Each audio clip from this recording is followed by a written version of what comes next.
ಹಸ್ತಚತುಷ್ಟನೆ ಇಟ್ಟ ತೊಡುಗೆಯನೆ ಮಕಂಕನ ಪಾಶಾಂಕುಶಧಾರನೆ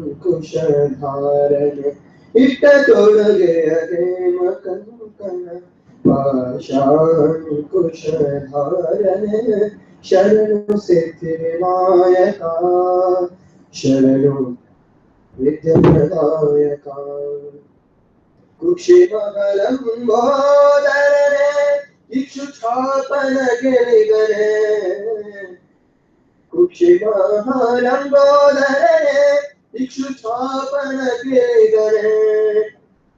ಪಕ್ಷಿವಾಗಣ ಸಿರಿ Purandara ವಿಠಲನಾಗಿದರಾಚನೆ ಪರಮರೆಗ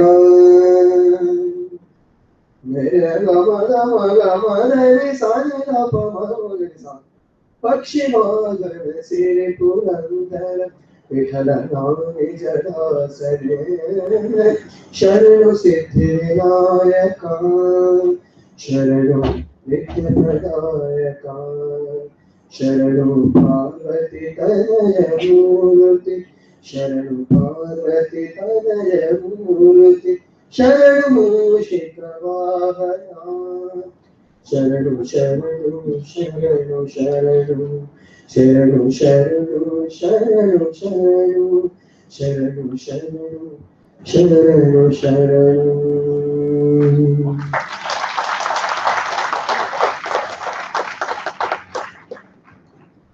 Thank you, Manoj. Thank you, dignitaries. Ken Robinson once said, human resources are like natural resources. They're often very deep. You have to go looking for them. They're not just lying around on the surface. You have to create the circumstances where they show themselves. It's not hard to notice that the walls are coming down. Cubicle dividers have gone from 5 feet tall, fixed barriers between workers to what you might call periscope height. Who is there? Who's busy? In some offices, the walls are entirely gone, cubicles with names on them replaced by hoteling spaces. Where professionals grab a workstation as needed, couches and teaming stations are placed around the office to encourage and increase collaboration, creativity, and visibility. HR's responsibility is much more than just creating policies, processes, and passing them over all the world through training and communication. HR leaders should be able to explain whether their policies are creating the outcomes they expect and whether processes are working effectively to facilitate those outcomes. They should also be able to inform the business in great detail about whether current headcount is deployed each hour effectively. Compensation, training, and all human resources, development, and sourcing activities. HR's job is to watch what happens beyond the walls, out on the front lines. HR's continuous improvement processes should effectively help manage how labor is deployed and paid to maintain high-quality human capital outcomes.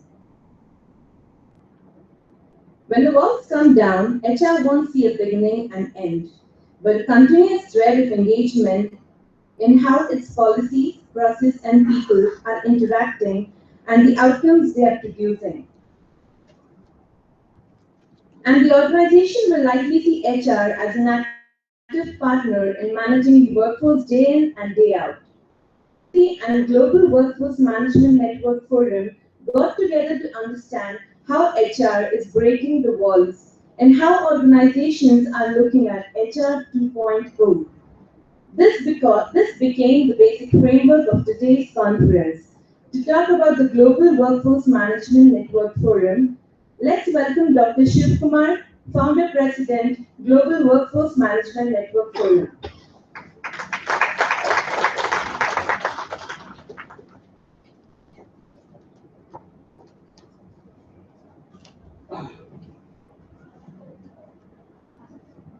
It gives me an immense pleasure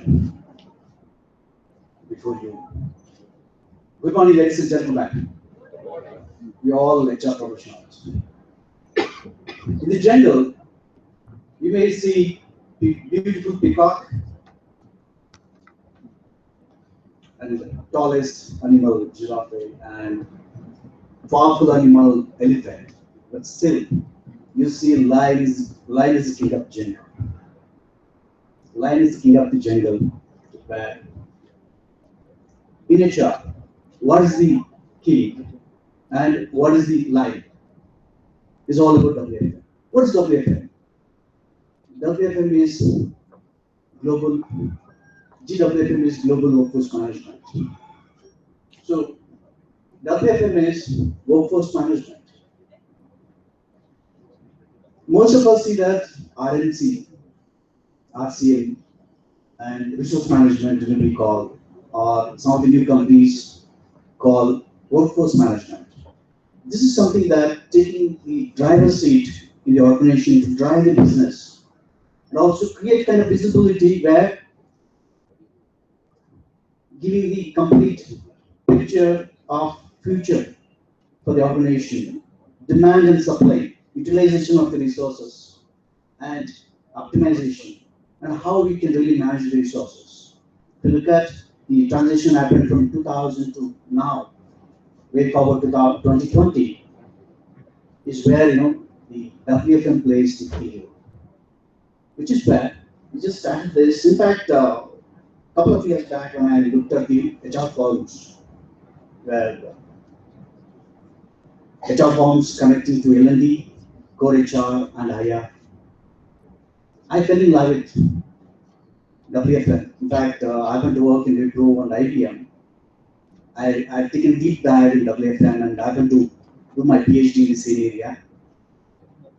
So, which made me kind of, why don't we start up our own forum, which can connect to recruitment, training, performance management, and talent management, and also the complete organization success. Most of the companies now realizing that WFM is the one that can drive the organization's revenue, which is where we start this group. And now we started with 50 members. We had a roundtable meeting way back 2015. Trust me, friends, today we are 5,000 members. We have the chapters here in Bangalore, Chennai, Mumbai, Delhi, and Hyderabad too. Soon, we're going to start this in US, UK, Dubai, and also Australia. Some of our friends showed interest that they're going to start over there, which is where WFM forum is global WFM. In fact, when we started this, Agi is here with us. We invited Agi, for the keynote speech, and also we installed the core team when we had the program in the Surana College. We had City Chaco with us in UK. So we had 200 HR participants, and after which we had a couple of roundtable meetings. And this is the second big conference which we are having it. And whoever interested to be part of this, I welcome all of you to be part of this global workforce management forum. This group started with the LinkedIn group. You can search by global WFM forum and then you register, and then you get connected with us. And also we have got a lot of WhatsApp groups as well. So this way, we are growing and we are learning, and this is the one provides platform. In fact, when I read a couple of HR forms, what happened? We just exchange the cards and we just go back and we don't get connected, which is where the disconnect happens. Global WFM form provides kind of mentoring, and also they have come out of it the maturity model. We want to offer kind of certification programs and also learning opportunities which can really happen mentoring meticulously. And also we do have a lot of coaches who really coach on the leadership front. So the forum is growing now day by day. In fact, it's a really great pleasure that having you all over here. Let's make this program successful. This is where we call that HR 2.0 moves for a change. Moves for a change, where most organizations realizing that WFM team in the organization plays a key role, which drives the business revenue and business success, which is where we are here. I'm sure that this program is going to be thought-provoking, mind-blowing, and we're going to have huge knowledge sharing and discussion. Sit back and enjoy your session. With this, hand over this lecture to MC. Thank you. Welcome you all.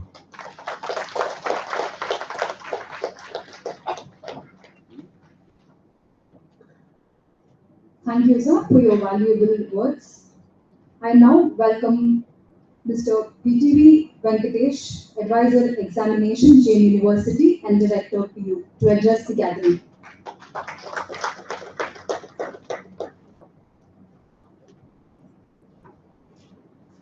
Good morning. Distinguished guests present here, my colleagues from the university, Jain University, principal officers, all the HR professionals present here. At the outset, let me extend a very warm and cordial welcome to all the HR professionals and leaders who are present here on behalf of the Jain University, on behalf of our visionary chairman, Dr. Xhirehrconsulting, on behalf of all the principal officers of the university, I extend a very, very cordial welcome to all the HR professionals present here. I just would like to give you a brief profile of our university, Jain University. We have Jain Group of Institutions, which is started in the year 1990. Our first institution was Jain College at Vivipuram campus. Now we have presently 87 vibrant institutions under the Jain Group of Institutions. We have 65,000 plus students in our group, starting from the LKG to the research programs. We call it as Jain toddlers to the Jain University. We have all the programs. We have 72 UG programs. We have 47 PG programs and 50 research programs all together in the university. And we have 6 disciplines in the university. We have dedicated centers in the research areas, particularly in the emerging trends, emerging areas, Center for Nano and Material Sciences, Center for Pure and Applied Sciences, Center for Entrepreneurship, that's a major center, Center for Sporting Excellence. We have an exclusive center where we dedicate students for pursuing the sporting activities. We have a center, basically for science, management and commerce. Like this, we have dedicated centers where we try to do a research, lot of research, and try to apply those things in our, our programs. And each center is have a director where they, do a research and try to come out with the research publications.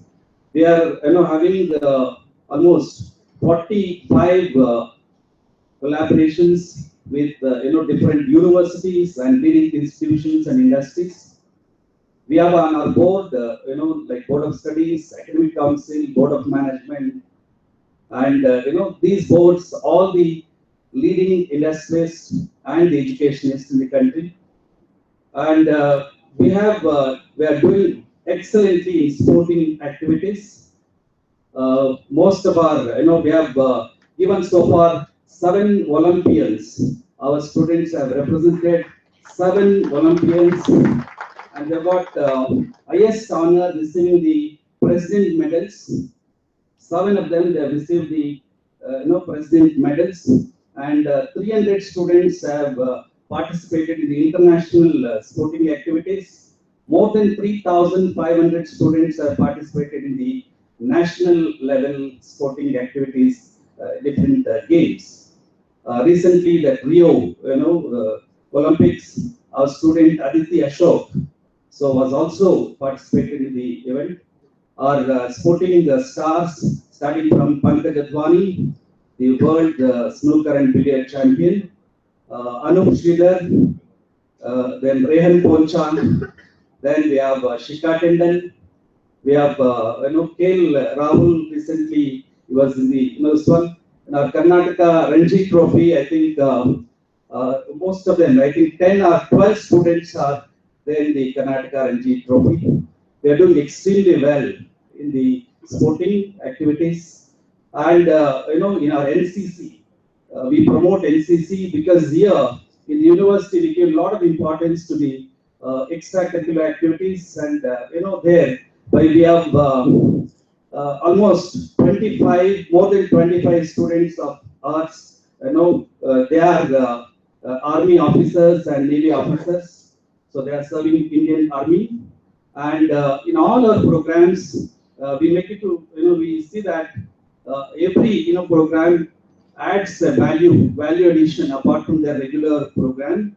That's where Jain University is attracts a lot of HR people here. They come here, they try to see our student talent. They try to take to their companies. We are extremely happy to thank on this occasion and express our gratitude to all those companies who have come to our campus and recruited our students to our companies. Thank you very much. Once again, I extend a very warm welcome on behalf of the university and on behalf of the Vice Chancellor, on behalf of the Chairman, Visionary Chairman, Dr. R. Chandraj Raichan. Thank you very much. Thank you, sir, for giving us in-depth details about Jain Group of Institutions. Human resources isn't a thing we do. It's the thing that runs our business. You can have the best strategy and the best building in the world, but if you don't have the hearts and the minds of the people who work with you, none of it comes to the life. HR is throes of a change. This has thus logically become the theme of GWFM, Network Forum Conference. Let me now request Mr. Partho Ganguly, Vice President, GWFM Network Forum, to introduce the conference.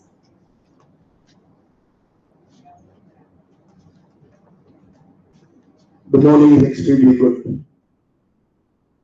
And before I go on to introduce, for all of you there,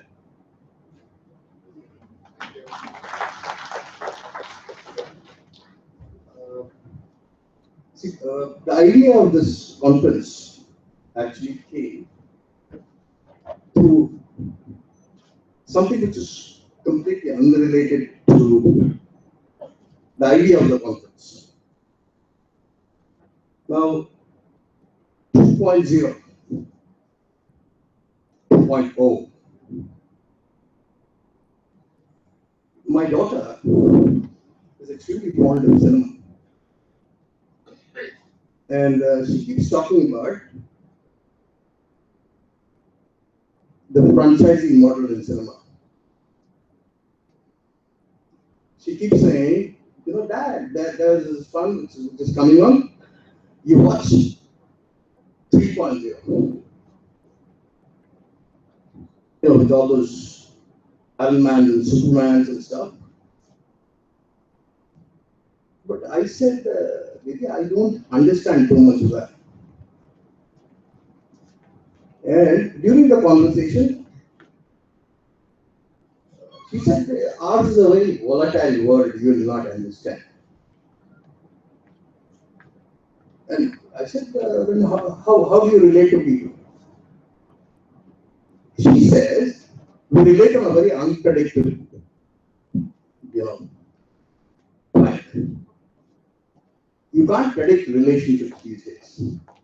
So this conversation formed into, it became the seed for me to go ahead and think. And when I was, bouncing these words around, unpredictable, volatile, it meant what we, the gray-haired generation of HRs, what we are calling the current time. Now, about VUCA, we started discussing VUCA mid of last year. But actually, we are in VUCA right now, it seems. What we discussed the previous year needs to be revisited. That's why we said we need to move and move for a change. That's why HR 2.0. My basic purpose was to communicate this through this conference and through the help of these eminent speakers that we have to the entire HR fraternity, which manages to reach today. A lot of organizations today are working because we had 4 days of lost in this month. So a lot of organizations have kept the Saturday open. But for all those people who managed to reach, we promise that this is going to be an exciting fair. I'm extremely thankful to the panelists who have actually supported me in terms of responding. I didn't give them much of a notice actually, so I didn't leave any room for them to say no. And I'm extremely thankful to those people, and I remember this all my life. Thank you all. So, ladies and gentlemen, we are here to learn. We are here to scratch our brains and figure out what next. Thank you so much for bearing with me. Thank you.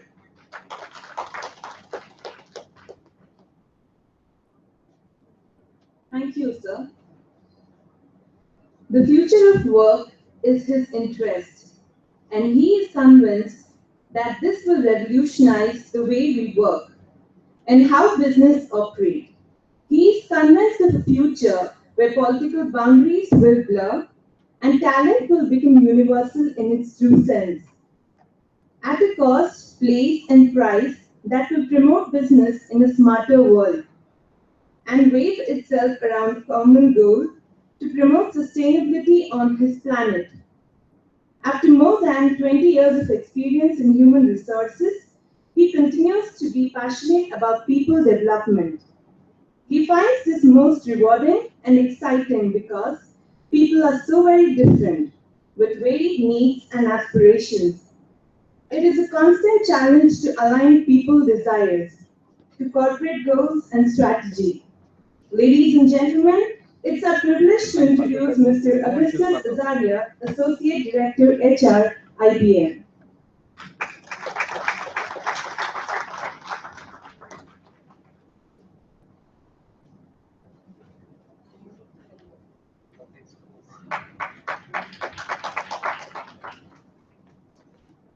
Having spent the last few years in employee engagement activities, he finds this area to be the key driver to bring about happiness in the workforce with employee well-being as an important factor that will increase stakeholder value. He has embarked on creating material to support folks in the public domain on workforce practices, employee behaviors, regulatory requirements, and he makes himself available for talks on the future of work. Let me request Mr. Educesta Azaria to deliver the keynote address. Thank you very much for that introduction. And this morning, while I'm very delighted to be here in this great temple of learning, I'm also very humbled that I'm here and truly honored to Shiva, Dr. Venkat, and the faculty. And I'm always in awe of your chairman, Dr. Jain, for his vision in creating such a huge university with 65,000 students is what I have learned, and 7 Olympians. And with that, I want to congratulate each and every student here who's here to come and listen to this program. And needless to say, I'm just a cog in the wheel, and I'm going to share with you some of my experiences basically. And the rest of the day, I hope to be a learner because I am here among some very, very great colleagues of mine, my HR fraternity, and there's a lot for me to learn from them. So I truly look forward to the wonderful panel discussions that you have laid down. I would fail in my duty if I did not mention that the success of this university and the success of students and everybody else would not have happened without the dedication of the faculty. And as you told me, sir, 25 years you have dedicated to this institution, and I doff my hat to you.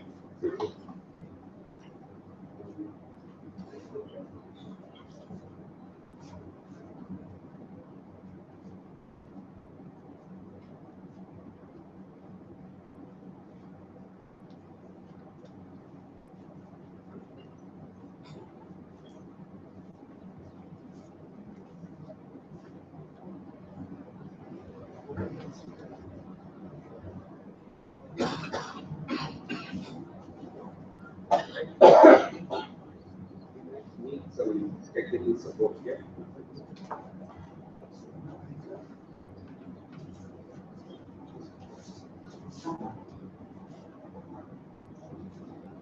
So while that comes up, Shiva, I have to tell you that what you have done since last year to now, you told me 1,000 members last year, and sorry, 5,000 now, between last year to now, and your plans to grow global is awesome, okay? I know Shiva for many years, having worked in IBM, and also Partho for introducing me and for his vision for this program, and for Glory, thank you very much. So what I'm going to talk to you about is how are we equipped for the future? And it's not about forgetting the past because the past precedence is an indicator of the future. Okay, so looking at business, looking at various models, looking at skills, talent, and more than anything else, the organizations where we work for, because if we don't understand the business, okay, we cannot be effective HR people, right? So the first thing is the great country that we have and what it provides us. So when I see how the landscape is changing, you would see that 40% of our households here are a nuclear family. And urbanization is very fast in India, and I don't have to say that in Bangalore it's probably at a much more breakneck speed because we could never get from point A to point B in time because of our traffic. Okay, and I truly look forward to flying cars in the future. And life expectancy has gone up, and thanks for all the development and research in the pharmaceutical industry. And then if you look, we were an agrarian economy of nearly 70% about 20 years ago. And today, the agrarian economy is now moving towards what you might call a skills and knowledge economy, where India would be the back office knowledge center of the world going forward. And I'm also told that while manufacturing will be continuing to happen in China, America will be your biggest manufacturing hub in the future. And all our crops, our agriculture that we are growing, at some point of time, it's also going to be outsourced to Africa. And Africa is going to be the food basket of the world in the future, which means that we in India and with our education system have great opportunity ahead of us. In terms of the startup ecosystem, I speak and mentor and coach startups, and they are probably one of the best things that could happen to us in innovation. So this morning I traveled in a Uber cab, all right? And you all have heard of Uber, you've heard of Flipkart, Facebook, and so many. These are all results of innovation. People who went beyond boundaries to think, okay, and took the risk to make things happen. And Uber is an organization today that doesn't even have one single driver on its payroll, nor do they own a cab, all right, but they are valued at about $70 billion. Okay, so disruptive thinking and what it has resulted in. And then, of course, I would fail in my responsibility if I didn't acknowledge the leadership that's taking this country forward. If not for our commitment and patriotism and the belief in the leaders for this country, for making India and to make it possible. And we as HR people have a great opportunity to play in the area of skill development. Today, the government, the regulatory system, and the Prime Minister's office have a separate ministry for skills upgradation. And I'm fortunate to be associated with these skills development ministries as well as with the government in formulating public policy. So with that, let me see, what is innovation and how has India contributed to innovation? Last but not least, if you see frugal innovation and wondering what it is, I was reading, and like all of you, I also like movies, and I saw the movie Mars. And Mars, it took many millions of dollars to make this movie. And then I went and saw that ISRO put the Mars orbiter in space at 10% of the cost of the movie. What does that tell us? Innovation is great in this country, and it comes at a very, very low price. Okay, so India, Bangalore especially, is also going to be and is getting to be the R&D capital of India. And there's a huge demand for PhDs and people in that space. So let's see where we have gone in the innovation index, right?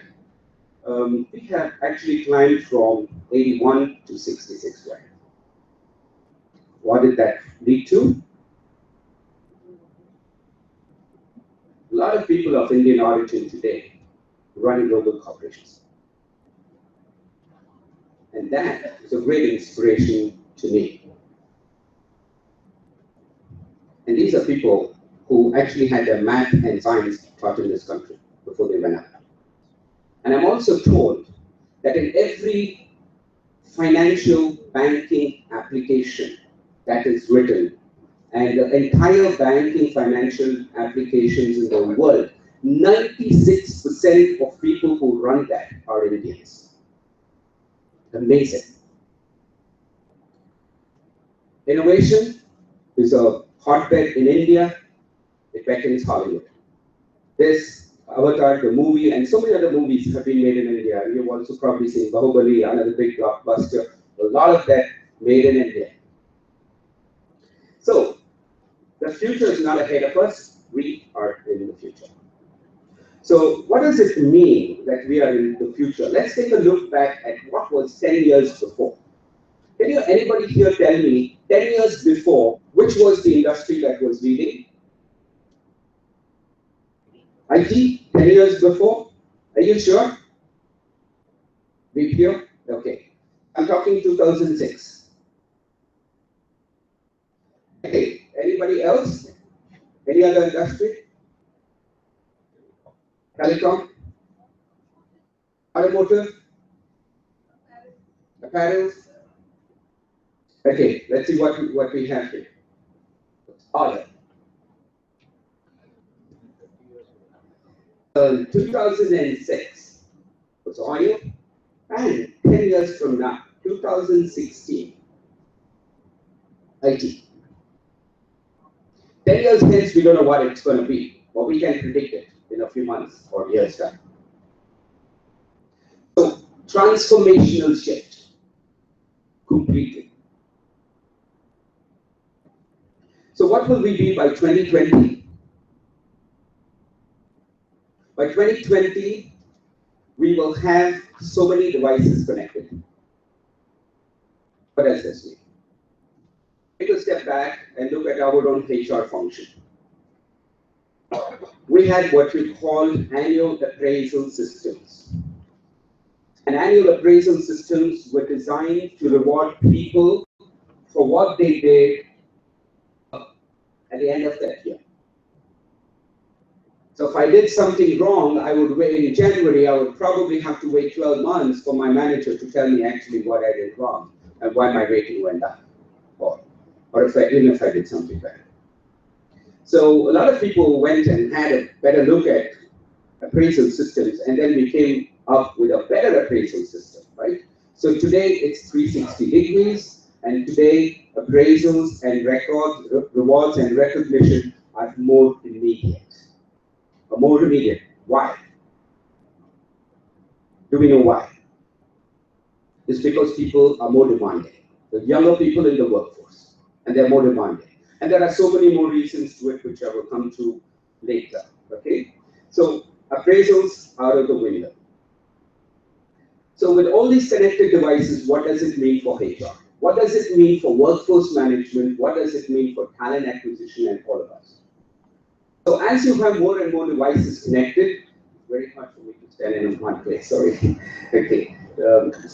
As we have more and more devices connected, there's more and more data, right? So you have wearable devices, you have things on your mobile phone, you have data coming from everywhere, literally. So look at what could happen. We use this data, let's say somebody using a Fitbit or somebody using their own wearable device, and that data is translated in terms of telling you the well-being of your workforce. Well-being of your workforce, the happiness index of them, okay? And also how people are actually sitting through a class or going online, learning something, and how that learning is actually being practiced in the workplace. So you can get all this information, and if you get that data down to workforce management, you know very well, you can predict what are the skills that you want, what are the types of workforce models that you would need to have.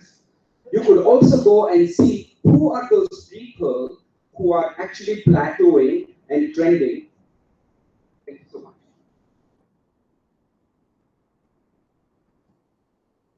Thank you. So you could also see who are those people who are plateauing and who are trending towards poor performance, or you could even see who are your top performers who are actually going to act right. What are those things that you need to do for them, all right? And most of all, well-being of your workforce. So if you look at governments across the world today and everybody, we're talking about well-being. We're talking about physical well-being, we're talking about spiritual well-being. Because unless we have that, we will not be effective in our workplace. Right? If somebody is sick at home or we have a challenge at home or something like that, it happens to me. I'm not focused at work. All right?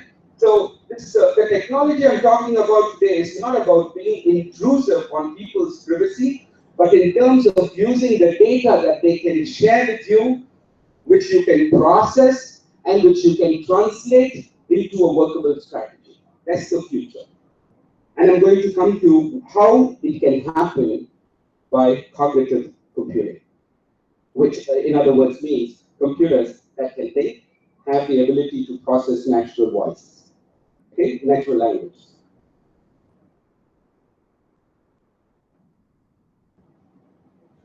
So we saw we're growing at 1.3 billion people.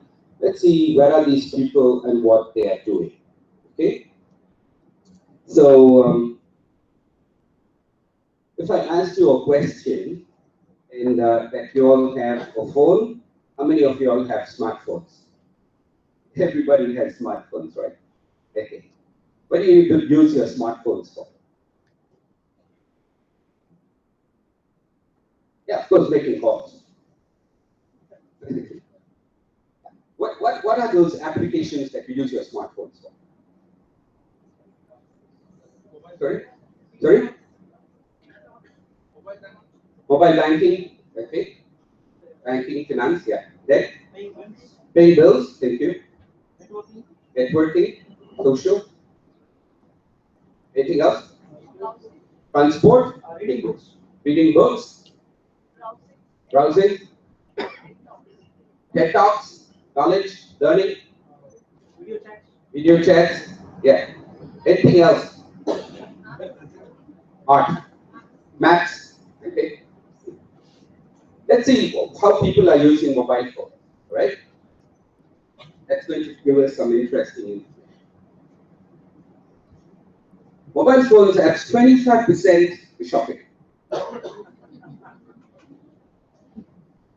Okay? And you will be surprised to know this. I'm not trying to be sexist here, but a large number of that 25%, the majority of them are males.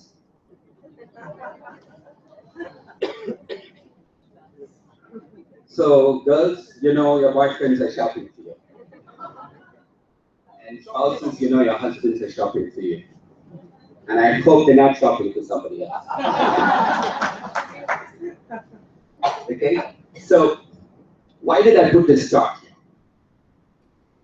I put this chart here for a specific reason, because as HR professionals and about communication, how can we push information and messaging to people who are out there shopping or watching movies or doing gaming or communicating or music or travel? Because your communication goes beyond what you're doing in terms of your office circular or sending things on WhatsApp or whatever. You've got to go up there and see what they are buying. So that also gives you an idea of what the workforce is. Which means that you can communicate to them more effectively, more better. All right? And then let's see where this population is. If you see that the population is moving from suburban villages to urban. Again, for HR people, what does this mean? Very clearly. One is you have to bring in some behavioral programs to enable this workforce that comes from rural areas right into the city. I've come across many young people who are in work today for the first generation. Their fathers were either agricultural rulers, landlords, or laborers, and today they are in the workforce. And they haven't never seen an office, they've never seen a city. Okay, so today the challenge to our HR profession is how do we integrate? How do we integrate the different culture from within our country, okay, into our business to make them also productive, okay? Because we know that diversity and inclusion is one of the greatest drivers to success, okay? So that is another challenge I throw before my HR colleagues, okay, in terms of integrating the rural population with the urban population. Now, how old are these people? You would see that we have the youngest population in the world.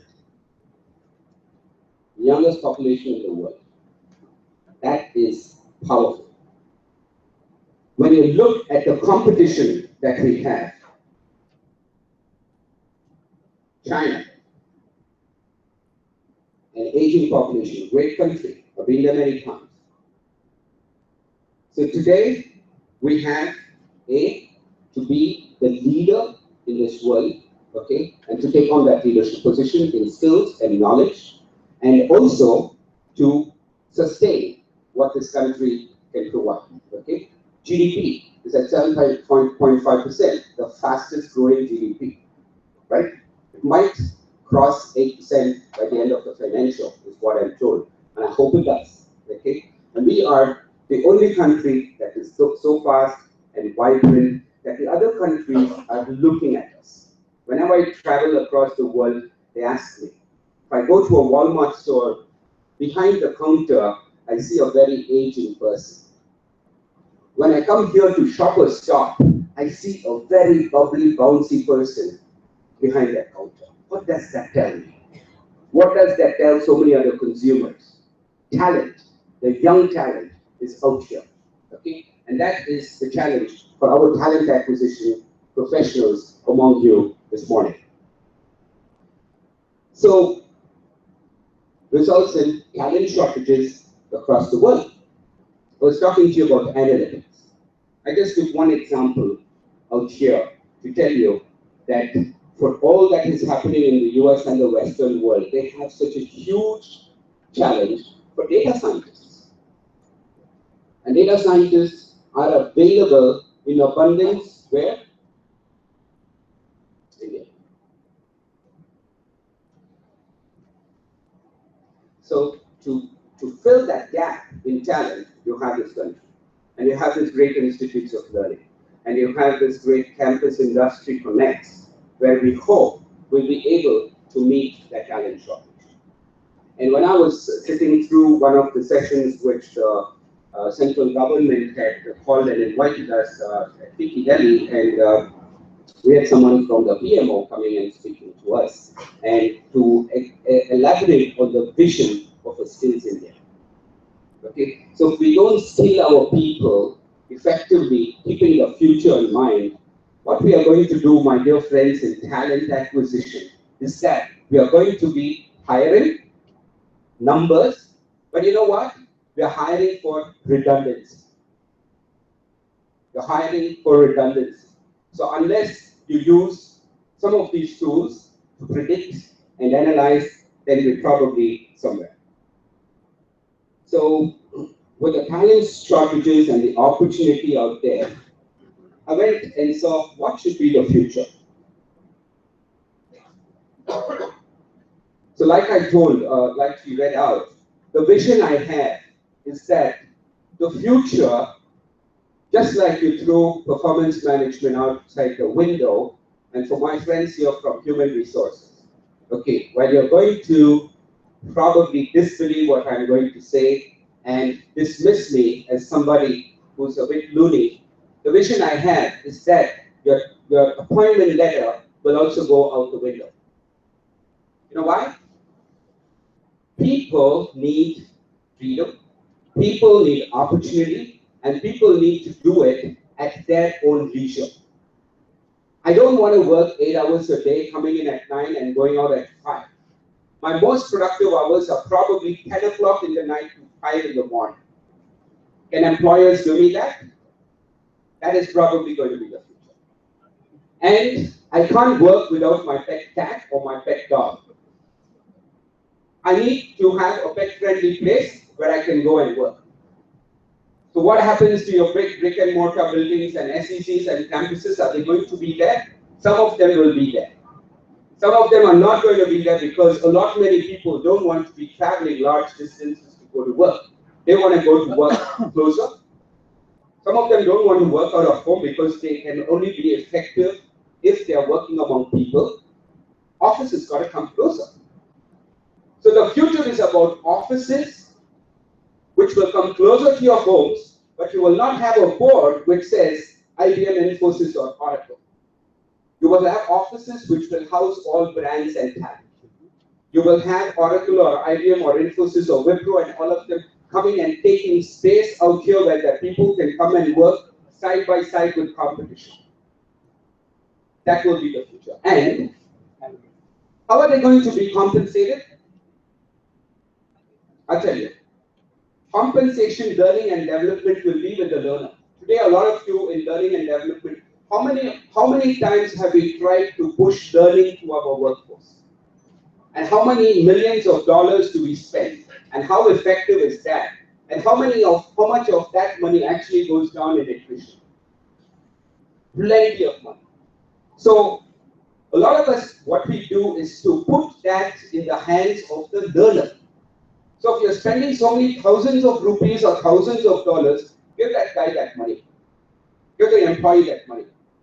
Okay? Let him skill himself, let him learn himself. And now, let him get that job. And how will he get that job? He will actually come to an assessment center. The center will assess him saying that, okay, you have these skills, you have Java or mainframe, or you have pharmacy or production or whatever it is. And therefore, you are valued at, let's say, 10 lakh rupees. And you're valued at 1 crore rupees. And you're valued at 10 crores, for example. All right? So valuation will be the need of the game in the future, not compensation and benefits, because they want to use that money to go skill themselves. So as you skill yourself, you get more points and your value in the market goes up. And then you come to a platform where employers can see you. And then they're going to pick. this person, or this person. And then there's going to be trading. Company A, have, let's say, 100 people surplus. And your company B have a need for these 100 people or 50 people. Now, all that you can do is to poach my people by giving them 20% or 30% more. Okay? And then again, you have to integrate them and do all those things. But the future is where companies will start trading talent. So if company A has, let's say, 100 Java and company B wants 100 Hadoop people, so he will give him 50 Hadoop, 100 Java. Or they'll put a value on that and say, this is as much for this person.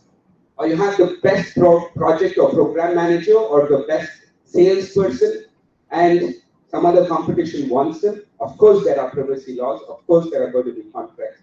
You can go and give it to them and trade. That's where the future is going to be. Right? So, with that, I'm going to pause and ask you any questions. Of course, one is whether I'm really, really nuts to be expounding this theory. The other one is, do you believe in the future? Yes, sir.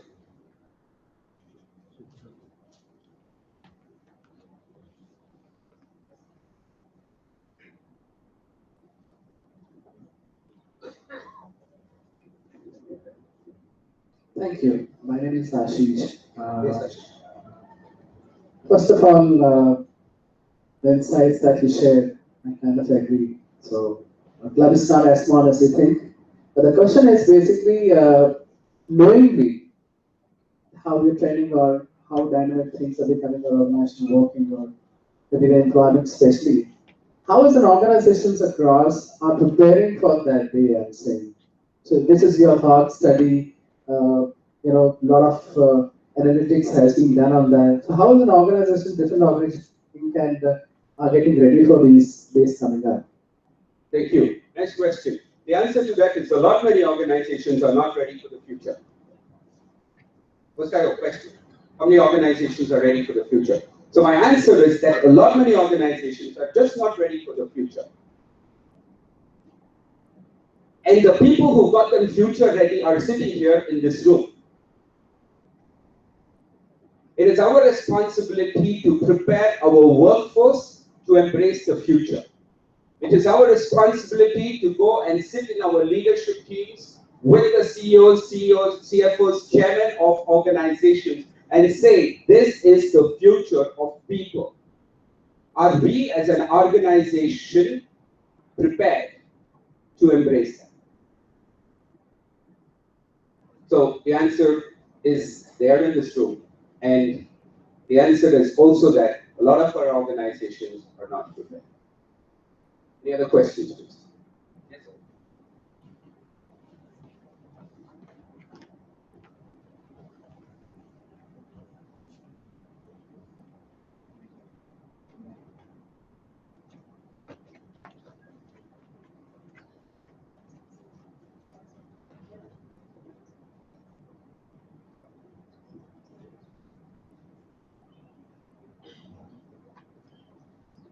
Hello, Hi, please, sir. I am MS Prasad.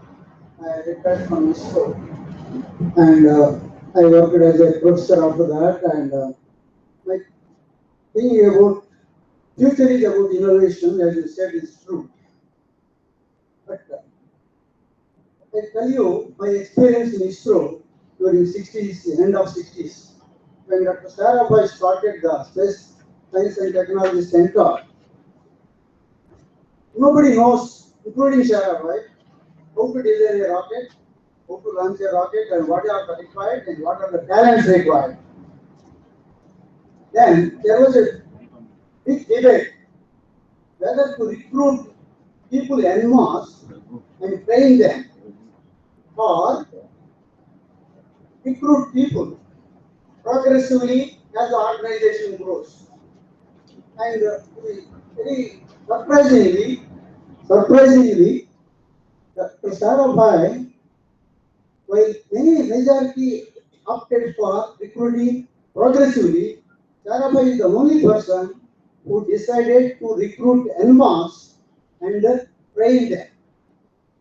Because nobody knows what it is.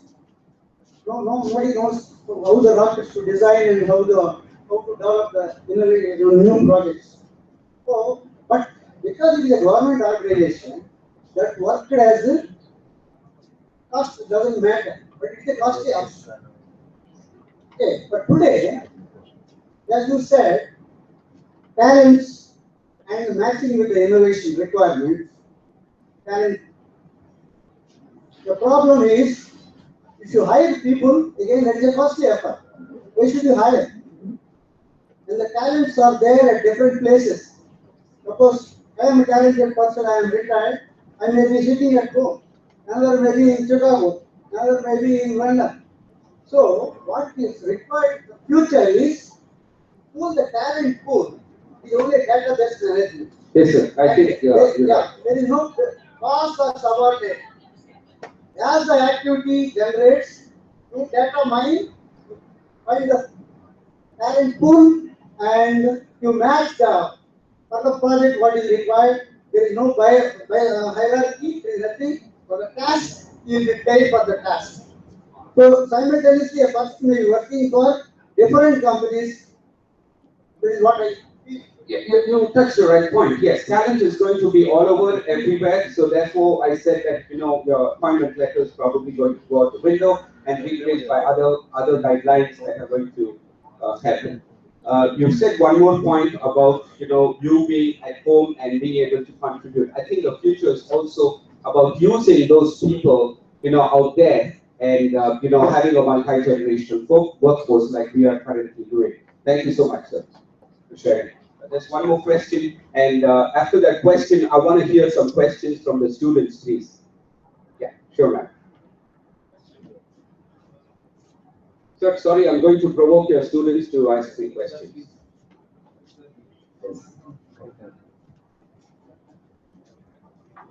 We are talking about talents. The other side of the coin is what about government changing the legal aspects, the legal compliances? Because we might generate all this, but then subsequently we get caught by the labor implementing authorities. Yes, sir. In fact, we are also in talks with the government to introduce a labor ecosystem that embraces the future.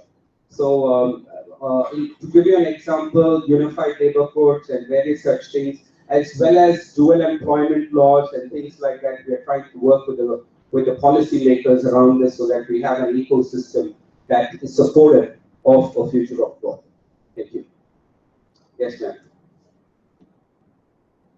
So, what about students?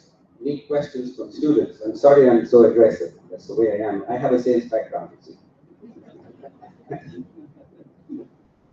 see.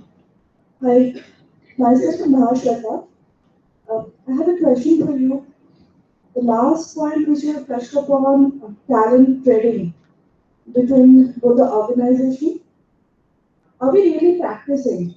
The reason I'm asking this question, my organization, L&T Technology Services, even till today, we are getting talent, the one which is available into the market, it's challenged. Or maybe with our competitors, or maybe our partner. So how are we practicing? Thank you. Nice question. So first of all, yeah, companies are not trading talent. Okay, but we have another thing which is the vendor and principal employer, where you are taking talent for a finite time. Okay, or when you're hiring people today, you're hiring them for life, so to say. But you're not hiring people for a particular project requirement or a skill requirement that is going to be there only for some point of time. So therefore, you need to have people whom I would call the workforce of the future, or the liquid workforce. They are liquid workforce which are sitting various other places. And today when I speak to very successful young people, there's this couple I spoke to and said, okay, my wife has this very good job with Infosys, but I want to go and do something else. I don't want to work for a company, but I have all these skills. I probably work for 2 or 3 companies. Future of work is actually to go and embrace those types of workforce and working models and integrate that into our business plan. Hope that answered your question. Thank you. Okay, how much time do we have? We're done. Okay, fine. Thank you. So, can you take one question, Patrick? Yeah. Last one.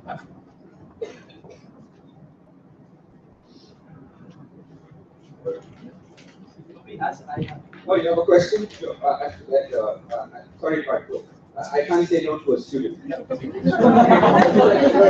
I guess there are no. Oh, I'm sorry, you're not a student? I'm a Oh, you're a faculty. We're all students. We're all students. So you just mentioned that the training will be in the control of the vendor and the principal organization. So are you hinting that every organization will eradicate their in-house PA team and hand over PA as a principal function to only vendors?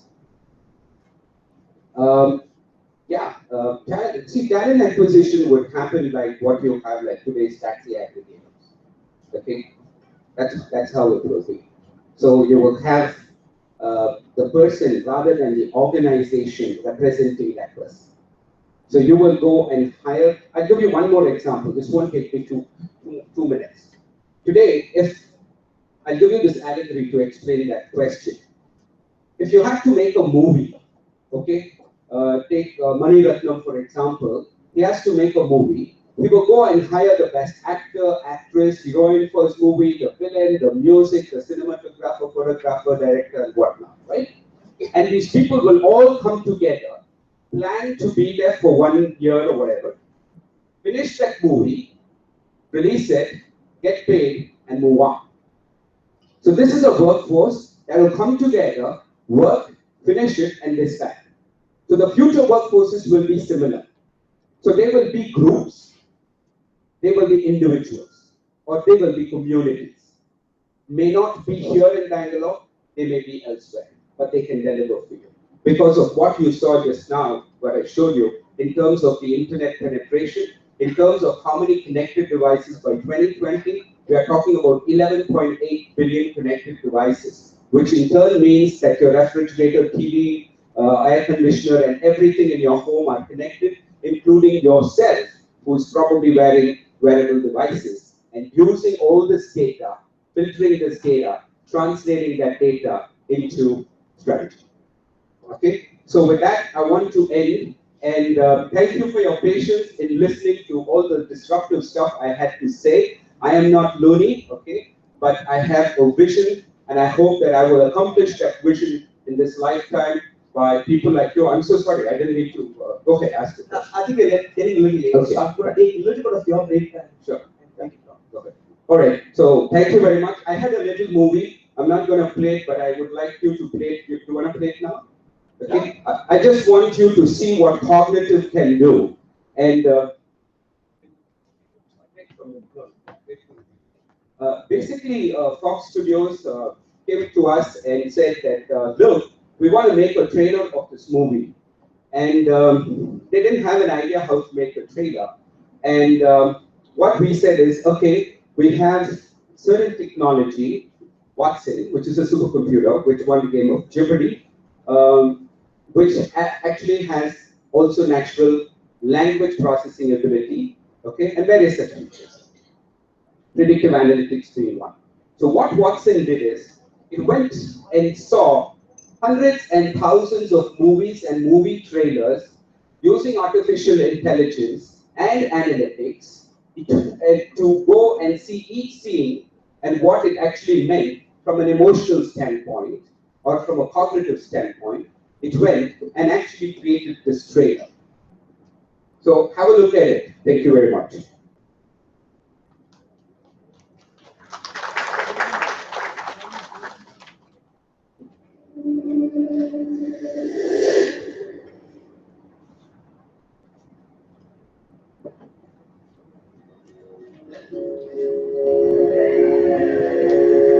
It's such a thing. This is a world's expectations.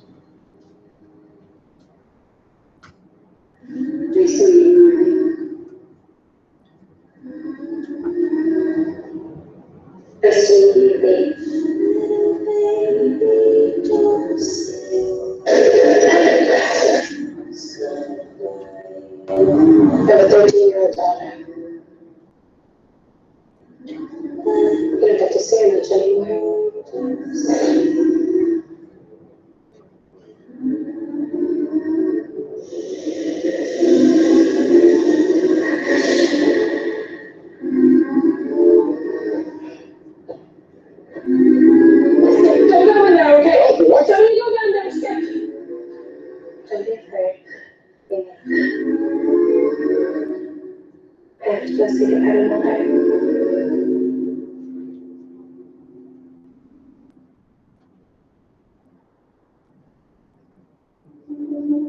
Fox approached IBM and they said, well, we have this movie coming out. It's called Morgan. And it's an AI horror thriller.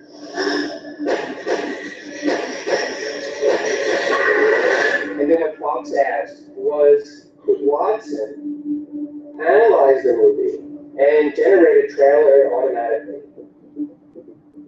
Human beings are very quick to judge the mood of an individual. Possibly an AI over time might be able to develop those same instincts. So we thought, let's send Watson to film school. Morgan was part of the breakthrough. It exceeded wildest expectations. You have all of the Morgan movie, and you can see where action is taking place at the different moments of the movie. And this is how Watson actually extracted salient moments from Morgan, which we then proposed for making the trailer. Watson was able to model the scene visually to determine, was the scene scary?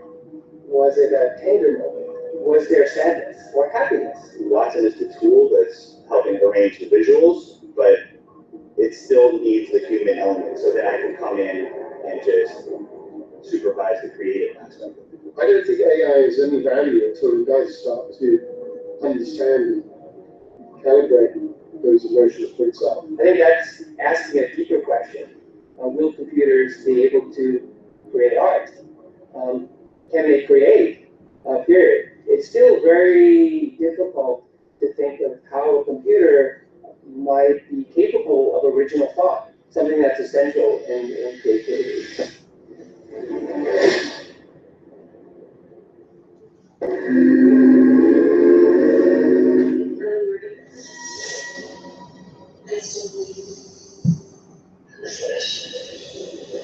So that was no commercial for you to go see the movie or about IBM. That was just to tell you what analytics and what predictive can do for us in workforce management. If you even go and give enough information about your workforce into the system, it can throw very, very accurate predictive analytics. And for all of you who are good cooks here, it can also come up with very good recipes. So with that, thank you very much for having me here. God bless you all.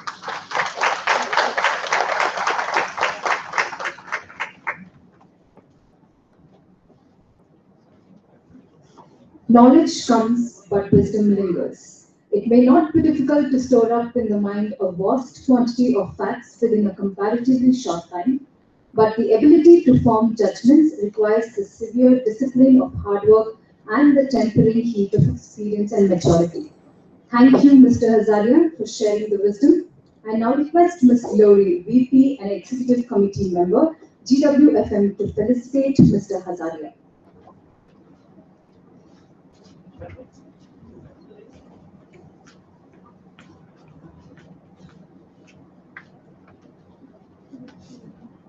Oh yeah, thank you.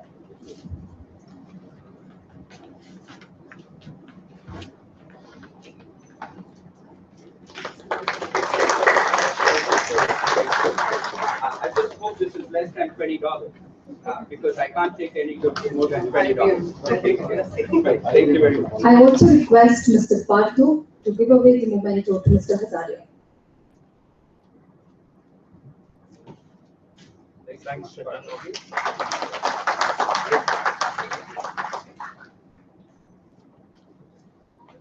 Before we go to the first panel discussion of the day one, request the panelists and the delegates to join us for a cup of coffee. We have exhaustive sessions lined up, so it is mandatory that we stick to the timeline. We will get back for the HR strategy session within 10 minutes.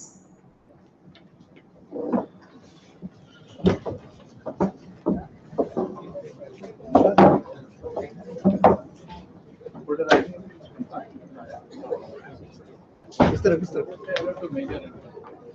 way, this way, this way.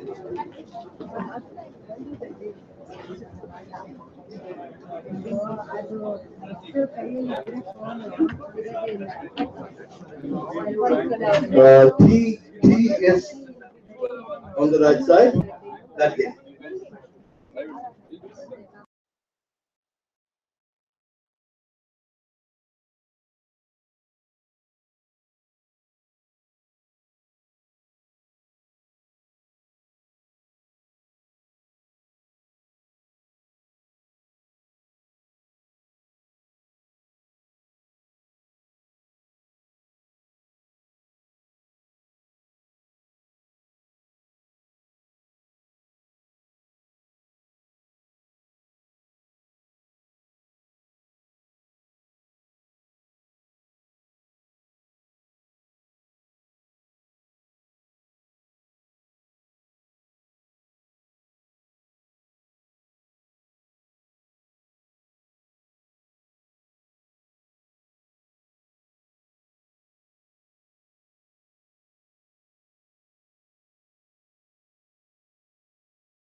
meet and keep. HR is under increasing pressure from business leaders to drive innovative talent solutions, improve alignment with business imperatives, and turn data into actionable insights. Is HR up to the task? Ladies and gentlemen, let us open this session with the panel discussion on HR strategy. This panel discussion would explore the HR's growing momentum toward a new mandate. Let us welcome Dr. M.S. Balaji, Vice President, HR Head and Transformation, PA Software Development Private Limited, who would moderate the panel discussion on HR strategy, HR growing momentum toward a new mandate. Dr. Balaji has around 21 plus years of work experience leading HR strategic initiatives, performance management systems, talent management, assessment, employee development and retention, succession management leadership, industrial relation and organizational development, enabling the organizations achieve long-term vision of the company. Specialist in change management, transformation and mergers and acquisition. Dr. Balaji has done his Masters of Social Work, Personal Management and Industrial Relations from Shahu Institute of Business Education and Research Center. He has also done his MBA in Strategic HR from OUBS UK. He completed his doctorate in Social Science from Shivaji University. Dr. Balaji is a Six Sigma Black Belt from the American Society of Quality, Certified NLP Master Practitioner from NFNLP USA, Professional Certified Coach from International Coach Federation. He is a member of the NHRD, NIPM, FKCCI, ICF Bangalore Chapter, Founder Secretary of Twinkle Management Association. Dr. Balaji has been awarded Asia Pacific's 50 Top Talented HR Leader and Most Influential HR Leader in India by World HRD Congress. We welcome you, sir.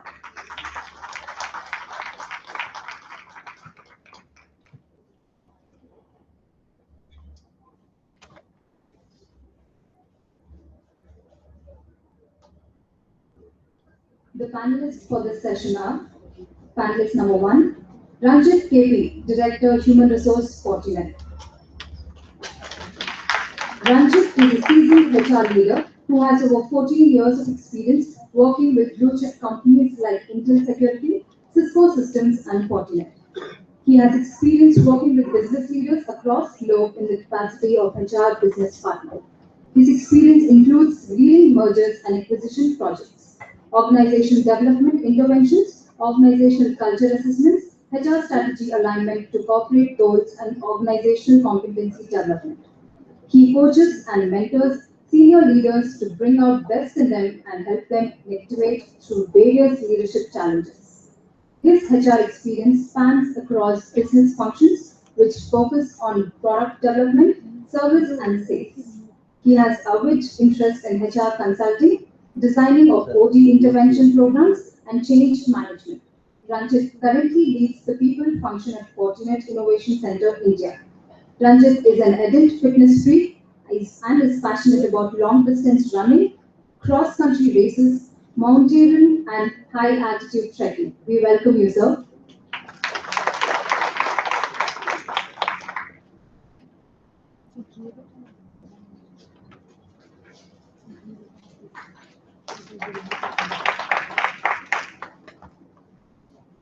Our second panelist, Captain Arun Nair, retired Director HRD, Saffron Group.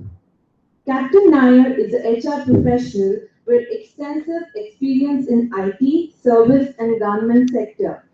Substantial exposure to managing scale, complexity, change management, and working in a matrix organization.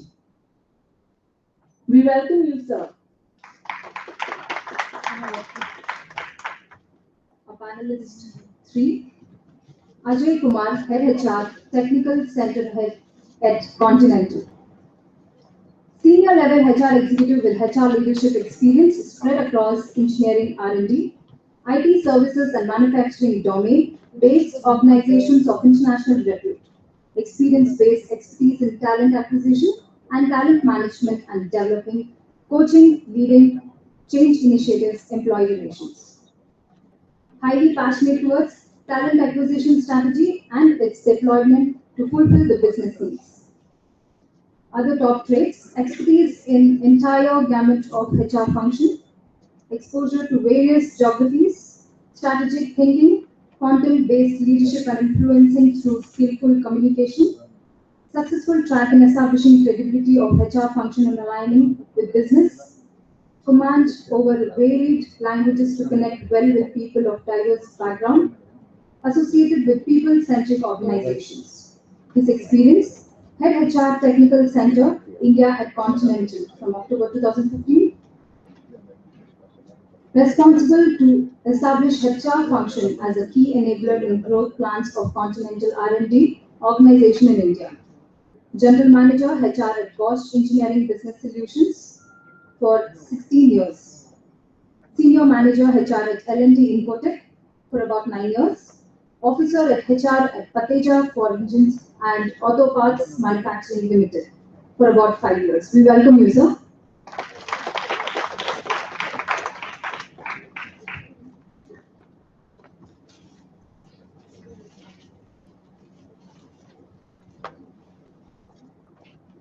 Our next panelist is Rajesh Torindrati, India HR Head, Cypress Semiconductor Technology. Mr. Rajesh Torindrati is a hands-on professional with experience for over 20 years, spanning across OD, L&D, leadership development, HR business partnering, PMS, talent acquisition, employee engagement, and employee retention. He currently works as a site HR lead at Cypress Semiconductor Corporation in India. His proficiency in people and process management and his ability to define strategic plans to grow the organization makes him a proven subject matter expert and a powerful process facilitator. At Cypress, he was more a mentor than an HR manager. His enthusiasm, passion, proactiveness, coupled with hard work, makes him successful in every task he takes up. We welcome you, sir.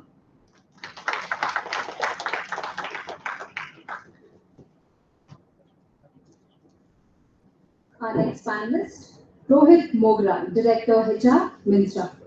Mr. Rohit Mogra did bachelor's degree in commerce from University of Rajasthan and a PGDBM from Indo-German Training Center and has done a PG CHRM from XLRI Jamshedpur.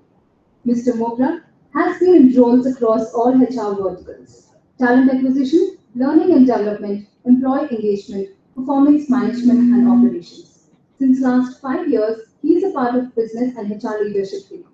He's experienced the nonsense of HR at workplace from last 14 years. He has had the privilege to learn and contribute to the HR dynamics across 4 different industries: manufacturing, ITES, telecom, and e-commerce. His key skills are conceptualizing and executing talent management framework to help organization meet its business objectives, build a learning culture to help upskill the resources to take up newer and larger roles, lead performance management processes, build and execute talent acquisition strategy, leading large and spread out teams. Rohit is a very unassuming person, but his inclusive style gets phenomenal results. He is business focused and very committed and works to make a difference to the businesses. A very dependable person, and people trust him to say the truth. We welcome you, sir.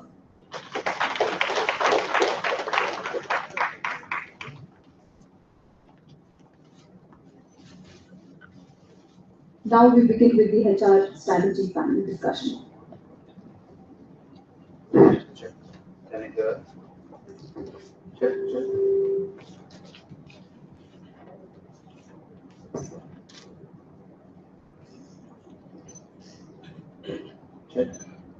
Can you hear?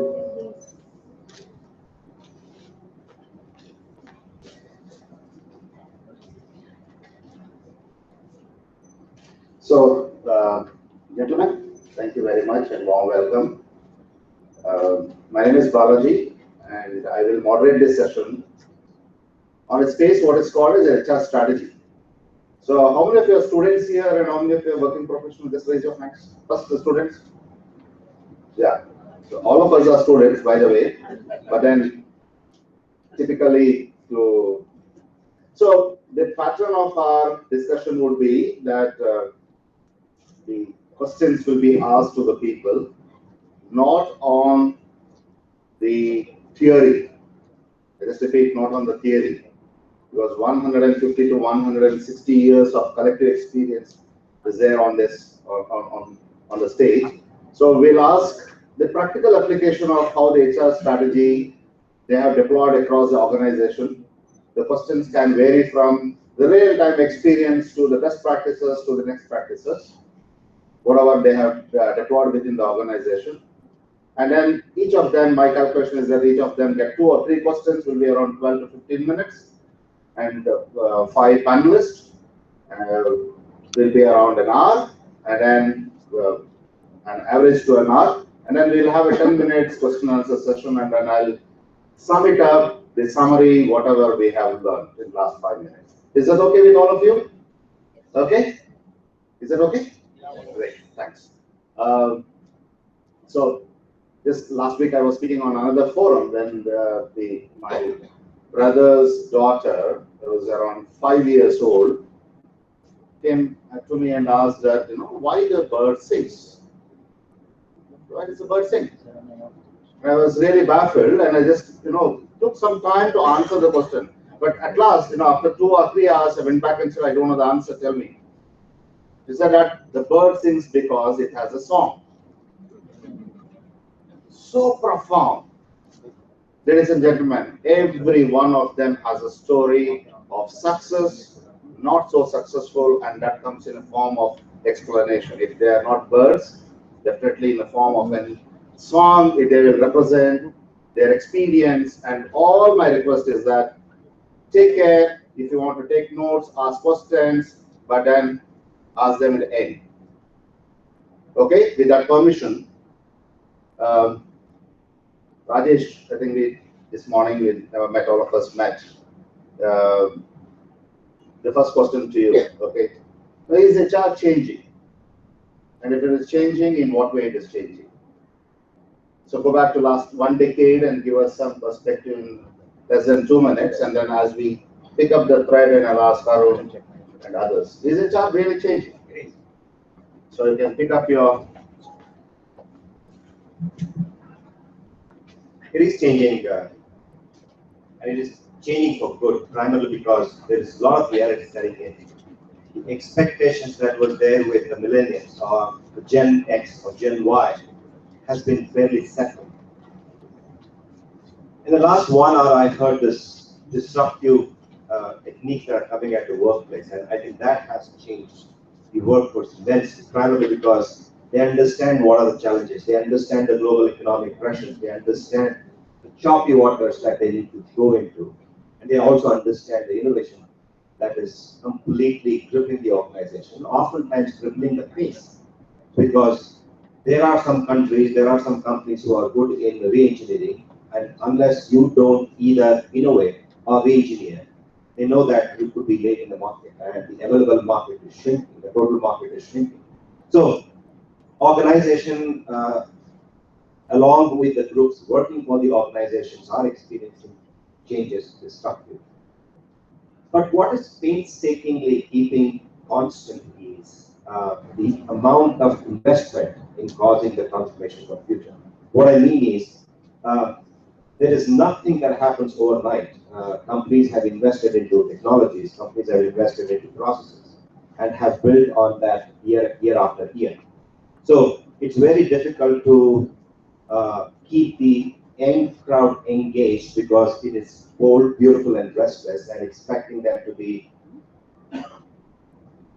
working on innovation and changes on a day-to-day basis is almost impossible. What many times the young force doesn't see is the amount of cycle work that has gone, which perhaps has taken 2-3 decades in building those processes, in building those products. For example, when we think of Microsoft, I can't think of third or fourth best product that they may be good at, because they have their hallmark product.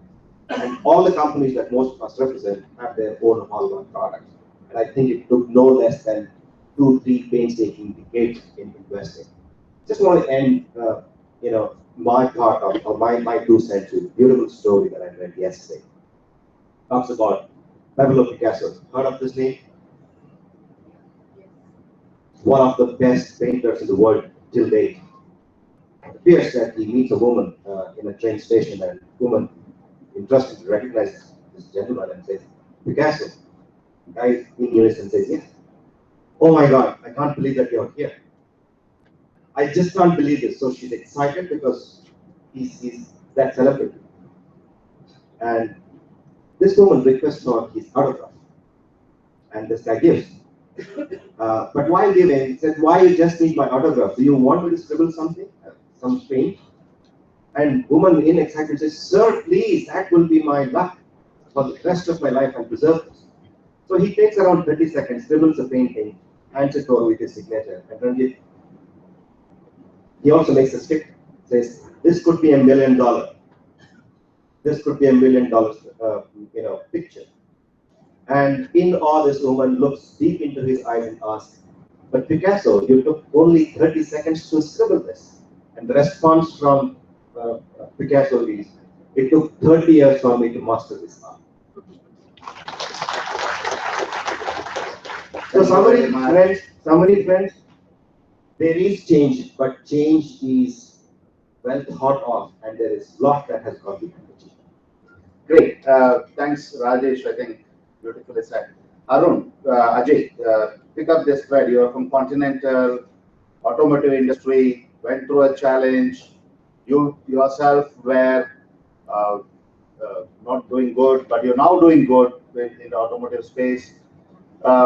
Tell me, as an HR leader, what type of changes you have brought within the organization, right from the strategic thinking to your workforce management. What type of changes you have brought?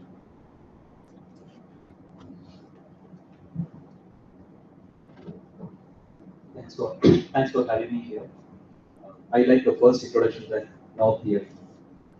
The moment we start talking theory, we will definitely get exposed, because we are sitting in front of the theory, the students who are studying, practicing theory, everything. In my view, just to take the thread further, change. My perspective about the change is that we don't have a choice. We have to accept and live with the change. And the moment we develop certain amount of allergy towards change, we will be changed. We will be changed before you make an attempt to change.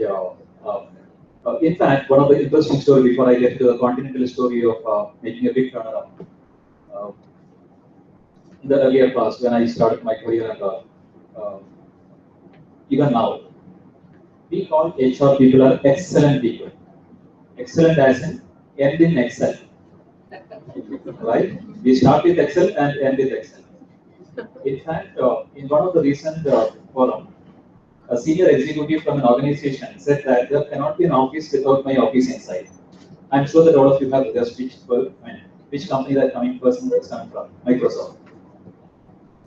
So today, even now, we are slave to those kind of tools, and then trying to liberate ourselves from in this so-called disruptive world and so on and so forth. Now coming to Continental, it's a very, very competitive world, automotive. No one could even imagine that online search firm can be a threat to the topmost 10 car manufacturing companies of the world. I hope all of you got. Now, biggest threat to the car manufacturing companies of the world is Google, or the company which has maximum base of car without owning a single car. I hope all of you understand which company I'm referring to.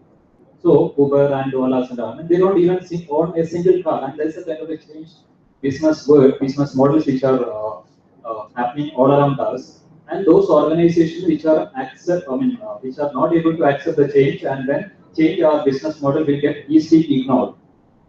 And just to give another example, a few years back, let's say in 2000, all of us keep listening to the story that we are one of the Fortune 500 companies. So you have certain amount of respect get generated about the company saying that, oh, one of the topmost company in the world. But a recent study says that 50% of the companies that were in Fortune 500 list in 2000 got disappeared from that list, and some of them got disappeared from the business itself. So that is the kind of changes which are happening in the business. And then we also, as an organization, Continental, we were also struggling to some extent because of the competition from unexpected sources, not from the existing. Because typically most organizations look at who are our peers and then try to benchmark with them. And then peers means we try to look up, only look up, rather look and benchmark with the best. Now the current model is look up, look down, and look all around, and remain together. Otherwise, you will tend to get defeated by somebody who is absolutely a new entrant into business. So that is about Continental turning around, and we realized on time. And then today we are among the top 3 automotive technology suppliers of the world, with with the basic fact that 146 years of legacy. Only 1% of the peer level companies that were existing in the business, I'm not talking about automotive business, in our business, the whole business are existing today. Can you imagine this? 1% of our peer level companies are having their presence in the business today. And then in line with this change in the business, HR has also made significant changes in the way in which we deal with our business, we interact with our business and support our business. Great. Ajay, give it to Ranjit. Ranjit or Rohit, and I think I want to have a discussion with Rohit first. Rohit, I know some of the old stuff in HR. They talked about a scorecard, they talked about a dashboard, they said that, right from the recruitment to retirement, how we have to measure. Has the measurement changed? The way we look at the business changed? And as an HR leader, how have you influenced this change through the quote unquote measure everything? But what gets measured will get improved. So how have you articulated this change within the organization? So, Rajesh, I would like to probably club this piece, the question that you asked to Rajesh, and Rajesh also responded about is the HR changing? In many times, sorry, it's just a different way of putting the thought, but I personally realized, being the youngest in this field, that somewhere when we say that we are changing, change is disruptive, is it something we're scaring a hell out of ourselves, or we're making it look like as if we are doing a brilliant job at being in the time when change is happening? To me, yes, there are few changes that are happening, and there are certain things that have not changed at all. The first itself, the change is a phenomenon. When tire got invented, there was a disruption. When fire got discovered, there was a disruption. What has not changed is the expectation of an employee, expectation from business. When was an employee happy or satisfied with whatever was offered from the start? They always wanted something more. However, it was relative to whatever was available in the surrounding and the environment in the competitive space. I started with manufacturing, and I felt probably this was in 2002, and I felt it was a phenomenal work. Even in HR, I think people evolved right from just recruitment, managing relationship, talking about engagement, then talking about training. Training evolved into learning and development, and then we started talking about learning and development as maybe snackable. We give it when they need it. They can only have it when they want it. It's not sitting there and organize a 2-day intervention. They all be part of it. From 5-day MVPs, it became today. Now they're talking about, can we talk about half an hour modules on e-learning? So yes, what has not changed is expectations. What has not changed, expectations from employees or expectation from business. Business never hired an HR person thinking that they'll only recruit or they'll never come to forefront. But what is changing is the response that all of us give or have to these changing situations. Great. Today, can we afford not to respond? Answer is absolutely not. As Rajesh said, that yes, we will be changed. Today, employees are expected to offer best of technology because they have access to those technology on their personal spaces as well. Even if I don't offer something on mobile app, there are people who are offering open source applications to companies, and companies just work on it. Even if I may work on an asset, someone can integrate asset with Oracle, and you still have an employee can have those accesses. Employees today have options have changed, choices have increased many folds. I don't offer an option to an employee. Employee can look up to this option and work anywhere across the globe. I was just talking to one of the ladies out just before the discussion. If we all had started appreciating when remote work was a possibility in 10 years back, answer was no. Today, as long as you want to work, you are the right resource, the workplace will come to your doorsteps, and that's a reality. Today, companies are paying maybe 20% extra salary if you're willing to say, okay, I'll not come to office for 3 days and will work from home, because you're saving on that cost. And you talk about HR scorecards, yes, accordingly, scorecards is also a response to the business that has made the scorecards change. Can I afford to have a scorecard of an HR team which talks about recruitment and turnaround time? Now, the turnaround time has to be spoken in context to whether what's the cost of that position being open. What is going to be the cost if I do not have a cost parameters on my scorecard? Can I afford to run a function where HR team is not aware of the cost of the business or not aware of the ROI that a proportion can give, and we still say that we are partnering with business? The answer is no. It's no longer a HR and IR office or a time office. It's an HR business partnering function. You may call us as director or vice president. At the end of the day, we started living, we may end our domain only as an HR business partner. What is changing is again the effectiveness will be measured. Whether scorecards or parameters are right in the business, can we understand and talk business? Today the business guys are getting into HR, talk about Flipkart HR head, or even recently the new CHRO from Myntra. All are coming from business, operations now getting to HR. And at the same time, HR is also expected to take those seats. That's beautiful. Ladies and gentlemen, we move from the change topic to something called values. Two and a half decades back when we started our career, we talked about the first thing my tutor said, values take care of the values will drive the business, because it will actually drive the behavior and behavior drive the business. May I request Arun to talk about, is a value proposition now at a point where everyone in the career is getting tested? And if it is getting tested, what are the business drivers which is now testing the people in terms of the core values of the company being adapted to everyone in the organization? Thank you, Balaji. Good afternoon, ladies and gentlemen. When we speak about HR and change, etc., most often the value aspect, as Balaji was mentioning, gets obscured.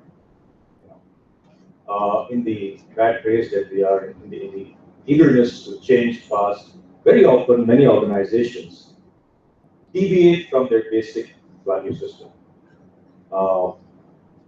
When that happens, it may be probably good for some time, but over an extended period of time, the organization realizes that it's losing its good people. I'll give you an example of, I won't name the company, but of an incentive scheme in a particular company, where the incentive scheme was introduced with an objective to cut costs. Providing incentives to your employees is very good.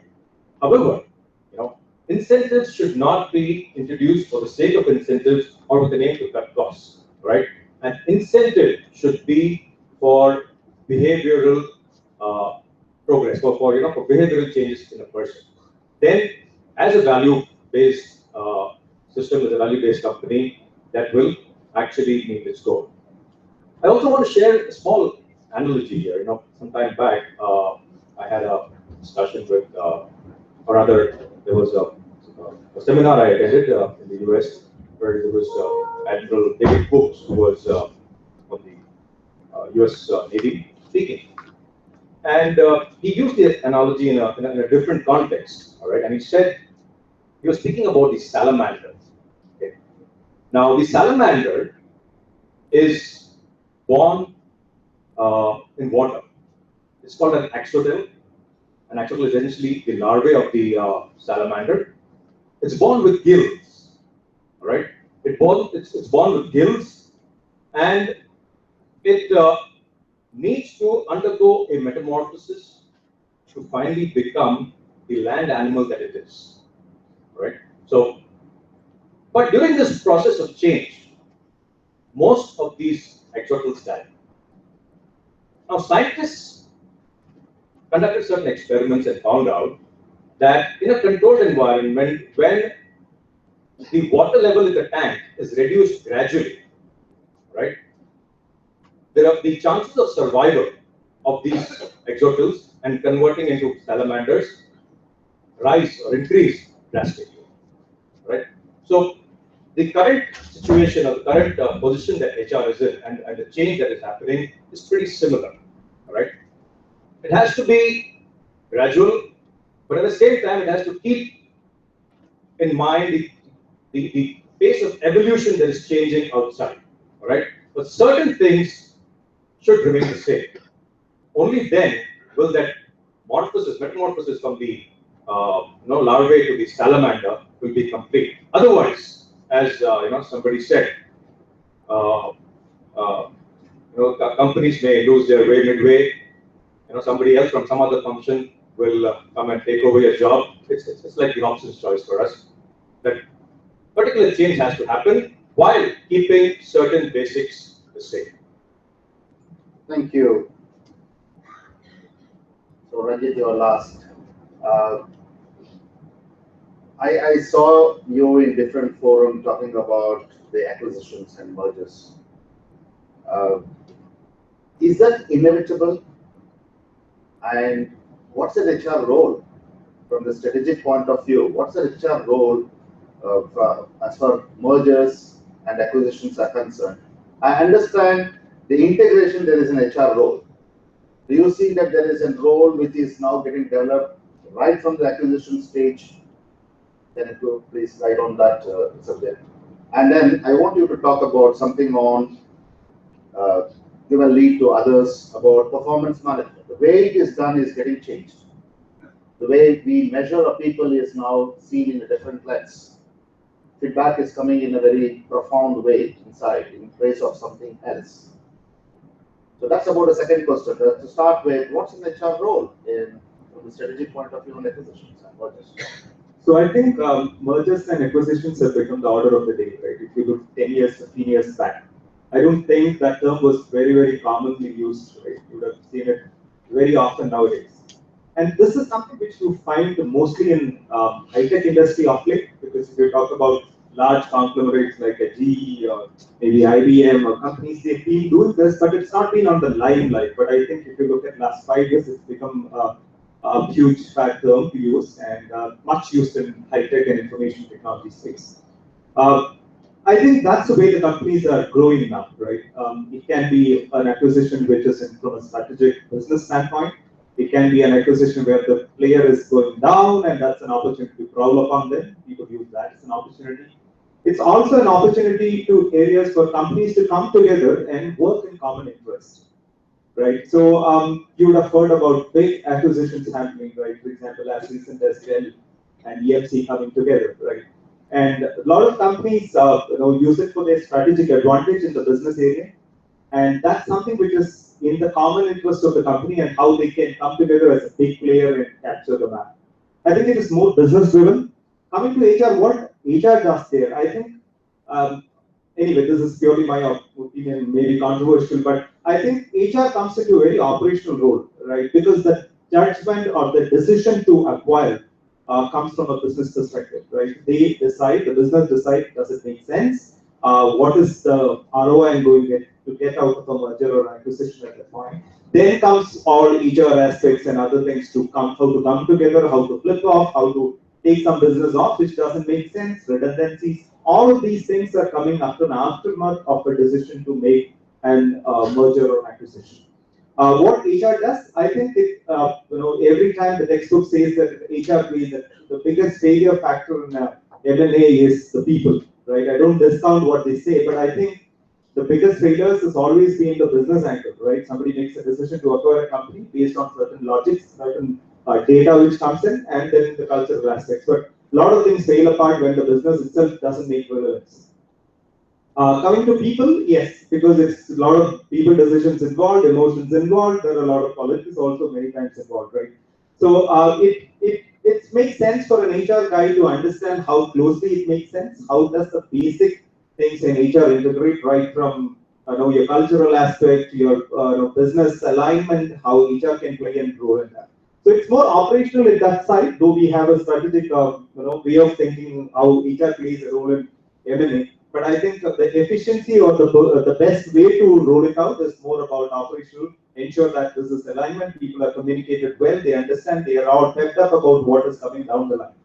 Right? Then I think that's where HR adds the most benefits. So would you like to take the second one? Is there a change of phase in the performance management, the way we see last 5 years back to now 2016? I think there's been a big change, right? It's the way we look at performance management itself changed. Again, I have my own reserved opinions about it. A lot of companies, I'm sure all of you guys would have been read about, taking away the whole performance management, bell curve, distribution curves, right? I think what happens is in this space is sadly, many of the companies follow what other people do, right? They want to test it out or they want to be out because of the peer pressure who's saying this company is doing, I want to do. HR professionals are always under pressure to deliver something which is better than competitors, right? Now I think we are in an area where HR professionals compete with other people in the company to deliver what is unique, what is best. And many of the companies adopt what other companies doing because of what they want to do or how efficient these changes in the performance management system is still questionable, right? I can just throw some light into the way of we taking off this whole distribution curve, right? Many times the concept is great, it's great on paper, right? Saying that, okay, we are focusing on performance, not on the grade or what the person, or we focus on what they're bringing to the table. The thing is, the preparedness of handling such a system is the biggest questionable thing for many organizations. The preparedness of people managers, the preparedness of the leadership, to articulate well how are we going to measure people and communicate effectively to the people sitting there. Or if an employee coming and sitting right across to me and say, tell me about where I stand in an organization, how well a manager is able to articulate that to that person points around the success of this whole concept. Concept is great, but again, unless your organization is really prepared, if your managers are really great, your leaders are great in articulating, effectively telling everybody in the company how are they going to achieve it, is the success story behind it. Otherwise, I think the concept remains in the paper. Fantastic. Thank you very much. Very well said. Two things, ladies and gentlemen. Now, as I'm moderating the session, I'm exploring the 7S McKinsey model to go from the structures to skill to staff to people to strategy to the values and the style of the leadership. The next is, I think, to Arun. I think we'll go to Rajesh. The last forum we talked about NPS, Net Promoter Score. Is that the only way to see we're going ahead in life as far as HR is concerned? And I want to make a very controversial statement here. The last decade, HR guys, so-called HR religion, talk about the people, talk about process, talk about policies, talk about programs, and talk about procedures. And suddenly everything gets wiped off and say, look, the only way to differentiate with us in any other company or to the future is NPS. Is that really true? And I heard you speaking about NPS in the last forum. So, Doctor, please can you take? Thanks, Dr. Bala. I think it's a very pertinent question that you've raised, especially when HR is going through choppy challenges, given the disruptive changes impacting your, the landscape, the competitive landscape. As Ranjit rightly pointed out, it's an era of acquisition and the consolidation in the industry is huge, and I think it is going to stay for no less than half to 1 year. That said, this is one of the matrix which I think HR needs to literally strike. And since Dr. Bala talked about NPS, NPS stands for Net Promoter Score, and this is nothing but a customer loyalty index which measures, do you recommend the services of HR as a world class?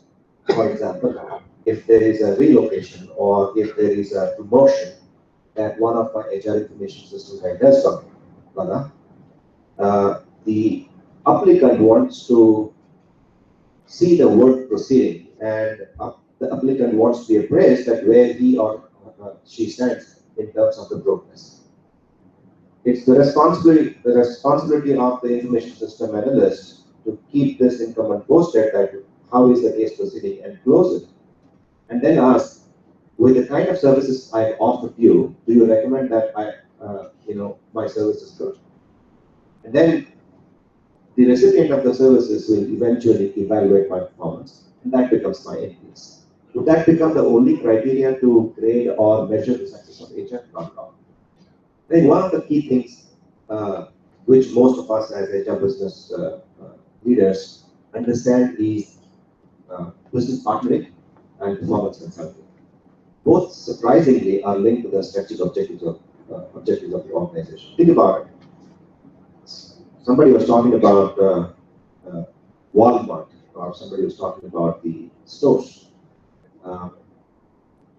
The entire organization's reputation is in the hands of these frontline executives.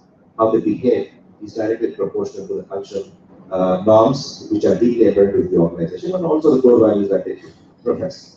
So, acting as a business partner, performing as a performance consultant,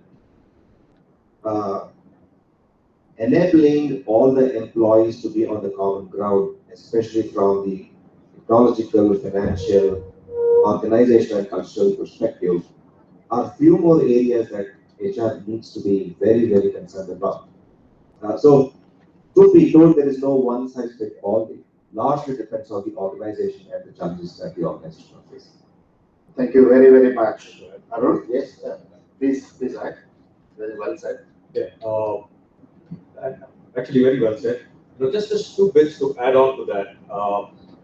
One particular aspect which I think probably due to the fast-paced change happening in the world today, etc., that most HR professionals tend to miss out on or ignore is what I call the PE indicator.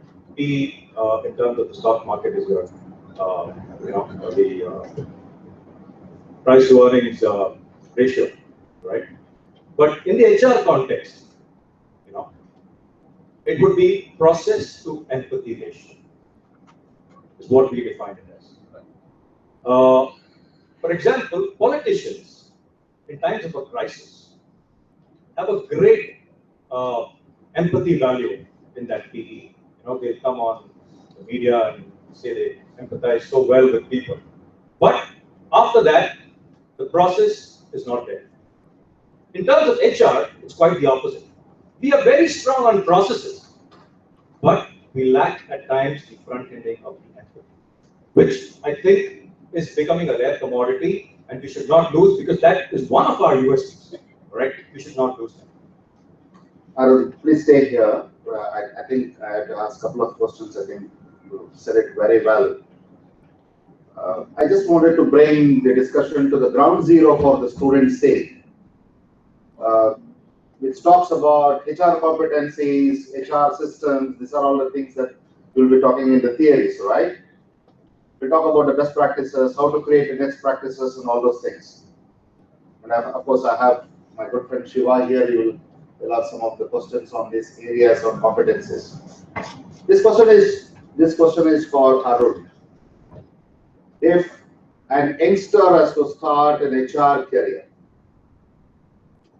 where does this start comes from? Is it by the degree, or by obviously after degree they go to the campus and then they get selected and all those things. What is the foundation they have to put in very strongly if they have to become successful people beyond our capacity, beyond our horizon? So what are the things where to start? All right, interesting question, because many people, especially youngsters, who do not come from an HR background, actually pose this question and ask me, can I shift to HR? Can I move to HR? And normally it is not like Rohit also was mentioning about various companies that have borrowed HR execs from business. Normally, it is thought that anybody can do an HR job, right? Well, maybe true in certain cases, but after having moved into an HR role, if you do not, thank you for that, I was wondering, so. If you're not able to enhance your skills, right? If you're not able to develop content, if you are not able to keep pace with the changing scenario in the HR domain, believe you me, you'll get left behind. Somebody else will come and take that job. So to answer your question, I don't think there's any entry point. You know, people enter even at the top level. You come directly from business and get into an HR head role. Similarly, you can come in from anywhere. But having once come in, if you have the basics and you once come in, if you're selected to do an HR role, well, then it's a continuous process of metamorphosis, as I was mentioning earlier. So you have to keep learning, unlearning. You know, these are the days when I remember 10, 15 years ago, in a recruitment process, or at least I'll tell you about my time when I joined the army. I had to scan through employment, the employment news pages, get the ad out of there, fill in the form, send it by post, etc., etc. Today, we recently hired a guy. He found the job on Twitter, applied through his mobile phone, did a face-to-face video conference interview on his mobile phone. All right? We sent him a digitally signed offer letter, and he remotely checked into office on the first day of work. He switched on his computer and said, "Hi folks, I've joined." That's what we've come to. You know, so that's something we need to keep pace with. As HR professionals, you should know what the industry is leading to. What are the expectations of business? Extremely important. You know, some time back, HR was supposed to be all based on relationship and gut feel, etc., etc. Today, everything is data driven. Everything is data driven. If you want to have a seat in that C-suite, if you want to have the ear of the CEO, you have to be driven by data. Else, some CFO will come and take away your job. Great. So data-driven activity. I think while I pass on to Rohit. Yes, yes. Again, purely based on my experience of being audible. No.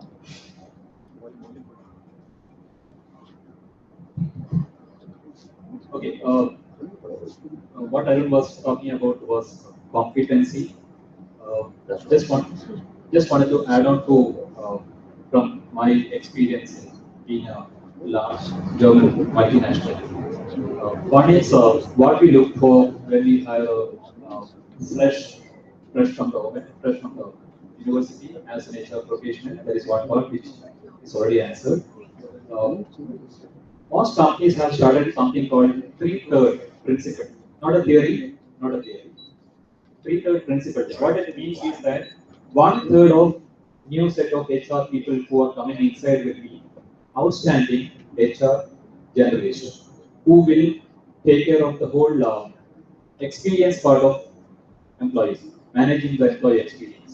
The second third will be those people who have inclination towards the consulting background, who have deep business sense, plus some amount of ability to connect whatever they are doing with the business and the financials.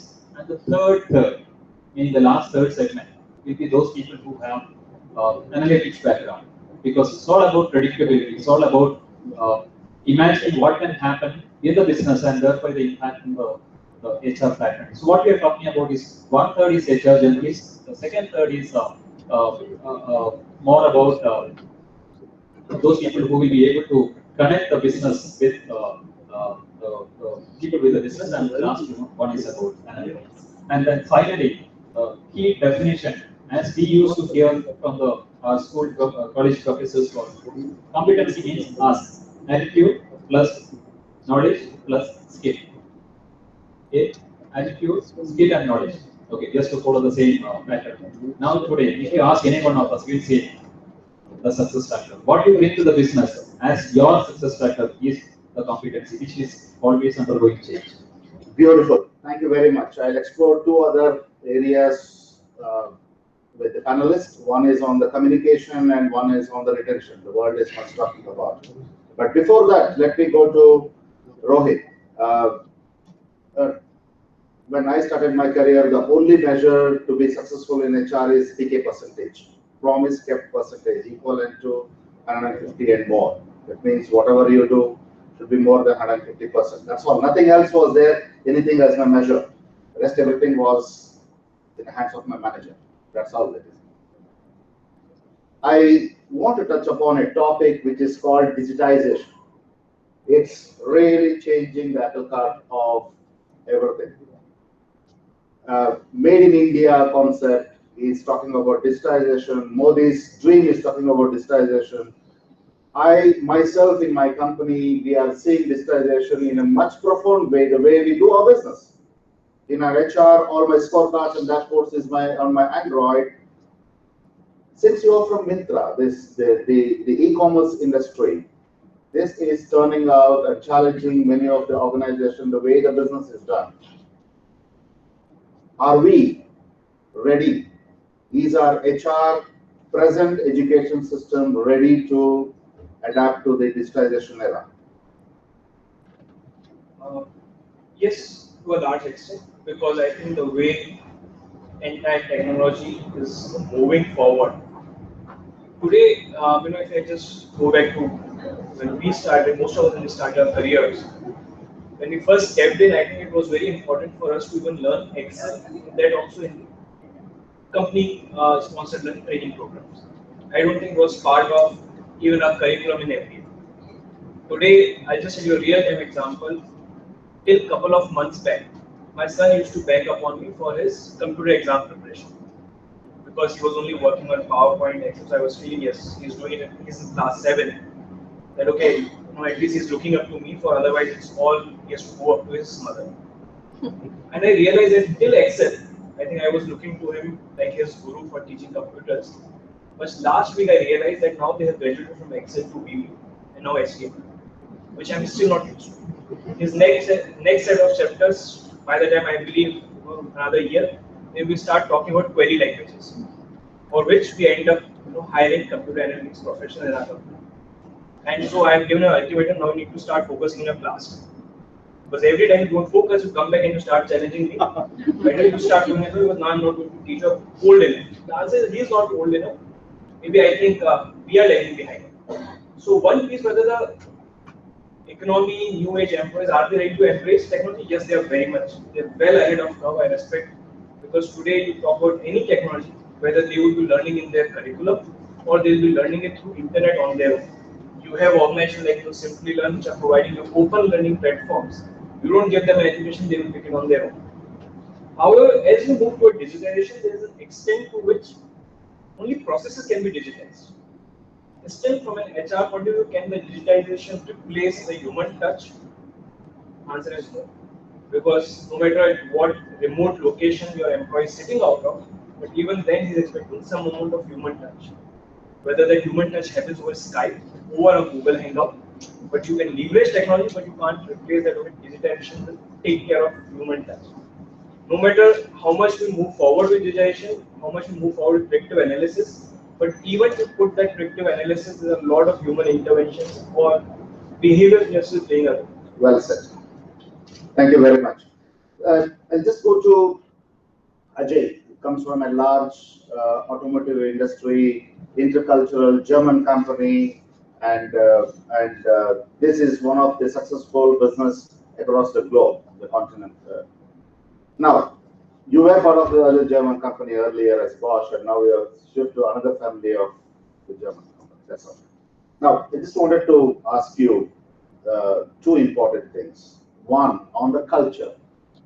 Is HR strategy addressing the culture of the place? That is first question to the audience. The second one is that Dr. Sumantra Ghoshal puts it in a very nice way. He says that the smell of the place, the culture is the smell of the place. Now, what smell you have in Continental? It's a good smell. So, tell us, experience us that smell. Yeah, in fact, just before this panel discussion, I was asked that when you move from Bosch after having spent very many years and then joining another company of a similar kind of a size and business, what is the difference? I said both are German, both are big company, and then for me, only the people around us are different. Rest everything is same, but there is a change. Who creates the culture? Is it a top-down approach? No, it is people around you makes the difference. Let's say, for example, when I joined this R&D center of Continental about 11 months back, one thing that I'm counting the days because I'm saying 11 months because I'm at 12 months. We were around 1,300 people. Today we have already reached to 2,000. So 700 new people who can change the culture has already joined. 700. It's approximately around 40% of the people. So does it mean that we need to change them to accept our existing culture, or is it okay for them to change the culture which is already inside? Both ways are possible. Who succeeds continue to bring the change. So the first method, I make it a practice to meet the new joinee on the day one and say that this is an open culture organization. There is no do's and don'ts saying that okay, you can't do this, you should do all these things. There is no such policy in our company, despite the fact that this organization is a traditional, very aged, old company. You don't have that kind of framework, discipline framework. However, we do have very strong value system which is non-negotiable. Again, this value system is not top-down. It is an inclusive value system which each one of us can practice every day. Now, in the opening remark, Balaji said, what is value system? Value system is nothing but that influence your behavior that finally leads towards actions and results. In a similar way, our organization have a value system which drives culture that makes the place to be better. All of us know that in the earlier past, some of us, or most of us, our parents joined an organization and then successfully retired in the same company. Right? And then used to have lots of pride. I spent my whole life in a company called, let's say, Indian Telephones Industries. For them, it's a matter of pride. Today, if any one of us say, I'm working with the same company for the last 10 years, something is wrong with that person. Maybe nobody is hiring him, nobody is interested, or he's not competing enough. It can be left by interpretations. Now, the question is that, what is this change? The change is because organization itself does not have the span of 40 years, 50 years in the past, like in the past. Now, the lifespan of an organization on an average is 80 years. Then you can't imagine to work in the same organization for 50, whatever number of years. So the point is that culture is an ever-changing aspect, and then how we used to govern our workplace in the past cannot be the same. It has to be changed along with the kind of population or workforce which is coming inside. Just last one point to add on, out of this 1,800 people whom we have, 70% of my team members are Generation Y. I call them as Generation Now. There is nothing called tomorrow. There is nothing called deferred gratification. I want it now. Or digital generation. So what culture we used to have in the past cannot be relevant for this new generation workforce because we want them to continue to be with us for a longer time, as much as possible. So culture is defined by the people and not by a top-down approach, or which is defined by the constitution of the company. Very well said, Ajay. Thank you very much. Yeah. So, when you spoke, it's a very important point whether how the place smells, and I would like to take a step forward on this piece and how, at least in Mintra, the way I am experiencing it, how vision is translating into culture, and that is making whether it's a smell of a place or feel of a place. So we have a vision statement that we want to democratize fashion so that we can help people look good and stylish, and at the same time leveraging technology to its best. Now, when your statement is, or your vision is to democratize fashion, which means taking the fashion to the last or furthest point of the planet, because you want to be a global company. when you want to make a place look good or people look good and stylish, you can't afford that today if I end up having a dress code for my employees. I want them to invent or discover fashion. So the entire culture is around. If you look at the place, those there are a lot of videos available on YouTube. If you serve them, you would realize that right from whether it's a dress code, the place, how it looks, how open cubicles, or the meeting rooms. We don't have regular meeting rooms. There are meeting rooms which are designed in form of a seesaw, or their meeting room is designed in form of merry-go-round. So how everything could look stylish, how everything could look good, so that people who are part of that workplace are also able to live that kind of a smell that goes inside. And even in terms of policy, so we spoke about digitalization. Today, none of our policy, in fact, all of our policies have two versions. One is what can be a part of an audit form of HR process, how we're defining movements, everything.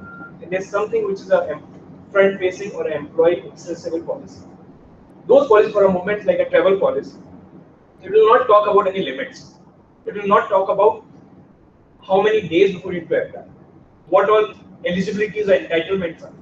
It just maybe a half-page document just talks about get your travel approved by manager, or if your business get it approved on your, it's a self-approval, put it to travel desk, sit back and enjoy till your ticket arrives.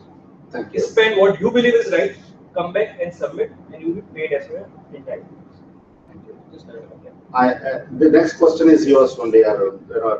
Stay with this.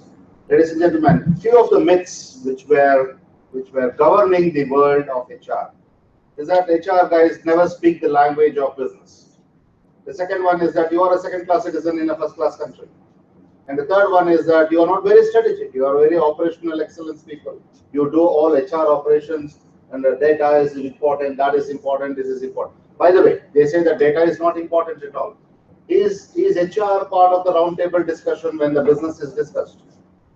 These are all the things that the myths has been converted into reality in terms of proving. HR people are proved again and again and again and again that they are better, not only speaking about the people, but also about the business and the process. The one thing that gets tested every time is leadership. And I only have one firm belief that any given the order in your organization, what gets tested is not your skills and capabilities. It's about the leadership. Three types of leaders, as I give a lead to Arun to talk about. One, the leaders who are neutral in nature. The second one is that let it happen leaders. It can happen. Or make it happen leaders. May I draw attention to two important assumptions and the discussion that one, what is the value of leadership from the HR strategy point of view? And how is Saffron as an organization which has the French connection, Raffle deal is just now got changed, the face of Saffron where Arun heads will change. 3,000 people, 3.5 years they are waiting for Raffle deal to change. Now this is leadership. Something is getting tested inside the organization. May I draw attention to one important thing, Arun? Talk about the leadership. How important is the development, identification, succession of this leadership process, what you have put in place. And I want Ranjit to come back and talk about, Ranjit and Rajesh to talk about the communication strategy. What type of strong communication strategy you have put in. Go to you, Arun. Thanks, man. I'll do one thing. I'll try and connect the culture aspect and the leadership aspect that we're talking about, because they go hand in hand. By giving an example of what we did at Saffron. Well, the Rafale deal, as you were talking about, has been coming for a long time now. Unfortunately, it just got signed yesterday. So we've been mentally prepared for some time now. One small thing that happened in the last 1 year was that we had to change office. We were earlier in Koramangala, we moved to Sharjapur Road. And one aspect of leadership I want to illustrate here that came out along with culture. Our old office, we did a survey, to find out what we lacked and what could be better at the new place. Now, as the head of HR, what I did was, we included family opinion in certain parts of the survey. The reason was, during one of the family meets, a small girl a small daughter of one of my colleagues came to me as we were going around, and she said, "Uncle, what do you do in this place?" Right? So apparently, in the old place, we didn't have any kind of pictures, posters of things that we do. So one thing that we said was, when we move to the new place, it should look like the design center of an aircraft, all right? And we designed a number of things for aircraft, from the engine to the landing gears to the interiors, the electrical system, etc., etc. And when we moved to the new place, we actually, I invite all of you to come and have a look. It was a drastic change. Now that one change not only brought in a sense of pride among the people working, but also among the family members when they came afterwards.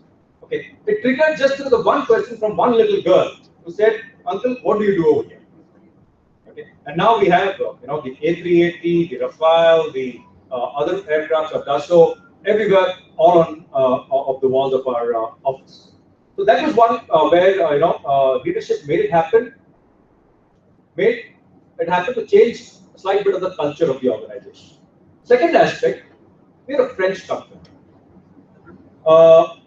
Normally, I was with an American company before this, and when I came here, I saw that there was a huge difference in terms of time taken to take decisions.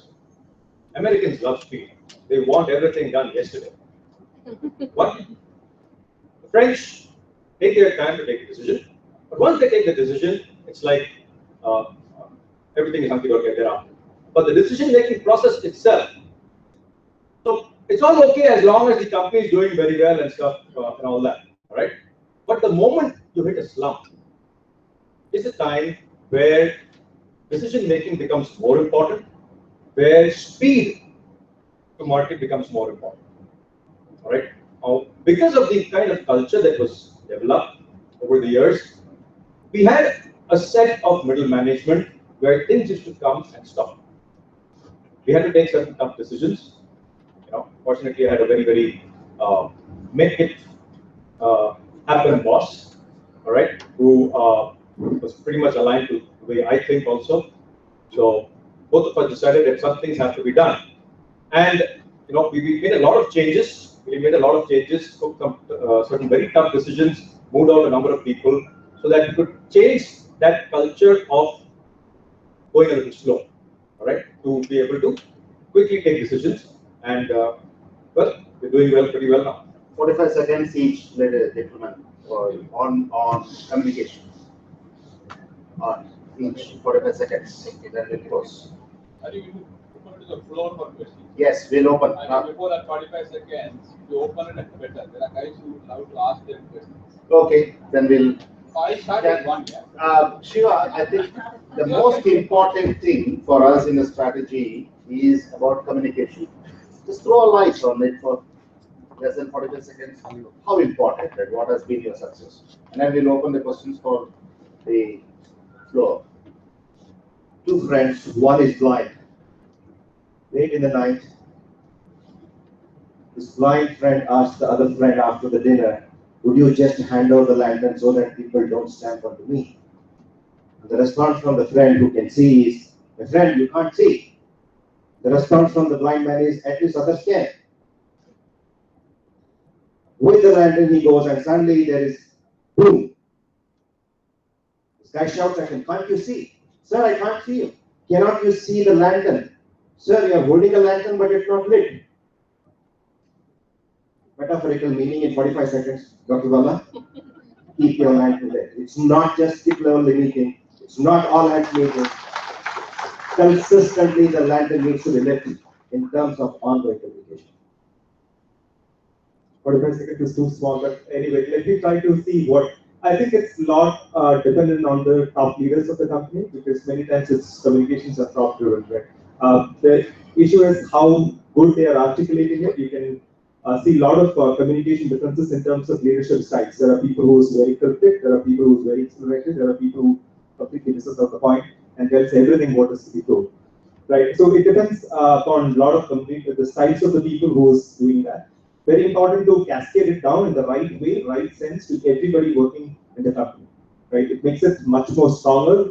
No ambiguity, works towards a common goal. So I think it's absolutely important, but a lot depends on your top leadership. Thank you very much. Ladies and gentlemen, the floor is open for questions. Just tell Shiva to whom you want to ask the question. It's all the 5 members. Yeah. As you're talking about HR study, my name is Shukma. I work with leading B school as a CHRO. Did 10 years of non-HR role. Okay. Then I was 15 years of HR. So my first question in the community, I'm from a very old school, Institute called Tata Institute of Social Sciences, about 80 years old. So we claim to be experts in HR. So we are having a debate in our WhatsApp group as you were talking. About 250 HR heads across the country, all along this, discussing hard and soft skills of HR and strategy. You know what the school should do. Students, what is when we studied and now is completely different. So one of the senior guys commented, I would like also this is asking for input. I would also like this to take a much more integrated view of both business and people. HR struggles to understand business, and often HR folks are not interested in or unable to observe larger demographic sociological trends. So many of us are the third gender, Krisanku.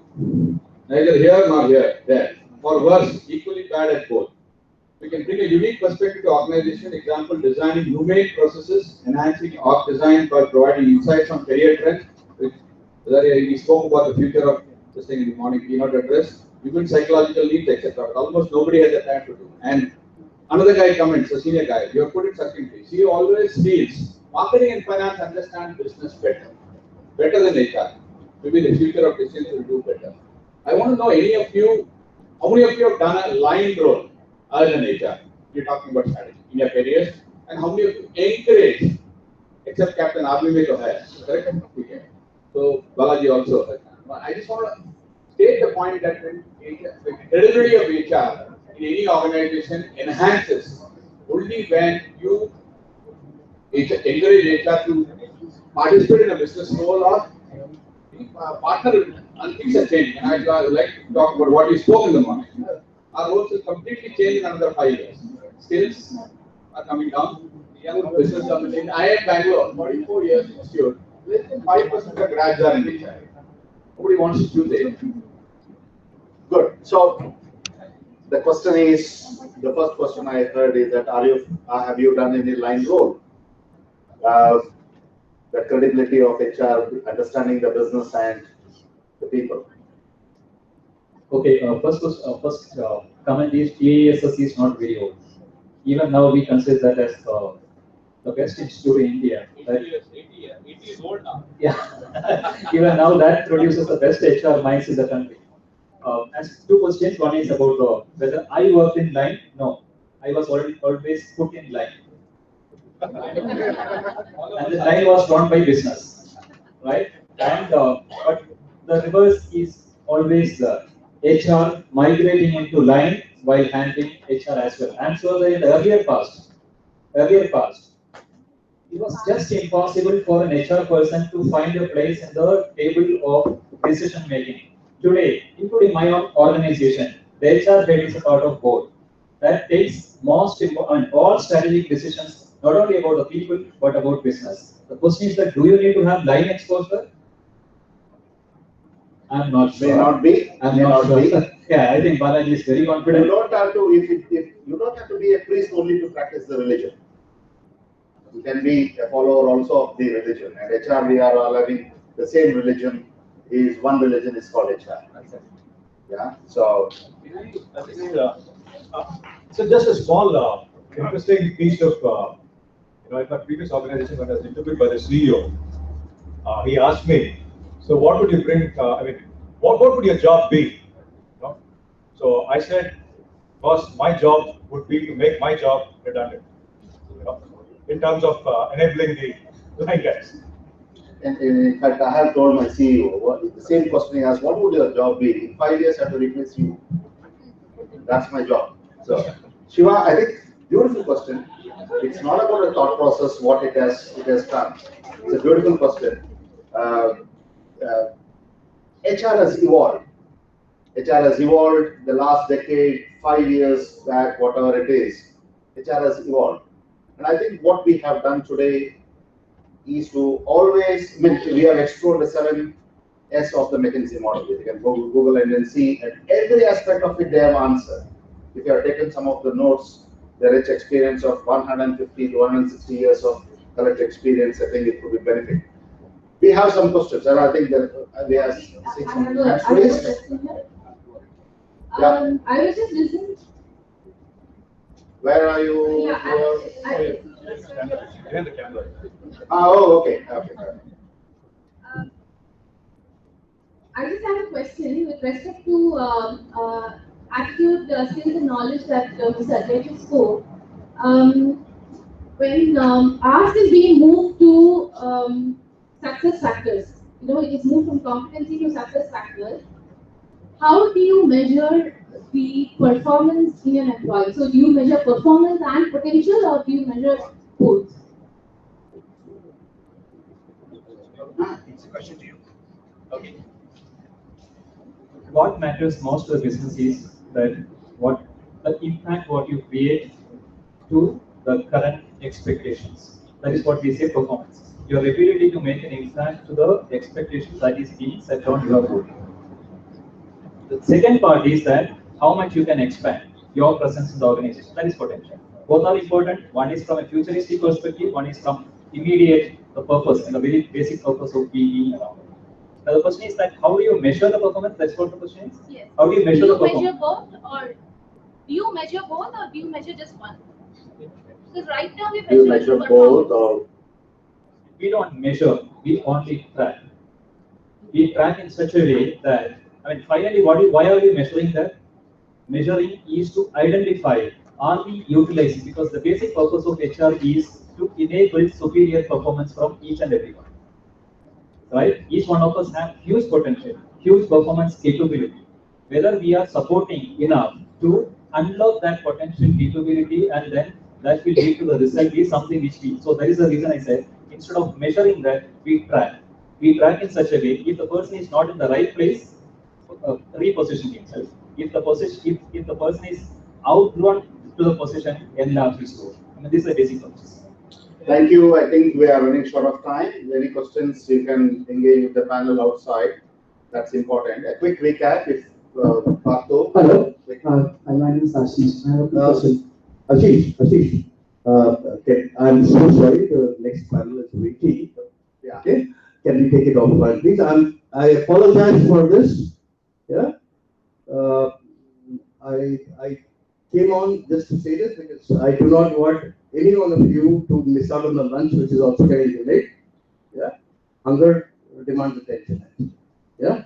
So let's go ahead and thank the panelists and my dear friend Bala for taking this along. I am extremely touched. That's the only thing I can say with the gesture of these people. In spite of all these, schedule hassles and all that, they've done this. GWFM, JDI, and Partho Ganguly included on a personal level is extremely, extremely great. Thank you so much, panelists and moderators. Thank you very much.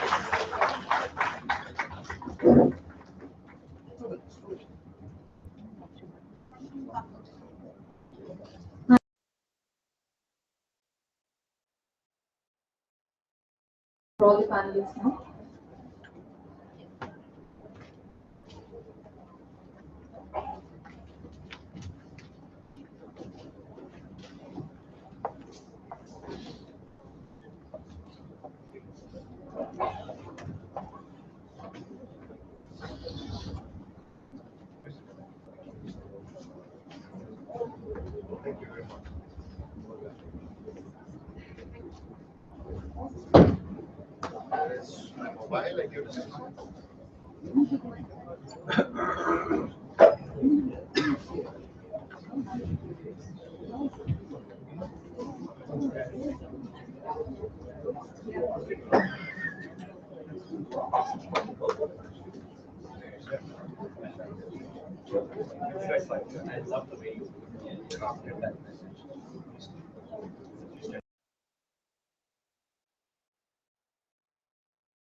In a VUCA economy. In this panel, we hear from talent acquisition leaders who have confronted these challenges head-on. The panelists would debate on where talent acquisition has been lacking in VUCA preparation, why talent managers and workforce planners must prepare on VUCA, quick examples to illustrate complexity and volatility, prepare for disruptive changes that can be predicted. This panel discussion would be moderated by Mr. Rajesh Srinivas, Managing Partner, Beyond HR Services Private Limited. Rajiv comes with over 2 decades of experience in HR and has worked on IT, ITES, telecoms, and banking and financial services domains. He has built and managed global teams and has extensive experience in talent acquisition, talent management, and strategic HR. He has had successful stints with organizations like HCL, Jain, Aditya Birla Group, Reliance Communications, Tech Mahindra, and ANZ Bank. He has also managed large businesses and key customer relationships in Asia Pacific, USA, and Europe. He spends time with students and assists them on personal traits, behavior, and corporate expectations. He is very passionate about movies, music, and sports. He is also a voracious reader. We welcome you, sir.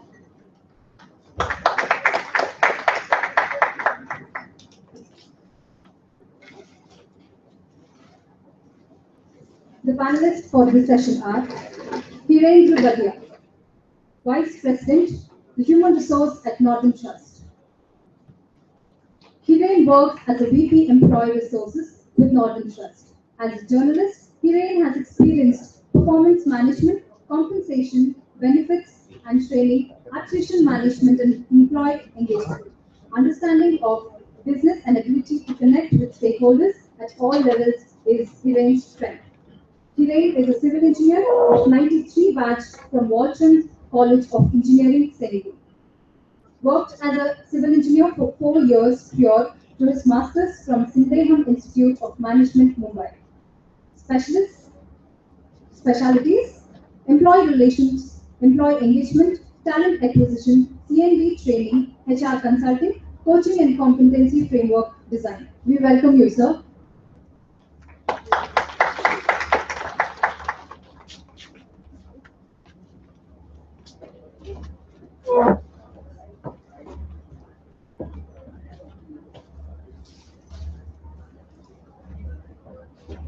Our next panelist is Tapti Mondal, Associate Director HR, E&Y.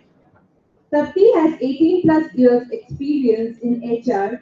She holds a PGDM from Indian Institute of Management, Calcutta.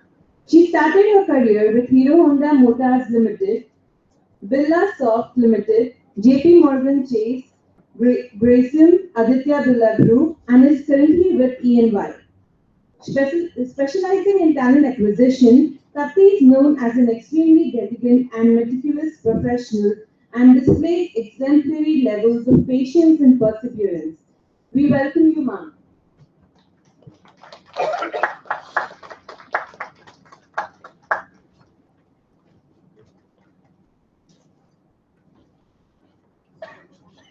Our next panelist, Varsha Avadhani, Head of Cultural Ensign. As the Head of Cultural for Ensign Global Job, Varsha addresses her passion on building ecosystems to develop people. In that context, she brings in uniformity in cultural practices across various global geographies, level of hierarchy, and with people with varied skill sets.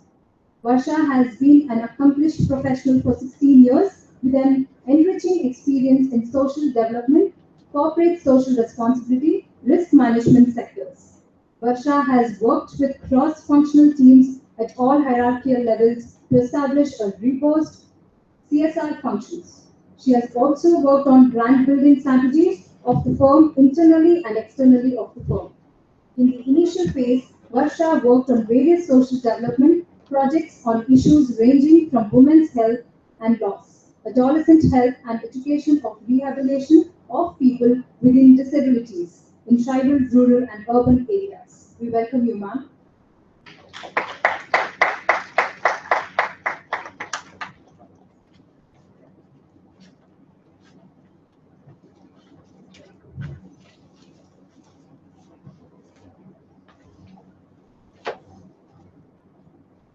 Our next panelist is Amrita Mazumdar, Head of India Tech Staffing at Google.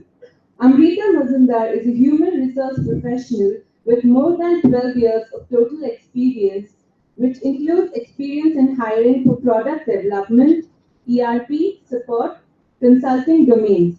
She has handled customer or stakeholder management and has a rich experience for hiring professionals across varied skills, domain, and locations. She has expertise in hiring for senior leadership positions and has managed multi-location teams and effectively tracked or monitored team performance. She has been instrumental in recruitment forecasting and planning and has developed sourcing strategies through cost-effective channels such as social media, market research. We welcome you, ma'am.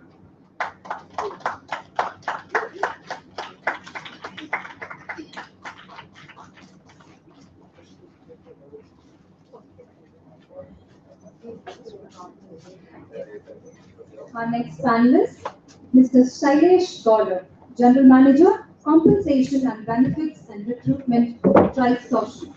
He's done his Bachelor of Commerce from City College and an MBA Human Resource from XISS Mumbai. He has 12 plus years of experience in recruitment, compensation and benefits, performance appraisal, strategic initiatives, HR operations, ERP, employee engagement, etc. He has started his career with TBA Infotech and has worked with iFlex Solutions Limited and Subex Limited and also Thomson Reuters. Sailesh is one of the best and most versatile senior HR journalists and is a true HR business partner, and is also able to manage global HR projects from end to end simultaneously. He is very calm and relaxed person even during testing times. This great quality has always enhanced his decision-making skills. Apart from these qualities, his superb people management skills and HR process knowledge makes him an high-caliber HR professional. We welcome you, sir.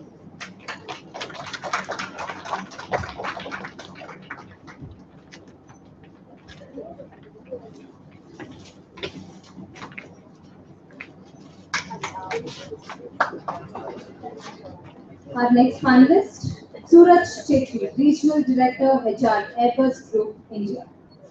He has completed his bachelor's in sociology from Ranchi University and postgraduate diploma in personal management from Xavier's Institute of Social Service in Ranchi, where he secured third rank in class of 1991-1993. He started his career with Bata India in retail, North Zonal Office at New Delhi, responsible amongst other activities for IR and TND. During his tenure, he was certified as a sales trainer and as domestic inquiry officer for industrial disputes. Suraj has an overall experience of 23 years in the aerospace, automotive, engineering, sales and marketing and manufacturing sectors and is located out of Bangalore. Suraj lists his hobbies as continental cooking, and other than English, he can speak German and few Indian languages. He has worked with Bosch India General Motors, Textron, and now currently working as a Regional Director HR Airbus. We welcome you, sir.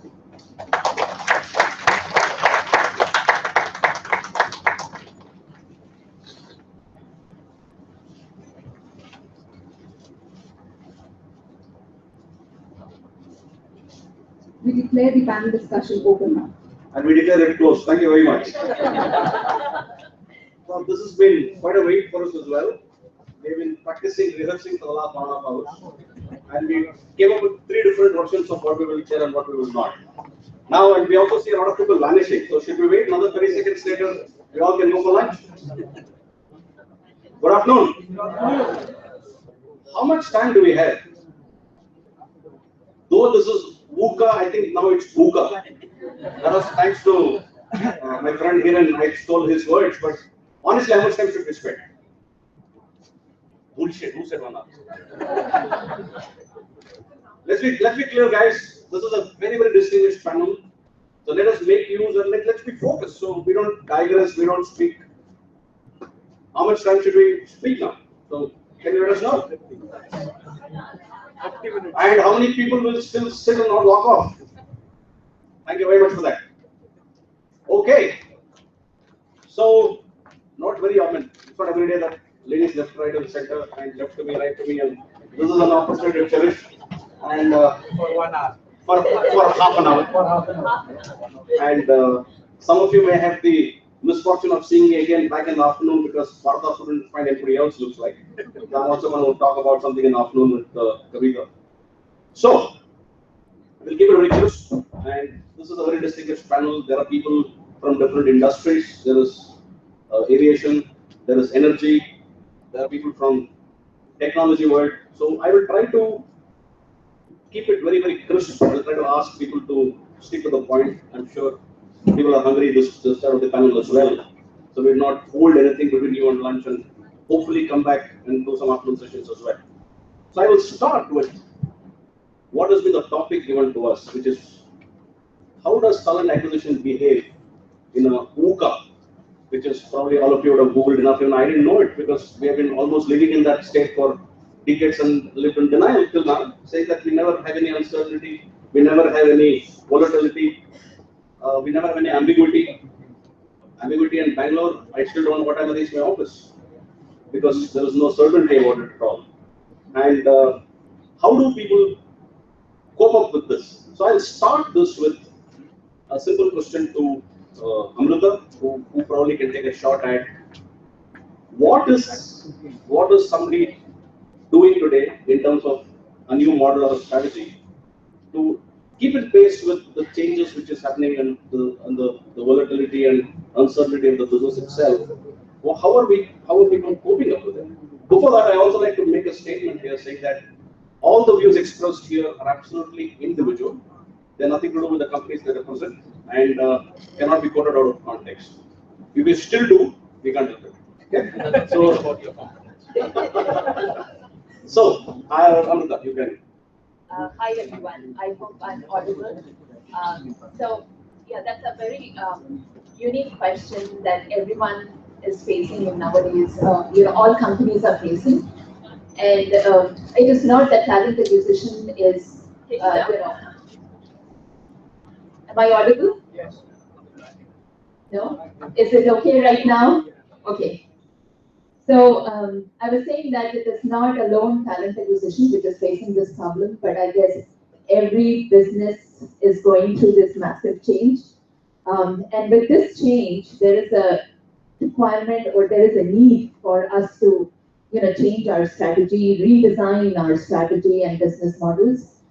So I would say that there is nothing abrupt that we are doing, but using technology as we go forward, right? We are a data-driven company. We are running a lot of analytics per se. But can we always say that we have to depend only on these two factors to make it more successful? My answer is no. You also need to add in the human element or the human factor as we go forward, right? So the model changes because there is this demand which is coming up. The model changes because there is always a need of change, and change is the only thing that is constant. So as we, go forward, these are the things. I mean, you will have to be so adaptable. That any model that you're trying to do today would actually be irrelevant for you tomorrow. Okay, so we will now take a quick view from Tapti, who's taking care of a sort of a different kind of a business in Ernst & Young, and the line of business is different, and the challenges and demands are different. So how do you view this changing context? Well, so am I audible now? Yeah, looks like. I'll talk in terms of my organization where I come from, Ernst & Young. So what does Ernst & Young do? We are a professional services organization, primarily into audit, tax, advisory, tax, these kind of transaction advisory services. So these are primarily our work areas, right? Now, for us, really, if I look at it from a talent acquisition perspective, for these particular streams, I do have a very, very stable source, talent base, I can say. So for us as an organization, the market that we go to is largely the big fours, the other big fours. That's one. So there is one side of the story where there is stability in some sense that we know exactly where my talent is, where I need to really go to. And on the other side, addressing the VUCA piece, whereas, you really don't know whether these streams that I operate in tomorrow will sustain or whether it will exist. As an organization, I really need to move to different kind of work streams, right? So there, I need to keep scanning the market, look at what the emerging trends are, And as an organization, we've really, to some extent, been successful doing that. So we've sort of, are working back with the government on smart cities, right? Newer thing in the future, probably. So that's something EY is investing in. Digital is another area that we're investing in. Analytics is another area that we're investing in, right? So one piece is stable, the other piece, there is a lot of work that's happening at the back end so that we do not become obsolete as an organization. So from a talent acquisition perspective, I have to be continually scanning the market, and my existing base is not sufficient. I have to be looking out. So here, a lot of people from the government, if I'm looking at smart cities, will become part of my organization. Right? So it's actually a balance of both where I need to sort of play. Thank you. So, having understood that things are being different, one of the things which is really driving the market, and most of the guys are adopting to that, is just in time. Nobody today has the luxury of hiring in advance, training, bench. All that is probably not going to work and not working in today's context. So there is a fair bit of focus on just-in-time hiring, or there's a dependency on partner ecosystem. So how do organizations view it? So students, can you let us know how do you grapple with some of these things? Sure, Chief. Work today for us is moving into global teams with modular components and handovers from country to country. And if you really look at stuff, you could be having a distribution center in one place. You could be having manufacturing in another place.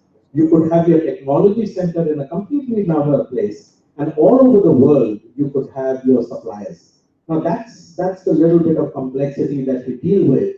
So when we look at people, we look at people who are 168. Okay? So when we look at people, we look at people who are 168. You understand what I'm saying, right? Huh?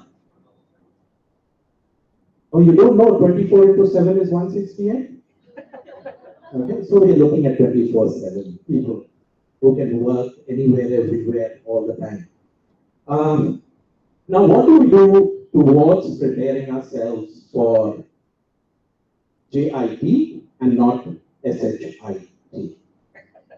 Okay? SHIT is somehow in time. So please don't mistake me that I'm being vulgar here.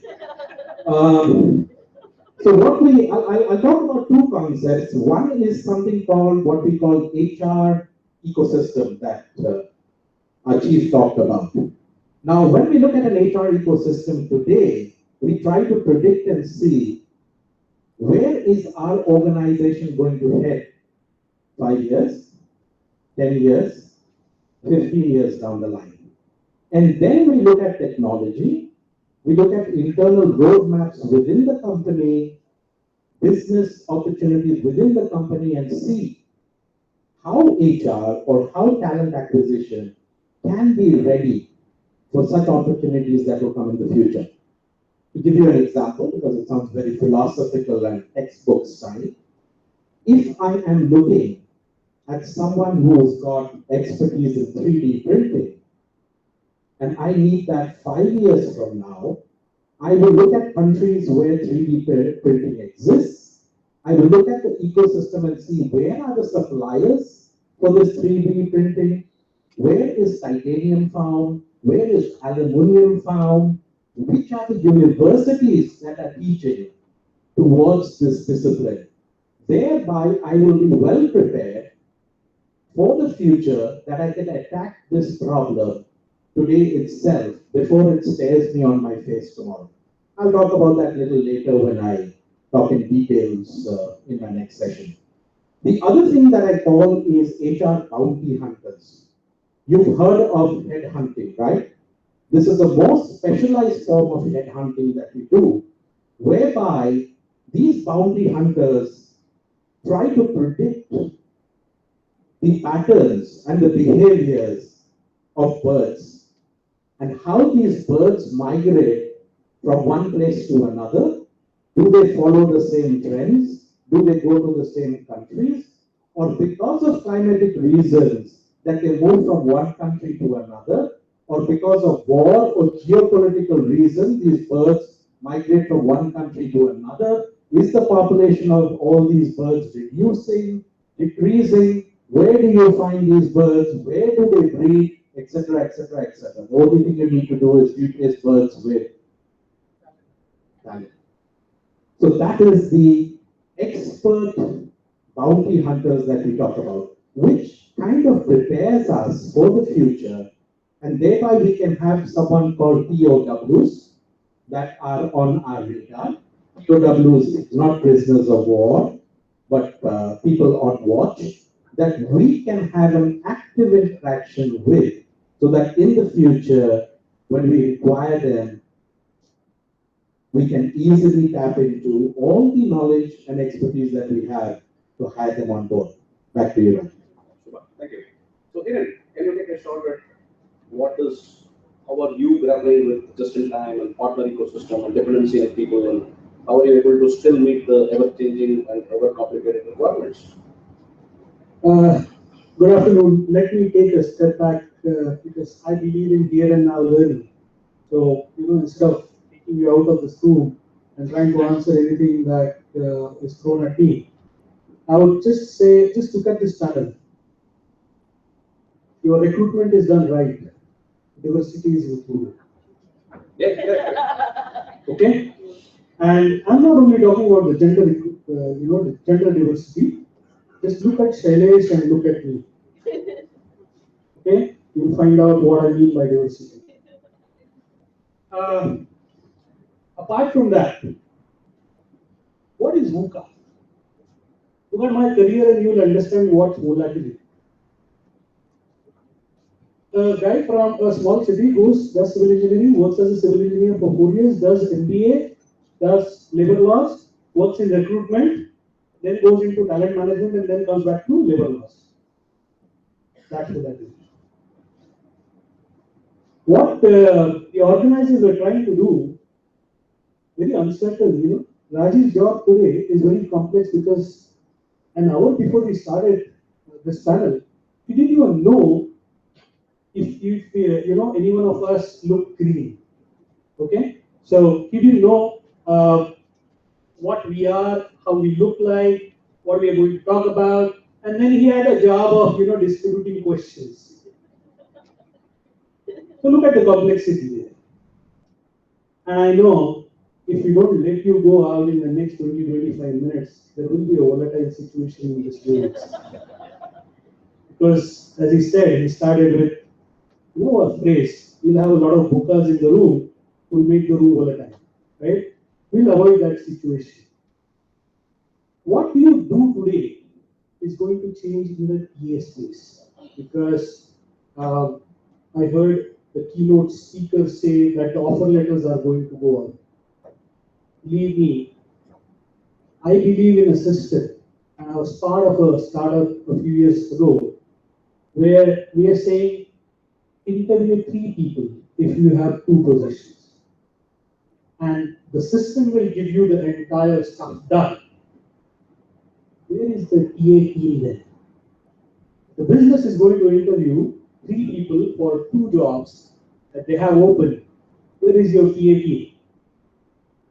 That's the kind of volatility that you're going to deal with. That's the uncertainty that you're going to deal with. Machines are going to replace all your mundane work. CV scanning, culture interview. I have never in my 21 years of career understood what is a culture interview. Being part of HR. Okay? Forget how I can make business understand what culture interview is. Don't put me on that panel. Okay? Never. What else? What else can happen? You're going to see, a lot of these millennials coming up with crazy ideas. We are getting paid for working 3 hours a day, 3 days a week from home, right? You're getting a special bonus for it. I'm sure talent acquisition will also happen the same way. The machines are going to, replace everybody. It's a VUCA world, after all. And apart from that, just look at the current scenarios, is talent available? Ample. Are we hiring right? God knows. And I'll stop this with just a question. How many of you have heard of Red Cross? Red Cross? Yeah. Just imagine you have a situation where you have to go and put up camps. Floods, earthquakes, you have a natural calamity and you will put up a camp and Red Cross comes and sets up a center. Just imagine a corrupt guy being given the charge of the food supplies to the camp. Just imagine a PDO5 getting a security guard's job at that camp with so many displaced people, so many displaced children. What are we talking about? Challenges in our world? Just the 7% of the total population that we are in this civilized and the so-called, legalized recruitment people. There is 93% of the population which doesn't even get to know what a policy is for that matter, what a law is. So I completely agree with Rajiv when he said we were living in the VUCA world. We always are in the VUCA world. VUCA is nothing new. We have been trying to deal with it, a few of us, we're keeping it in our back shelf. Right now, we're just putting it on the table and saying, okay, some new brains have come in here. Let me give them a new puzzle to solve. So VUCA is the new puzzle. That's it. Don't worry about it. Guys, it is not the end yet. We still have at least midway to go, right? Okay, now, one important aspect which Jain pointed out was, what is culture all about? Good question, and I want some answers on that.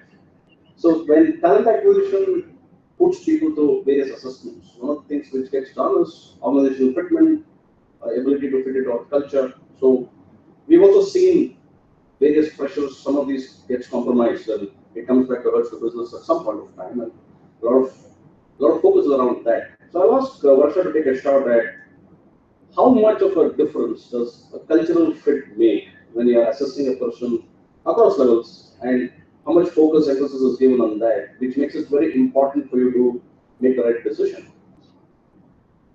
So, can you hear me in the back? Great. Good afternoon. I know it's too much of a lunchtime and we have been talking a lot, so the hunger is increased.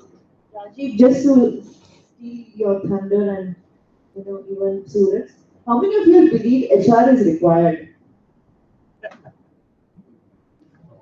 Not bad. We still have a There are a lot of politically incorrect people. So how many of parents sisters? Let's also take it there. So the question I'm asking is today business is actually making or dual hatting as HR, especially in the talent acquisition role. So I got hired into Ensign, the company which I'm currently working for 2 months back. And the first 1 week, I only heard this word culturally fit. We couldn't retain those people or we couldn't do, we had attrition because they didn't culturally fit. So I was also trying to figure out just like you see, what does this culture actually mean? And especially from a sector which is quite stable. Energy as a sector, unlike technology, is not a very, every minute things don't change. So there is a sense of stability. Yet, you have this cultural fitment stories going around. Now, it all actually comes back to this word VUCA. And the word which leads from VUCA is adaptability. So let me give you a construct here. Ensign currently works in the power distribution sector as well as in the consulting as well as even into product manufacturing. So when I mean power distribution, we work in Orissa and we even have a linesman who's on our staff roles. It's outsourced to us and they are on our staff role. Then I have very high-end, extremely talented people who have 30 years of very high knowledge in the power business, and they are in the senior executive roles. Okay, and then I have the new grads like you all who join us, okay, and also from the elite business schools across the globe, from the Warwick to the IIMs to, the Adelaide universities everywhere. Now, what is culturally fit here? Okay, it's extremely complex. Okay, so you might wonder, what does a linesman has to do with cultural fitment? To what does so the natural tendencies, an executive who comes with 30 years of experience is culturally fit, right? Now, that's where the whole thing is. Can that executive work with the linesman? And can this linesman actually work with the executive? Because it's just a small group of people, okay, just around 6,000 people across the globe. Okay, now that is cultural fitment. Now, what's the commonality? How do you define culture? Are you catering to the customer at the end? The culture is directly related to your customer delivery. If you define from the end, you understand it. If you define from the employee side, if you define it from the talent acquisition side, you go wrong in the cultural fitment. But if you define it from the customer end, what does the customer require? And that's why the position gets filled. So, does the person depict the values of empathy and passion towards the customer? Then you have an equal fitment. Else, you always have this, somewhere it didn't fit, so people just were eased off or they moved away. You have various stories across. That's the way you look at culture. Now I have an answer. Why was the culture invested in my last organization? And Shivani is a witness of that. Okay. So one of the key aspects around HR and a lot of practitioners have been following is retention. I think a lot of organizations have evolved with a lot of strategies around retention. They want to extend the stay of an employee. They are trying to do a lot of things they think that will help them retain knowledge, help them retain the employee, there is continuity. So there's a lot of focus around retention. So I would like Shailesh to give us a view on what he thinks are his views about employee retention itself, and what are some of the things which are emerging as acceptable policies, process around what should be a good retention practice. So I come from a background of pharmaceutical industry at the moment, where the retention would mean differently because we have different demography of people working in an organization. But the word retention typically means how the businesses have been working and operating, and what is the vision, right? And accordingly, we have to devise a scheme. So if you look at my background, I mean more from a compensation and benefits. Everybody looks at that money is the only motivating factor which will retain people, but that is not the case. There are a lot of engagement which has to happen or go in the background for each and every employee which works with you, which will keep or ensure that the retention is happening. But in reality, there are different issues in retention, because there are organizations where they run on really raw costs, where they ask you to ensure that there is a churn which is happening. So you will not necessarily retain people. So our job as HR professional becomes even more tricky, because at times you're asked to retain somebody by whatever means possible. On the other hand, you may also be probably asking the other person to go or let go the individual without any cost or any other negative impact on the brand of the organization or the monetary outflow which goes. So probably you have to do a juggling in this VUCA environment on how do you, on one hand, think of a strategy which will retain or engage the employee, and yet when the person has to move on or ask the person to go out of whatever the business decision was, you have a strategy in place for that as well. So probably that's. Just to add in another aspect to it is organizations should start thinking retention not while you are having high attrition, but retention from the day one when you start this organization, right? So it's very important that your retention should be through the process. The people should be retained through, through the time that they are there, and not at the last moment when they have put down their papers and then you are making a trade-off whether, you want so many stocks or you want your base salary to increase. And so those are the trade-offs that you are actually doing. So I think it's again related to a cultural aspect as well. Like, every people in the organization are tied up with the second one or the people around because of a great culture or because of some, learning or anything that they are deriving from those companies. It is a money factor, but not always a money factor. So I think it goes hand in hand, and I think we have to make a huge change on the way we address the retention and the way we address attrition. Yeah, let me tie retention back to talent acquisition.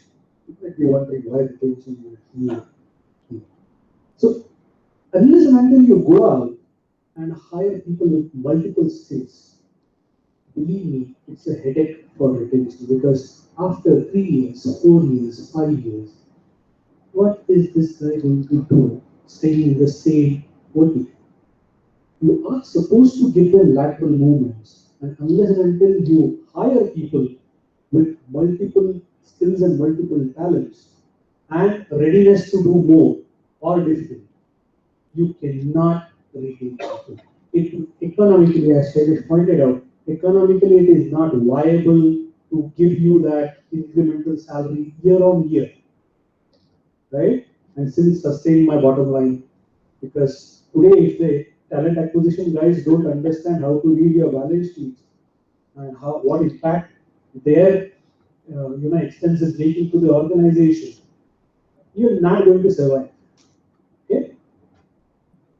All right. So let's move to another interesting dimension, which is debated in all boardrooms, and I'm sure it continues even today, is how aligned is talent acquisition to the business itself. I think we've been asked this numerous times, and we've all got away with some answers at that point of time. Because if you understand the business well enough, probably you hire correct kind of people who match the job, and probably helps you in retention, probably helps you in career progression, and answers a lot of questions. So the classical debate is HR a support function, or is HR a business function, and is business partnering happening enough? I think every year my answers have changed. It depends on who's asking the question. It depends on how much shit I'm in, and how do I get away from that situation I'm in at the point of time. So, in an ever complex and ever changing scenario, I think it becomes even more critical, the business would say, that you need to understand the business more, without wanting to understand that he needs to understand the talent more. So there's a classical dilemma. There's a gap, and we are always the fall guy. So we always take the hit, and that continues, right? So I would like each of the panelists to go around and share the review, starting with Suraj, on how critical is business understanding. Is the business trying to understand the workforce dynamics in the market today? Are they able to understand what is talent, what is the talent story, what is the talent expectation?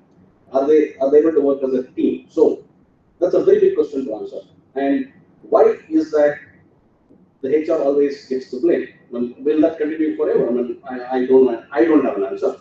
And I've stopped finding an answer because there is no point finding that. But I like the panelists to educate us in terms of what they think about this interesting dynamic. That was not prepared, right? We didn't talk about that in discussion. That was the surprise question. Thank you, Chief. What we do in our organization, I can talk about my organization, is how to align the top with HR is in most of the functions that people get invited into to speak about HR, I ask my boss to go. Okay? And what that does, practical things, what that does is it forces him to understand in a more precise and better way what we do. Secondly, what I try to do is work with my team that they have a face-to-face with my boss in the boardroom so that he also understands what stuff they do. Because I very strongly believe, like Rajiv was saying, his answer changes And it is based on the mere fact of the alignment that the top management has with HR. If you are aligned correctly and he understands things even before he commits to it, that is very easy. Say, for example, if he's having a discussion with top executives and says that we will want to shift any area, flight warning system from Toulouse in France into India, he will be in a position to tell that person, that's a great idea, but be aware, because of the lack of understanding of the area, you will not have people in that area. And likewise, he can act like an HR business partner. And I think that dual role that the CEO plays and you play, and of course, if you are his mentor in not only HR but other things also, and you have his ear, it helps a lot. But most of the times, it is a personal relationship that does the HR department good that you establish with the CEO. What Suraj also didn't tell you was, before his boss speaks, he would have gone and told what to expect.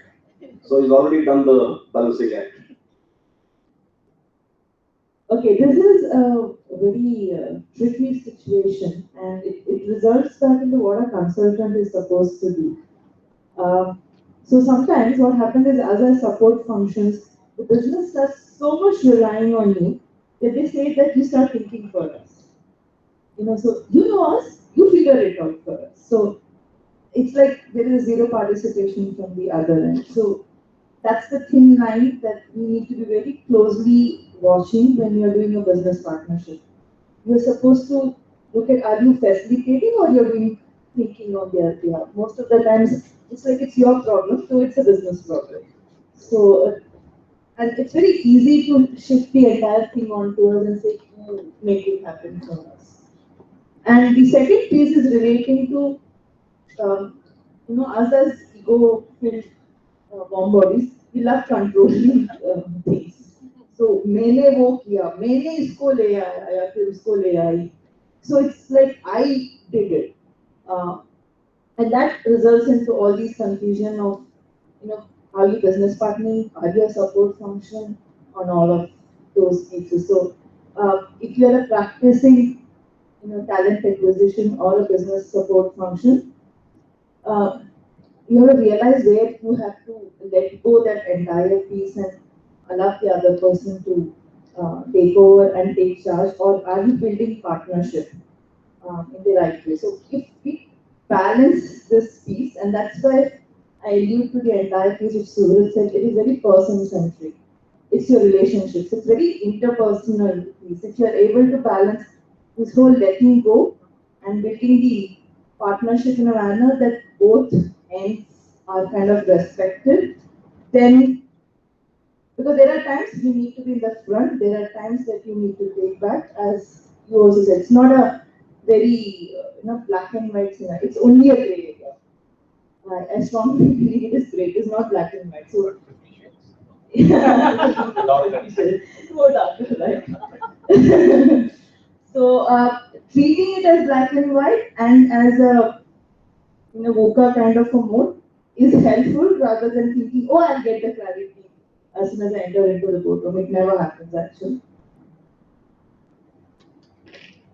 Okay, again, I'll talk from the EY context, how in my role as leading talent acquisition for this region, what's the best that I try to do? I'm saying try deliberately because at times you're successful, at times you're not. But the kind of organization that we are, again, it's a partnership-driven organization, which means that I have 300 plus partners right now in India, 300 different working styles, managing them, and everybody owns a stake in the organization. It's not that I have one particular boss and I go to him and get directions. No. In Bangalore alone, I have 45 people to deal with. Different working styles, different expectations. So for me, what becomes important is how do I manage their expectations well? How do I align with them? So personally every day I have a list of people that I need to meet up with, and with the agenda already defined. So that's the way I try to set up or create my relationship, because that's important as an HR person to be able to be there. It's not all times will you be told what is to be done. You have to anticipate, expect what they want, and deliver to their expectation.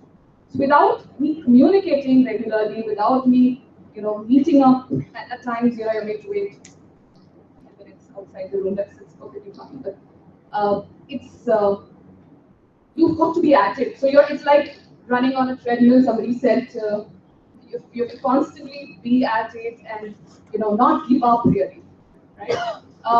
So coming back to talent acquisition, that's your personal way of keeping that communication going. But tying it back to talent acquisition, it's really I would say set at the beginning of the year, maybe set or take the expectations from the business. What is it that they want? What is the impact that you need to create that particular year? So all of that data you have readily available with you, and then obviously with the data, if you don't do anything, you don't build credibility. You have to be always at it, as I said, regular reviews with the business, regular interactions, and that's how you reach somewhere. You may not reach, get to the road, but you'll probably reach somewhere. It's always you're always running.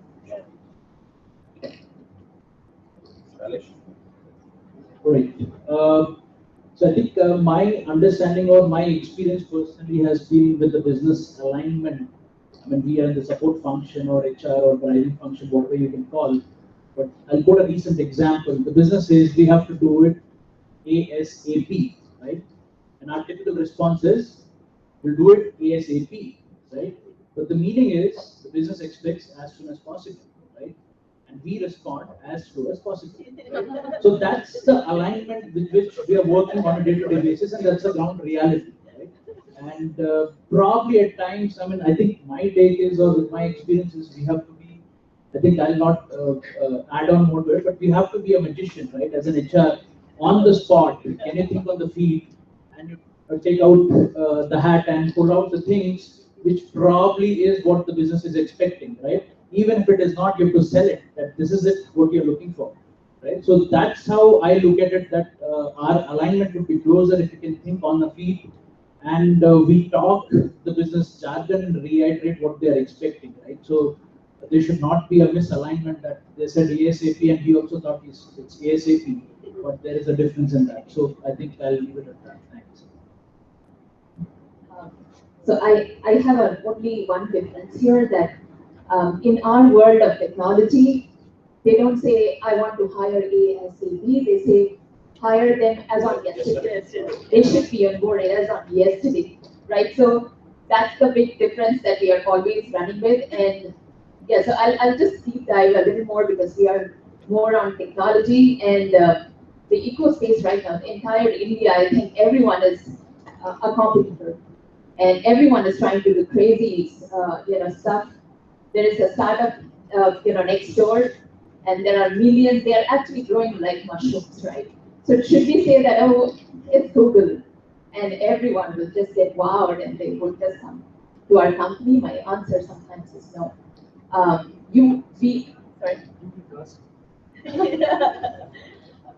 So there are two things that inside Google, what we always chase is, should the business tell us in advance? Should we be aligned when they are making their business strategies? Should we be aligned when they are actually thinking about manpower or even investing at sites? Like, let's say, take an example, when Sundar was here, he was always talking about growing India, right? So was that a great move, and what should we be doing? He made an announcement, he went back to US, but then we are getting prepared, because if there is an opportunity, we have to really grab it, because there is competition between regions as well, right? So it's very, very important that we are aligned to the business as much at the beginning, then going to a room or going to a discussion where you're just hearing about your positions and you're hearing it. So it has to be more proactive and not reactive. So that's where I think, and if you have to be proactive, you cannot be a service provider. You have to be a business person. You have to be the key player and the trusted advisor. They should come to you in the beginning when they are really thinking that, yes, I'm going to invest in this site. So that's very important, and I think we have to earn credibility, just like everyone has mentioned. You just can't wake up one fine day and understand the business is going to trust you. This goes along. I mean, there is a long way, and there is a lot of investment from our side to make the business feel that we understand them and we are for them. It's that, I mean, this becomes so important because when you're doing your own talent strategy, your own hiring plan, you're going to make a plan, but you need to, take them in our plan. So that's exactly what I always tell my team, that you drive the plan. Like, we are the drivers, but we also have to have a shared ownership along with the business, because without them, we are not going to be successful. They need to, tell us that it is important, but we are supposed to tell the timelines. It's not as on yesterday, but it's as on the 3 quarters or 2 quarters whenever we can hire. But it's the confidence. It is the relationship that is so important, that they understand, even if it is not working, they are absolutely aware that we are putting on 100%, and it can't be if we don't have the credibility built in there. And the last thing, because of technology, I would just say, when you are actually working in a technology company or maybe in any other company, try to be as technology literate as possible. If we are going to any, let's say the hiring manager is coming and telling you what machine learning and data analyst or a backend engineer, anything, right? When they are talking, it shouldn't come as jargons that you really don't know. You should be so literate that the next thing that you're talking about is aware of the market intel is already built in your discussions, and you have mostly the data points to support it. So I think it goes, it's beyond partnership, I would say. It's more on trusted, advisor kind of. Yeah.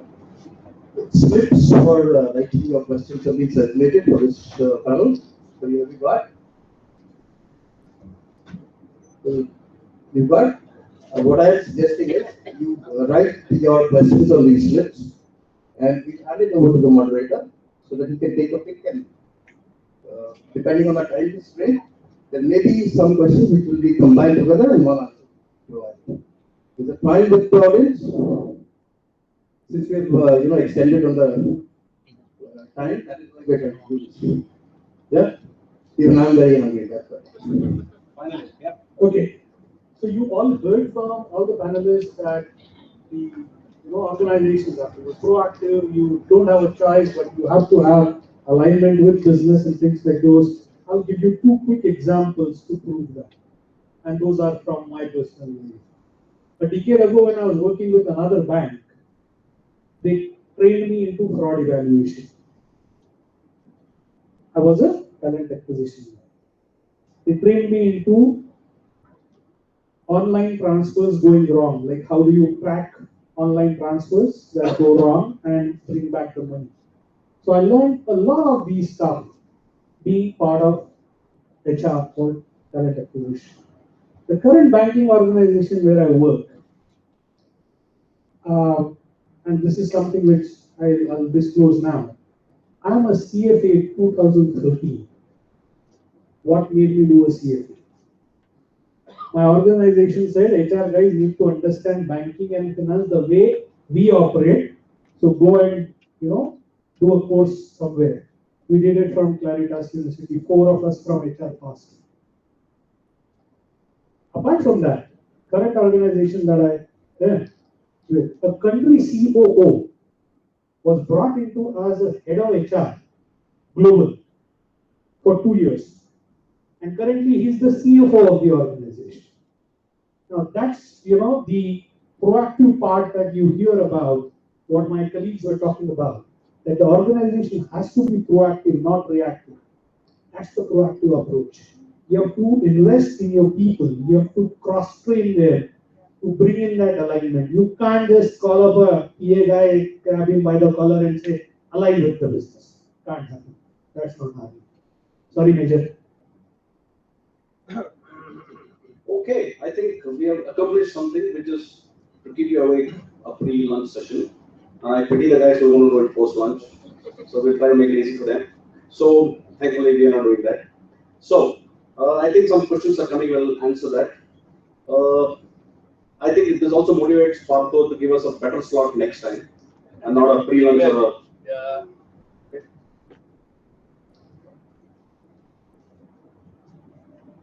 Okay, so this is a question. I think the most appropriate person is here to answer. For a startup context, how will you define culture? What is the best way to drive in good culture?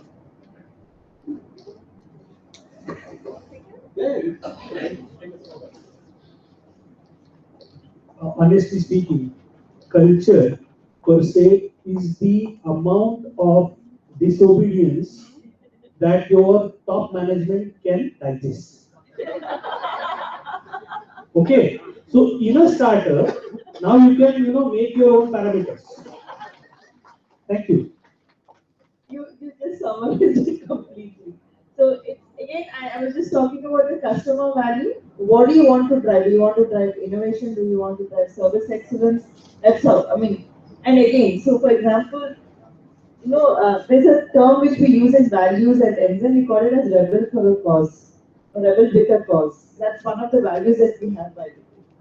So the whole question which we have been continuously even thinking inside the organization, do you encourage rebellion in the organization? Do you allow to question the systems within your? It's nice to say you can rebel with your customer, but how about rebelling within, right? And so how tolerant is the top management in terms of being a rebel? So that's where the innovation actually happens. So that's the culture of a startup, by the way.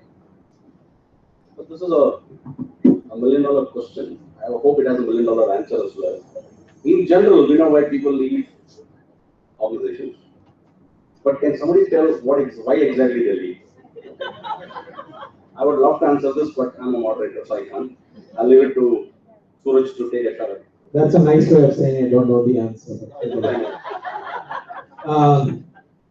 Their bosses. And that's the actual answer. People continue to live bosses and not organizations.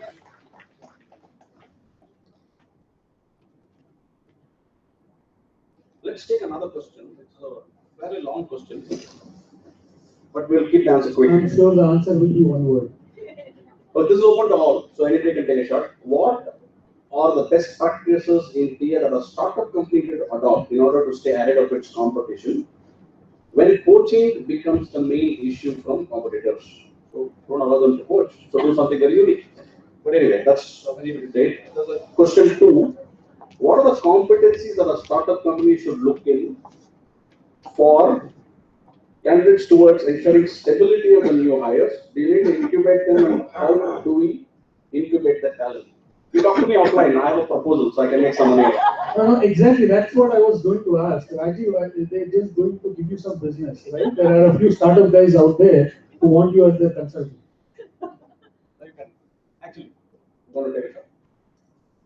Two things. I think the concept of a startup itself is that you fail and you fail fast. And I think you don't encourage people to stay. That's the first thing. The second thing, how do you really want them to stay on? Become partners in the organization.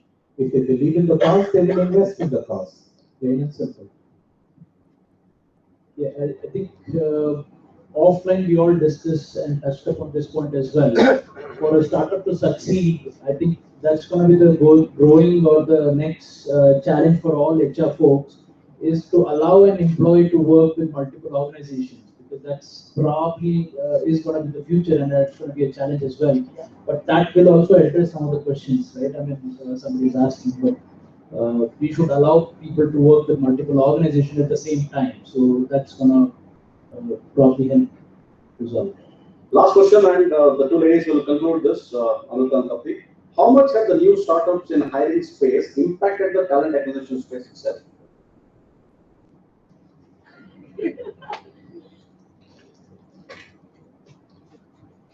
Well, for me it's been big.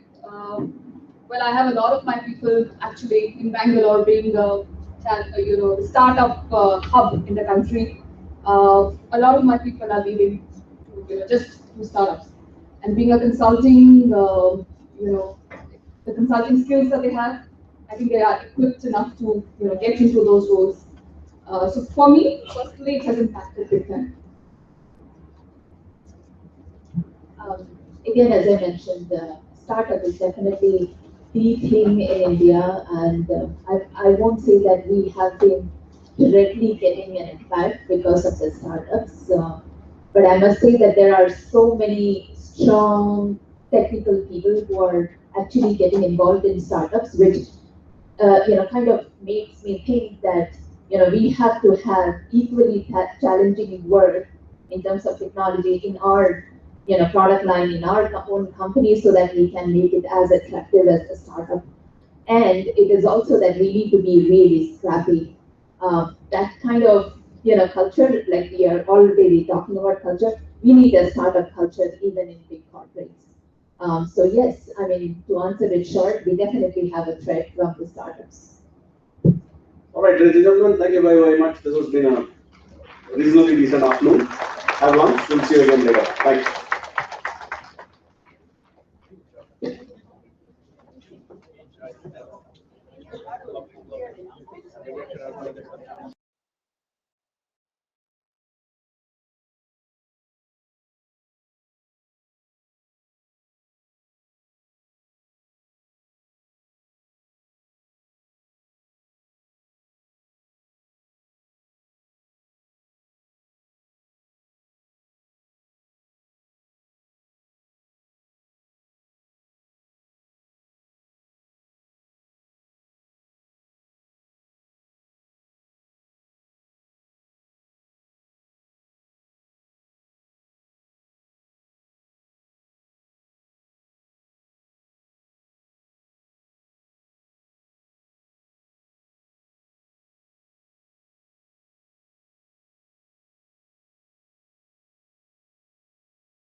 at all.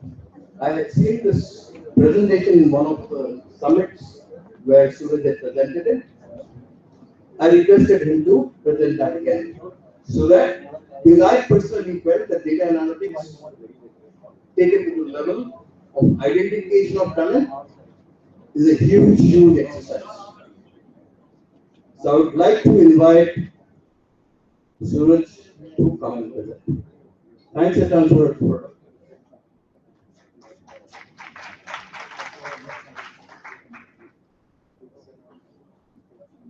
Thank you very much.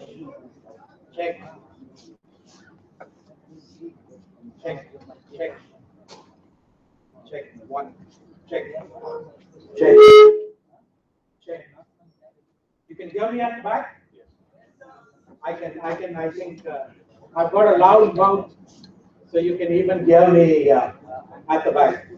As the presentation comes up, I will not waste time, but talk to you about that today in this world and in this era where, like I told you earlier, there is such a lot of uncertainty. How do you look at talent? And what are the plans and the strategies that you can have so that you are well prepared for all the eventualities that will happen in the future? So that's what I wanted to talk about. Earlier in previous organizations, when I've done this session in previous forums, I called it the live-in relationship with human resources. Okay? Because that's the in thing today. So I call it the live-in relationship with human resources.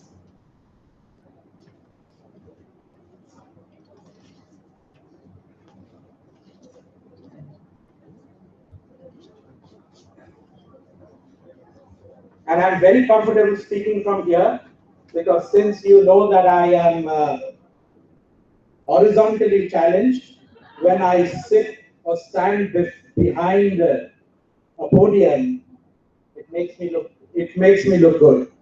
So since we don't have a slide change, I will do the stuff from here itself. I don't have to tell you about this and how social media is affecting everything that we do today as far as recruitment is concerned. I'm not here to talk about that at all. But that is a fact. Social media will change the way we look at everything. You'll be surprised how social media will even change your own personal lives. I can give you examples where there were 5 friends, girls, graduated, got jobs, got married, and 4 of them got divorced. They put a lot of pressure on the 5th one to get divorced because, come on, at the end of the day, it's a community, right? All have to be in it together. I'm not joking, this is serious. And if you look at the power, and if you look at what is behind it, you'll be surprised. On the one side, if I name the top 10 populous countries in the world, starting from China, India, US. And I look at just the population. I'm not looking at people who work. And then if I look at the accounts that are there in Facebook, on Qzone is basically a Chinese Facebook, Google Plus, LinkedIn, they kind of have memberships which are even more than countries that are on the top 10 list in the world. Think about that and see the power that these social medias have to reach out to people. And that is why you see today a lot of things happening on social media.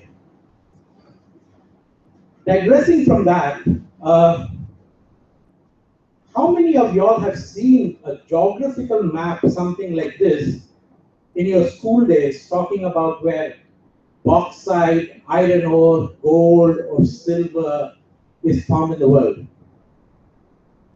All of us, right? We had to draw all those things in school.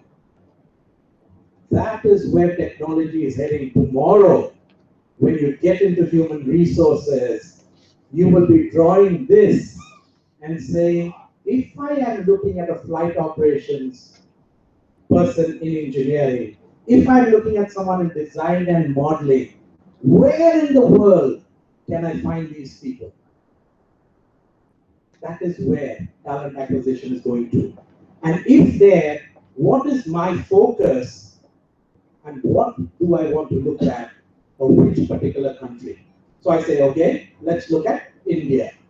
Then we go deep dive and see within India, where is this particular talent available? Let's take, for example, flight operation analysis, and we understand it is in Maharashtra. Okay? And I want to focus in, like Google Maps that you zero in on the satellite image, and I say, okay, let's look at the state of Maharashtra. In Maharashtra, where are the people and which are the areas in Maharashtra that you look at this time? You go deep down and say, okay, let's look at the city of Mumbai. Where in Mumbai can you find this? And it goes on, on and on and on, till you identify which are the companies in which you will find people like this. And then, once you've identified the basic organizations, airlines, then you list out and say, these are the airlines. Not only that, but it even goes a little further and scarier than that. That looks like an organizational chart, right? We even know who are the people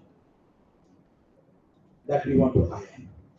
And remember, if you were there in the previous session, I talked about POWs, person on watch. These are the people that I watch. And I say, this is the person that I need to hire.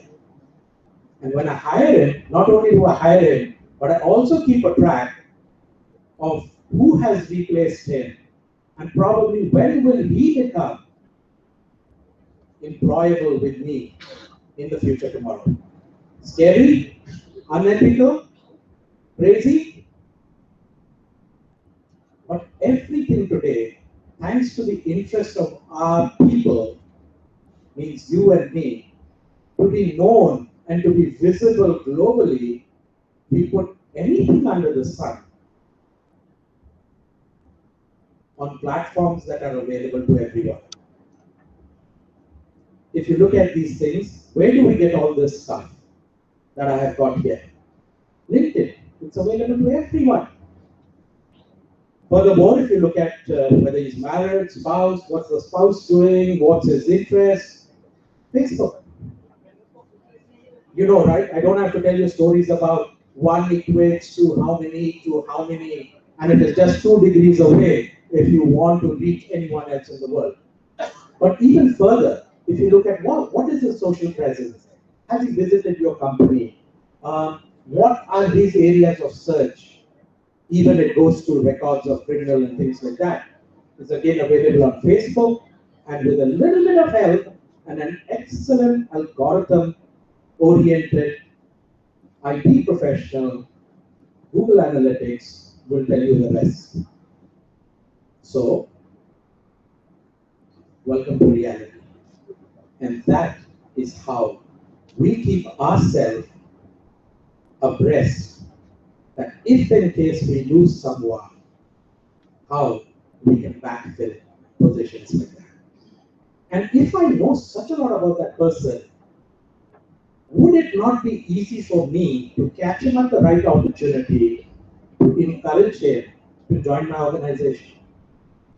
I will know all his friends that are there. I don't even have to approach him. I just talk to one of my colleagues and say, hey, such and such friend of yours who's doing his PhD in IISc in this particular area related to this company, why don't we have a chat with him? I invite him over to probably a forum or a conference that I'm holding. And he's not even aware that very subtly things are happening at life. That's one example.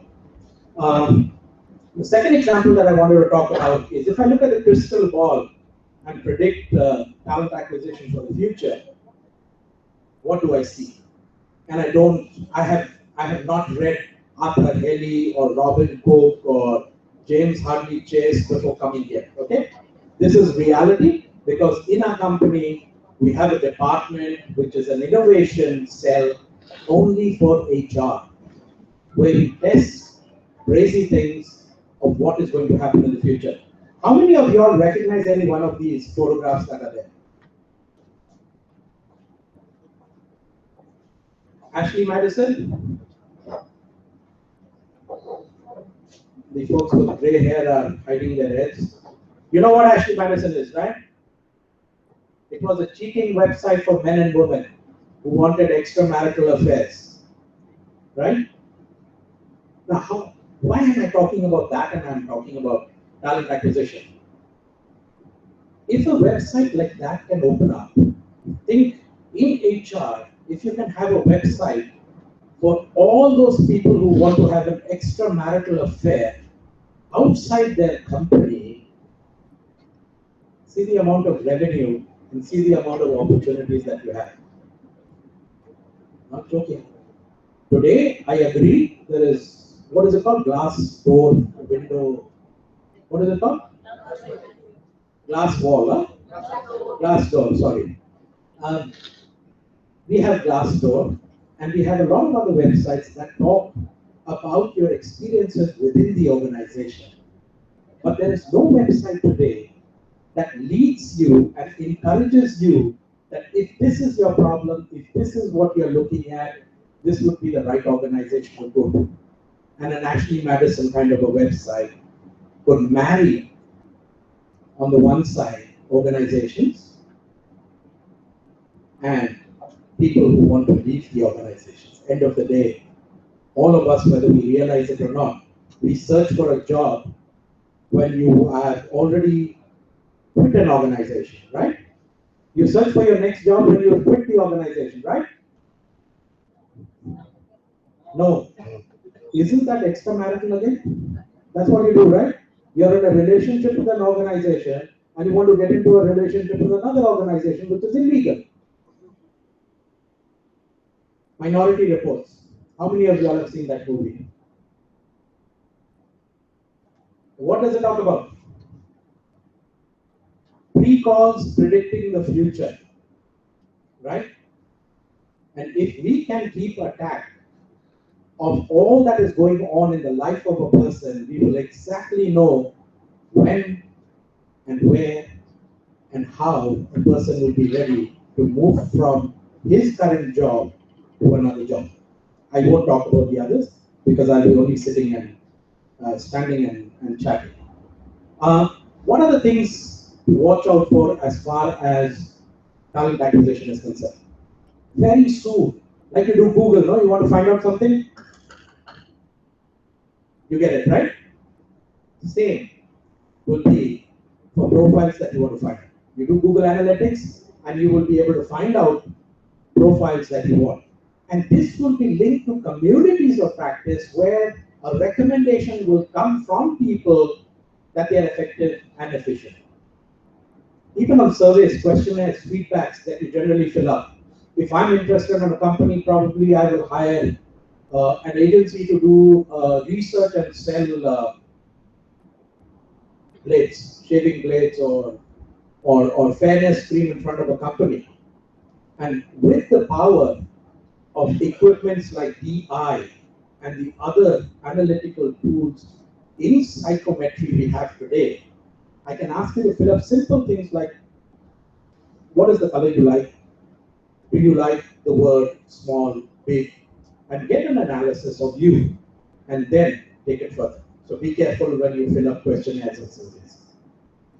Innocent looking video games, you may be playing them, and at the end, it is not you trying to judge whether the game is good or not, but the game is judging you, whether you are capable or competent or not. Communities of practice, what am I talking about? We are already seeing this created where this concept of open sourcing or free for all or whatever I do, I don't patent it, but anyone and everyone can use it coming up. You will have communities of practice, and I won't be surprised if within the communities of practice you have rankings and ratings and recommendations. So these associations that we physically have today, like an NIPM or an NHRD or a PMA or a ISTD will become communities of practice that will be ranking professionals globally. Social media profiling, we've talked a lot about that. Of course, awareness platforms and incubation centers. This is a great way of getting people hooked into your organization, because I very strongly feel that if you are looking at recruiting people after you've got the request for recruitment, it is too late already. A person is interested in your organization much before he applies for a job. A person is interested in your organization much before he applies for a job. So why do you want to interact only with him when you have an opportunity? Think about that. We talked about that. Registrations of births and deaths. How can that help in talent acquisition? Any guesses? Don't give me crazy ones like, yeah, we know who has died, so there's a vacancy there, so we can apply. Okay? See, if registration of death, births and deaths is just an example. But if you can track and find out, say for example, all women that go on maternity, and then look at an opportunity of how you can engage them from where they are, that would be a great idea. So things that are very common today, even if you look at the software systems and the records that are there, you can find out if by chance you know one employee and his PF number, you can find out a lot of details about the whole organization. It's something like those telephone callers. If they get one number, they obviously know the next number will belong to the same company, and you can go on and on and on. So there's a lot of things around this space that is still open today. Now that is why it scares me, and I wonder, are we prepared for the new workforce that is going to come? Because on the one side I hear everyone saying, we do not know what the world will become tomorrow. So how do you prepare someone for something that you don't even know about? Correct? So the best thing is not to prepare them at all. What you do in this case is you prepare them to handle ambiguity and the other skills that, as far as you can think, they could work on. And when I was talking about the HR bounty hunters, I gave you one example, and I can give you a couple more. Say, for example, you're looking at AR or VR or 3D printing, augmented reality, virtual reality, 3D printing, which is coming up today. And if you feel that your organization wants to be there, you need to go back and start preparing today, so that 5 years down the line, you will exactly know and have those competencies within your organization. So end of the day, it is not too late if you have not started already. But the questions that you need to ask is, have you drawn a strategic map of the skill required for the future generation? 5 years, 3 years, 5 years, don't even have to think about 7 or 10 years. Where do you get this talent from? Where in the world are they available? Have they been trained competently to handle this? Who are your competition? Don't look at competition in the sense of similar industries, because they could be a different country. It could be even universities and colleges, the way they are starting today. And it could be from anywhere. I'm not talking about rocket science, but I can, coming from Airbus, do that also. But these are simple things that if you do not realize what the future holds for us, I think for us we will be like those dinosaurs that is nice in the movies and photographs, but in reality don't exist. And let me end with this and tell you, you will have a lot of people like me with gray hair thinking, what the BS am I talking about? This is all new generation stuff, and it does not interest everyone. But let me tell you something, if you do not understand technology, and you're afraid of technology, that will be the only discriminating factor in the future. It will not be the color of your skin. It will not be whether you're vertically or horizontally challenged. It will not be what languages you speak, where you come from, whether you are gay or lesbian or transgender. But the only discriminating factor in the future will be, are you technologically savvy or not? And do not ever think that a demise of a technology will take you back to Excel sheets, PowerPoint, and Word. It will take you to another technology which is even more savvy. And technology will become pervasive. It will get into everything. It will get into your house, it will get into your personal life, and obviously it will also get into your workplace. That's all that I have to say in the limited time that I have, and thank you very much for your patience listening.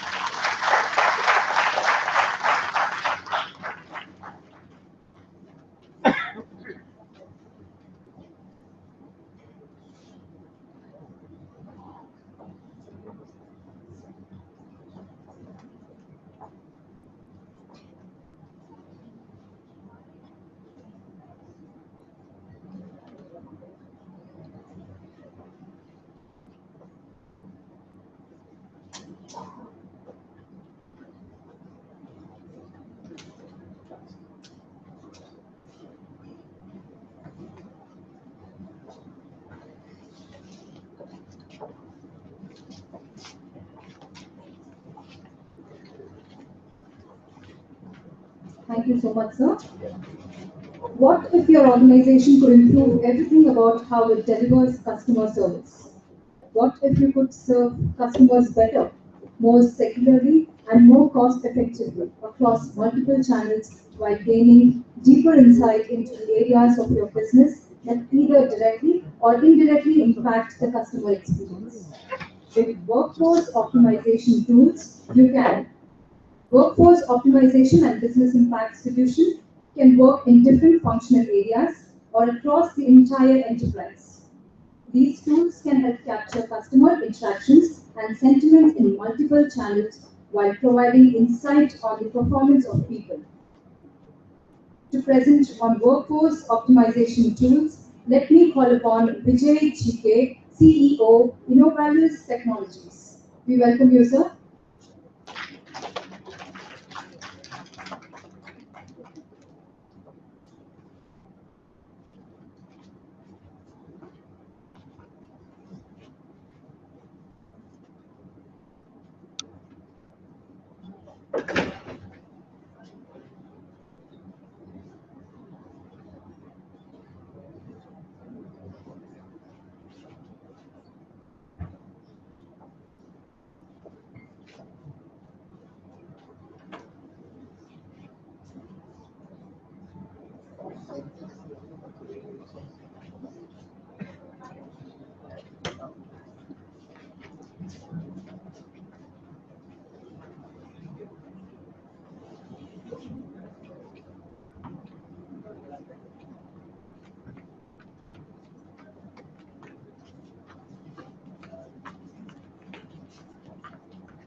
Good afternoon, guys. I think I have a big challenge right now to keep you awake after some chores to lunch. Now, Suraj,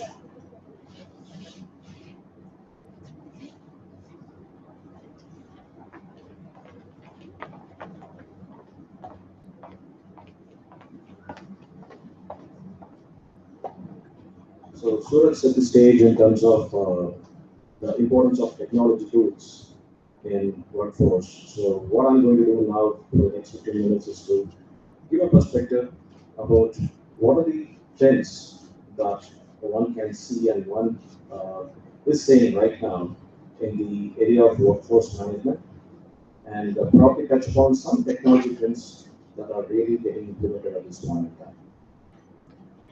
Given the fact that we are a technology company in our technologies, so the focus would predominantly be around technology operations. So essentially around WFM tools that will help IT service providers and R&D technology centers. So with that as a background, let me start with the presentation. So I think this cartoon gives a very nice perspective in terms of what is happening in workforce management technology companies. Are you guys able to hear me? Great. Now, this is a traditional thing that keeps happening, and the Jain that you see here is the workforce manager, right? And the guy who keeps asking the workforce manager, give you a skill with so many legs, hands, and horns, and stuff like that, and invariably he gets fulfilled, right? So here's a typical situation where the Jain comes and says, yeah, take this is what we have. And the business guy always complains saying that if you don't even get skill set, then we are going to lose revenue, or probably will not meet our deadlines in terms of online product delivery and so on. So this sets the stage in terms of what are the challenges that the workforce manager faces day in and day out in front of the business leaders. Traditionally, the workforce management has always been an internal function which sort of balanced supply and demand. You had the demand requirements coming from the business, and the workforce manager basically took those demands and looked at inside and said, what are the talent tools that I have and how am I going to fix it, right? It is nothing but your MRP in the traditional sense, what you have in the manufacturing parlance, where you do a make or buy based on what is my inventory and what does it need from the market and see what I need to procure. So that's a typical scenario what the workforce manager was doing earlier. And for doing it, he just had to look at things internally in terms of the data that you have, in terms of the demand, and also see what are the talent pools that we had within the organization. But with the change that is happening where the customer's demand is not clearly predictable and it keeps varying, right, we have a challenge right now. The workforce manager is always pressured to meet the demand that comes ad hoc, because if you don't fulfill the demand, then there's a problem in terms of revenue loss.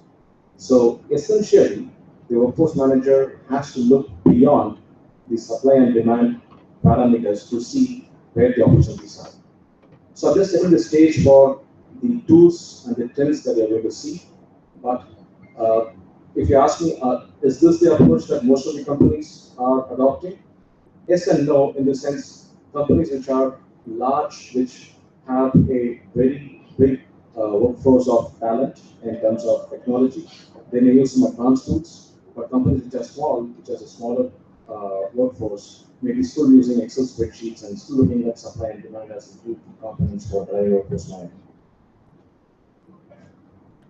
What we are seeing right now in terms of the workforce management from a technology service provider or an R&D company is, how am I going to drive revenue assurance for a technology service provider, or how am I going to drive on-time product delivery? So what essentially I'm saying is, the role of a workforce manager is changing now.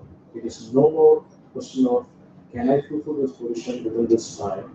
It is more in terms of, how can I make sure I fulfill and make sure I get the revenue built for that position? Or in case if it is an R&D company, then it's a question of, how do I fulfill and make sure that the product is delivered on time? So these are the two parameters. What essentially this means is, the workforce manager is getting aligned to the business. So he's driving business nowadays. And based on our interaction with companies in Bangalore and Chennai and Hyderabad, we are seeing some companies have taken that leap in terms of converting the workforce management role from that of fulfillment to that of revenue assurance. And we are seeing that pattern emerging now. Now the challenge is this, right? It's easy to say, give me the requirements, I'll fulfill it and make sure the people are getting billed. But at the same time, you also have to make sure that the cost is also optimized. So you can't have a whole lot of bench of talent pool and say, give me whatever requirements I'll be able to fulfill. So it's a paradox which the workforce manager has to manage between supply and demand. Now that's a challenge which is going to be becoming more and more difficult. And if you don't have the right tool in terms of having visibility of the demand and also the talent across the organization, it's going to be all the more difficult. Now, coupled with this fact that you have other challenges like there are talent embedded in the organization within divisions, which you'll be not aware of. Now, having the visibility of where the talent is embedded makes a significant benefit in terms of assuring that the revenue assurance happens. A classic example is if you take the large companies which like technology service providers like IBM, Wipro, Infosys, and so on, you will see there is a utilization rate which typically runs around 80 to 90%. On a workforce of 2 lakh people, you are talking about even 90%, you are talking about 10% of the workforce. It's on the bench. There is a whole lot of people sitting on the bench not being productive, and that's a significant drain on the resources of the organization. Now, the ideal scenario would be to have 100% utilization, but it's not practical because you essentially have to be ready for any quick ramp-ups that happens. So it's always a paradox that the workforce manager has to deal with between demand and supply. But the approach he is going to take is much beyond just having a spreadsheet and say, this is the demand that I have, this is the amount of talent pool that I have, and how am I going to match? So what we are seeing as a movement or the transformation from the GWFM perspective is from the traditional model of demand supply manager, it is going to a workforce management ecosystem, right? And if you look at the ecosystem, it is pretty interesting in the sense you have the external talent pool, the internal talent pool, you have the competition, which is trying to take away the talent pool that you already have, and the business units, which are the customers. Then the finance director keeps saying that okay, we can't have so many guys on the bench, we have to reduce it. And of course, the client to whom the service provider serves. Now it's interesting that we have seen in companies, people say workforce management will be an entity embedded somewhere under HR or operations in one place looking inside, right? Now, we have been recommending and have been successful in saying the workforce management has to be aligned to the client. The account centricity is more important, or the program centricity is important. So when I say account centricity, it is probably like you have 10 key accounts. How does your workforce management be driven, right, by the demand from the client rather than the internal demand that gets flagged off to the workforce managers? And if you look at R&D company, it is going to be in terms of how the WFM will be aligned to stuff like the product delivery timelines, and to make sure saying that quarter on quarter you meet deadlines. And we have seen this scenario play out day in and day out in both service providers and technology companies. And people who have a fairly good visibility of the ecosystem are successful, whereas people who don't have the visibility of the ecosystem have challenges, and you will always see the customer dissatisfaction remaining. And there's always this situation, right, where the business always blames the workforce management, saying that because of these reasons, I was not able to meet my targets, right? And in the R&D center, it will be a typical scenario of because of these reasons, I'm not able to deliver a specific product on time. So before I go into the technology part of it, if you just delve into this ecosystem perspective, the concept of ecosystem for workforce management is pretty new, but it has always been traditionally there. The only thing is we have not been recognizing it.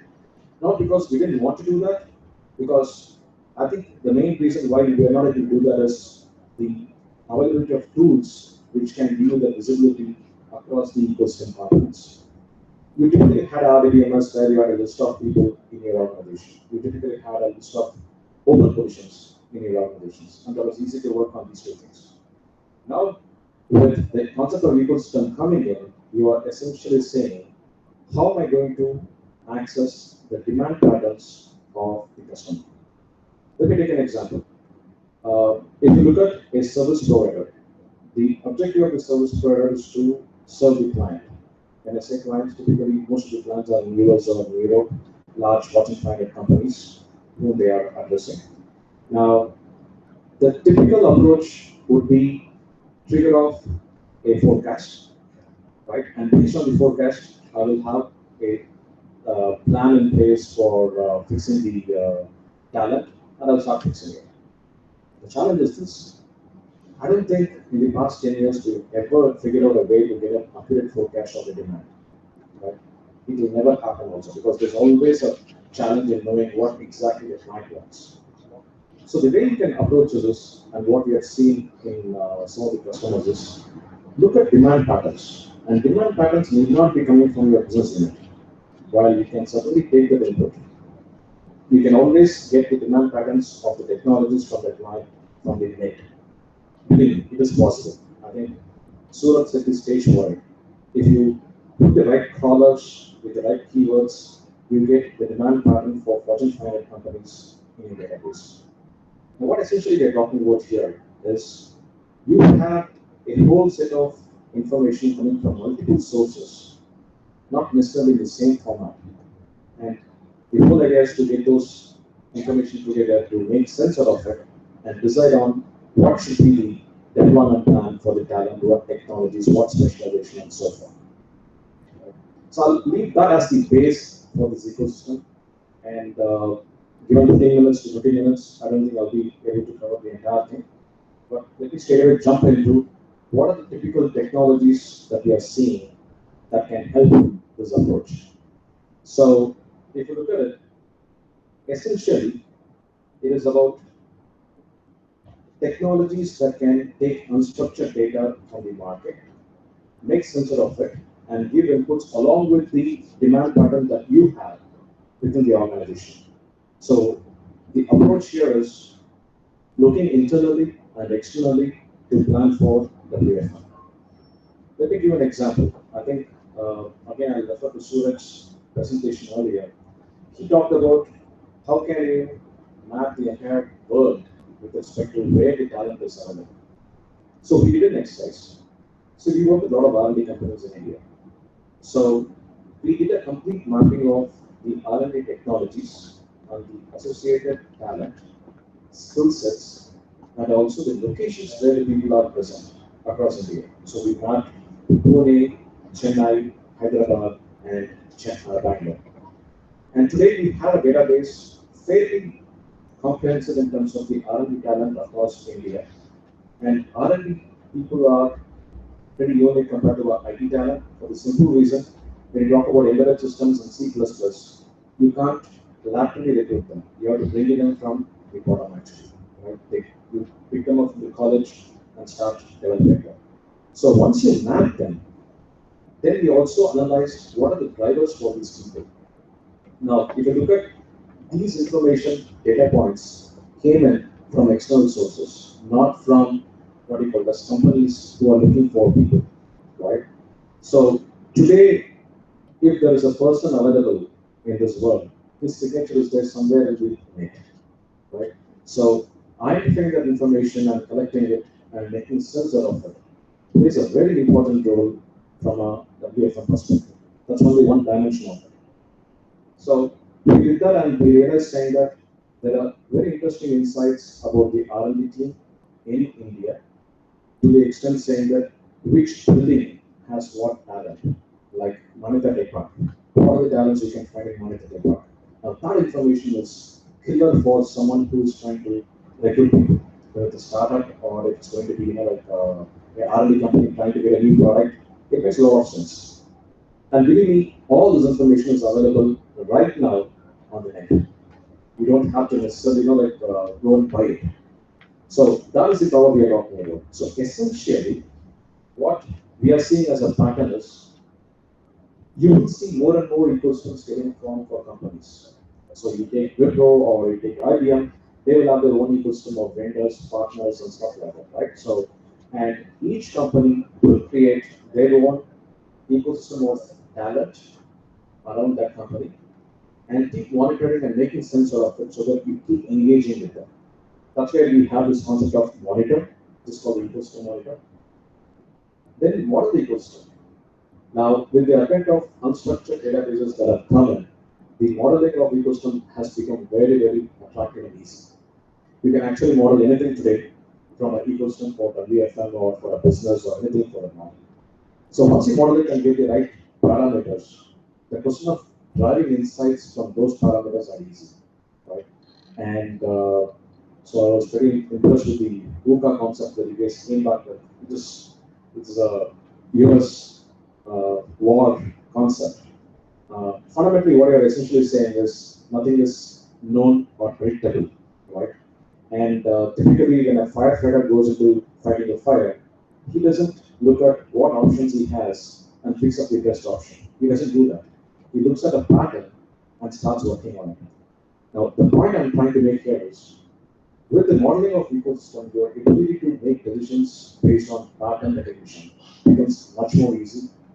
And that's where the trend we are seeing right now.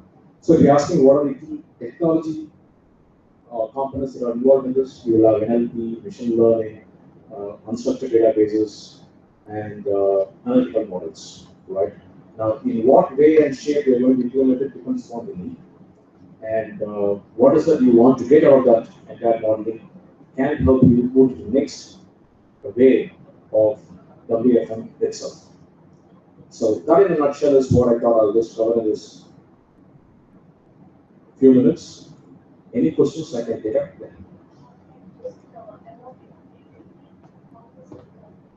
Okay.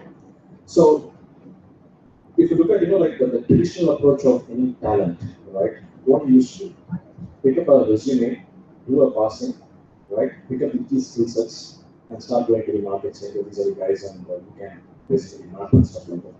If the candidate is within the organization, you map the project to some extent. Right? Now, masters are gone in the sense, like today people have started making resumes which are like all skill sets in the world will be in the resume. It's not going to be of any value to anyone. So what we are essentially seeing in the market is NLP reads the resume or the profile of the individual and identifies the project that he has worked in. And you will see one interesting dimension that is going to come out, and we are seeing that with companies which are implementing this. People are looking beyond the skill set, right? Now, it is not the skill set that matters, but the business process on which he has worked with that skill set. It could be CRM or it could be supply chain, but the business process and the sub-business process where he has worked. Now, that input, you will never get it if you're running a passport. Right? So NLP helps you pick up those information from the resume and say, yeah, these are the tools, he's good at, but this is the specialization of domain that he already has. Now what that means is, your ability to map to a requirement becomes much more easier. So again, the challenge is going to be how do you get your JDs in place? Because that's the biggest problem in this world, right? You get your JD to standard, you ask the manager, you use a very standard template, right? And you will see no difference between one JD and another JD. So fixing your the talent side is not the only thing, right? You got to go to the client and say, what are the requirements, what is the process? Their process becomes very important. The next question you need to ask is, you have to necessarily fulfill the field for process. If that gets answered, then you allow better matchmaking process in place. So that's where NLP comes in very handy. That is one part of the story. The second part of the story is to see from companies to have a visibility in terms of what kind of demand they're going to have for the year. So if you look at all Fortune 500 companies, their annual operating plan starts from January to December, right? And when they freeze the plan, more or less most of the project initiatives are done, right? They know what projects are coming in at what time. The challenge is what technologies, right? But if you look at a Fortune 500 company, very unlikely they're going to take a switch on the technology path middle of the year. So the NLP plays here in the sense you can actually crawl their website and find out what are the open job positions they have, and make a sense of what is the demand pattern they're looking at in which skill set and which process. That helps you get a better understanding of creating a virtual bench. So I will talk about the virtual bench as a process of implementing it, but NLP helps you there. Right? And the machine learning and NLP go hand in hand, because as the NLP is reading things, the machine learning helps you fine tune it. So we call it supported learning. So wherein for the first 3 months, the machine learns by itself with the support of someone who can fine tune and guide it. And then after 3 months, the number of interventions, intervening episodes are reduced actually. Does it answer your question? Okay, so if there are no questions, that in a nutshell is where the market is going. Pretty exciting times, and a whole lot of technologies involved in it, and a whole lot of automation. Thank you very much for the time.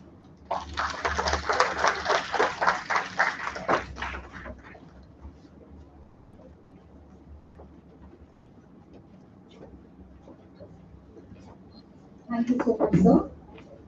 We regret to say for not having Captain Shantanu's presence here with all of us today due to his ill health. So, on behalf of him, we have a small audio clip.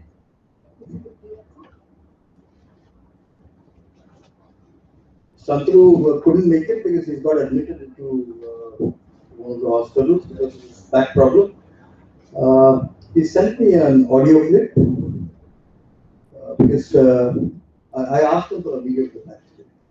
So Shantanu told me that in that hour that I'm in right now in the hospital, I don't think the video will, you can't make it very public.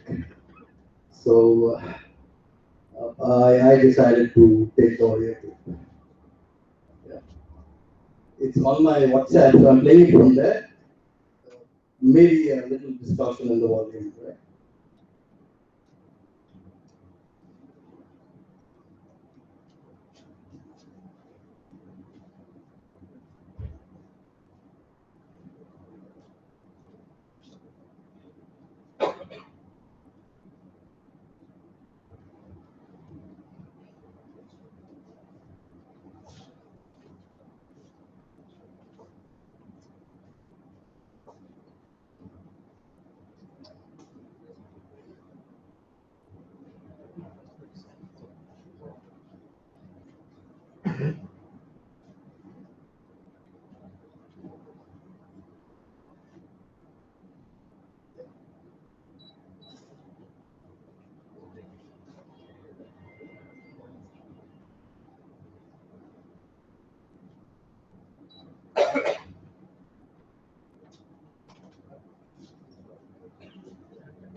Audible enough? No. Good.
Is it coming up?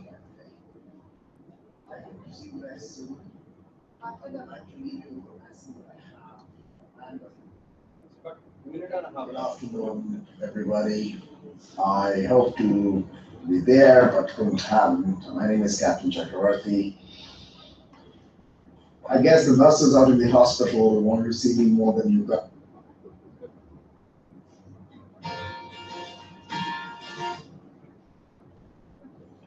So I'll end up here. I regret not being able to come for this event. I wanted to speak to you about the tomorrow that we are into, a very, very interesting phase with so many distinguished people here today. But I guess life has its own plans, and I'm sure that I will be maybe down now, but not maybe out very soon and coming out, and I will be able to get to speak to you guys. It was all about the digital environment and how we're going to be doing, negotiating the various twists and turns of this VUCA world. Nevertheless, I bet I've seen the lineup of speakers. It's one of the very, very nice ones to go through, and I'm sure you'll be enjoying the day. I hope to see you guys soon. I would like to leave you with a maxim that I have here: man doesn't drown because he's in water. He drowns because he doesn't know to swim. With that, all the very best. See you at the other side.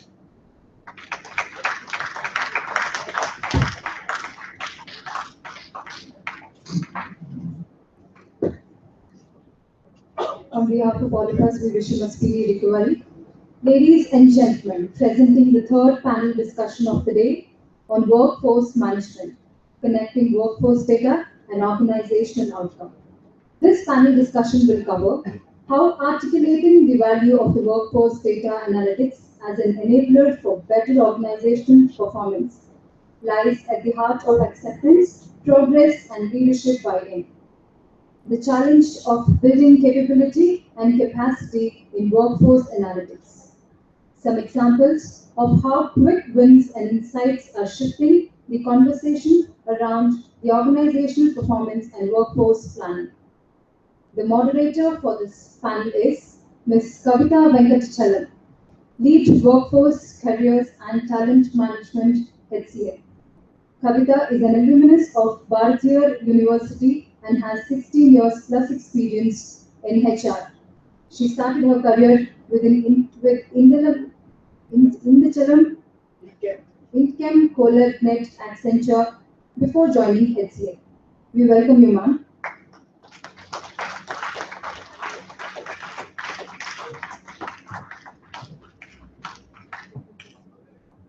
The panelists for this session are Dr. Shivakumar, AVP Talent Acquisition, Workforce Planning and Deployment at Xhirehrconsulting. Shiva has an MBA from Bharati Vidyapeeth and PhD from JJT University. Shiva has 16 years of experience in hiring, resource planning and management, ensuring that the skills, knowledge, abilities and performance of the workforce meet the current and future business requirements.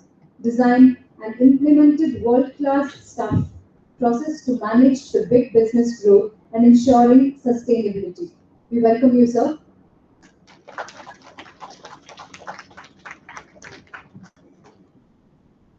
Our next panelist is Vijay GK, CEO, Innovanis Technologies. Business leader with 20 plus years in the IT and IT-enabled services industry with expertise and credentials in setting up and growing profitable global services business across healthcare, life sciences, telecom, media, and technology industries. He has held multiple key leadership positions in leading global service providers. We welcome you, sir. Our next panelist, Rajiv Mandirata, Head Workforce Management and Overseas Operations, Wipro Technologies.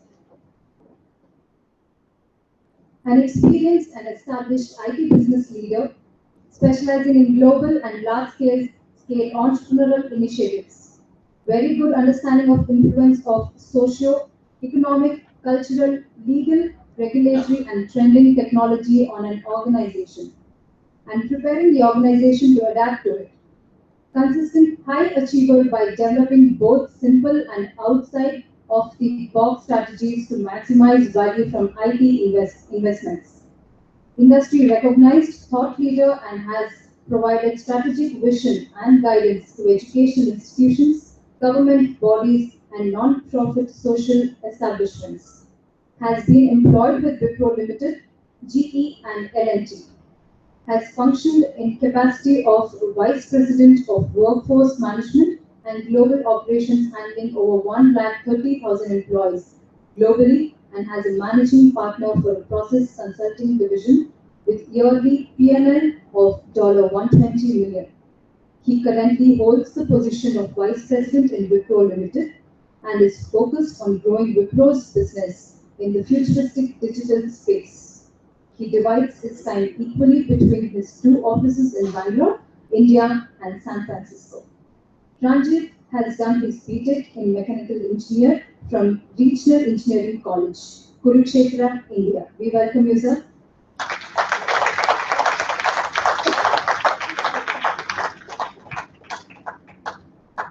Our next panelist is Rajesh Srinivas, Managing Partner, Beyond HR Services Private Limited. Rajesh comes with over 2 decades of experience in HR and has worked on IT, ITES telecom, and banking and financial services domains. He has built and managed global teams and has extensive experience in talent acquisition, talent management, and strategic HR. He has had successful stints with organizations like HCL, Dell, Aditya Birla Group, Reliance Communications, Tech Mahindra, and ANZ Bank. We welcome you, sir.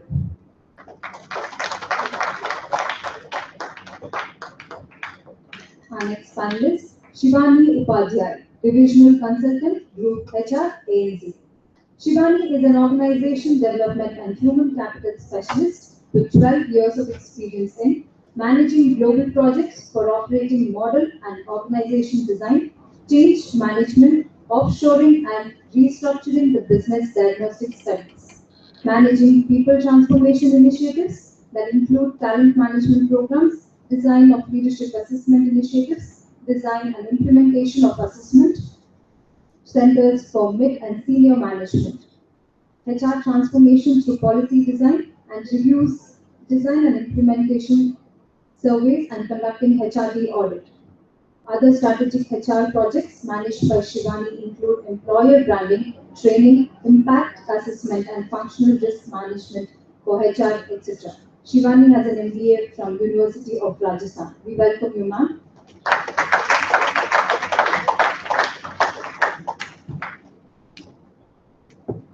We now declare the panel discussion open.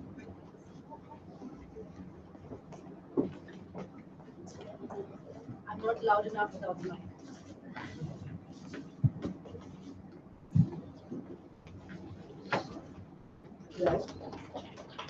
Am I audible? People in the last row, audible?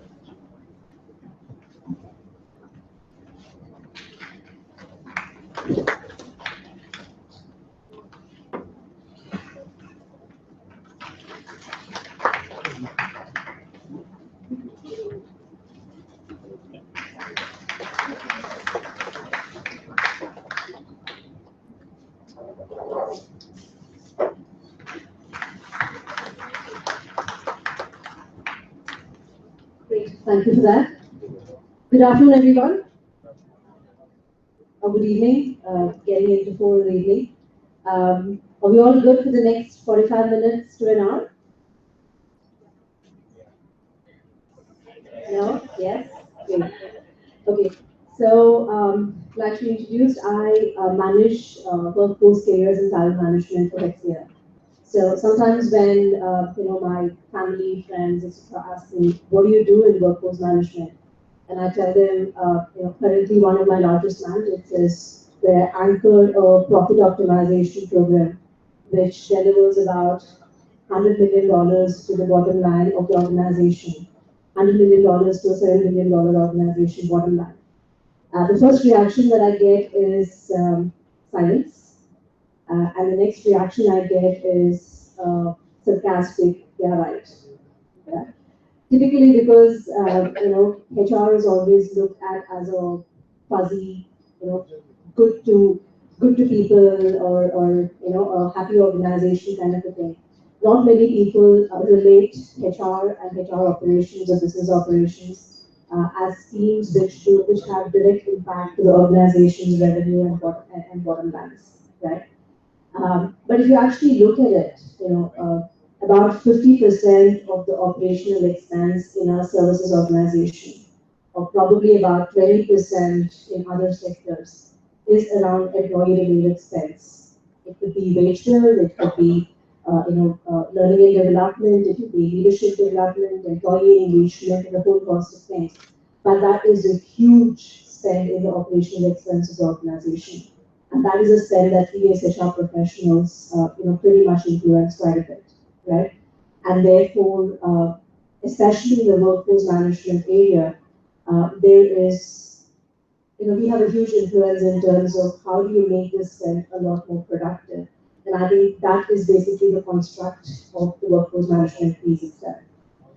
Having said that, I want to kind of go around the panel and take your views in terms of what does workforce management mean, say in a banking industry, in a services organization, in a startup that you are from, or a blue-collar industry, an organization like Sodexo, and from a consulting angle as well. So if you can just go around and if you can share your views in terms of how this is.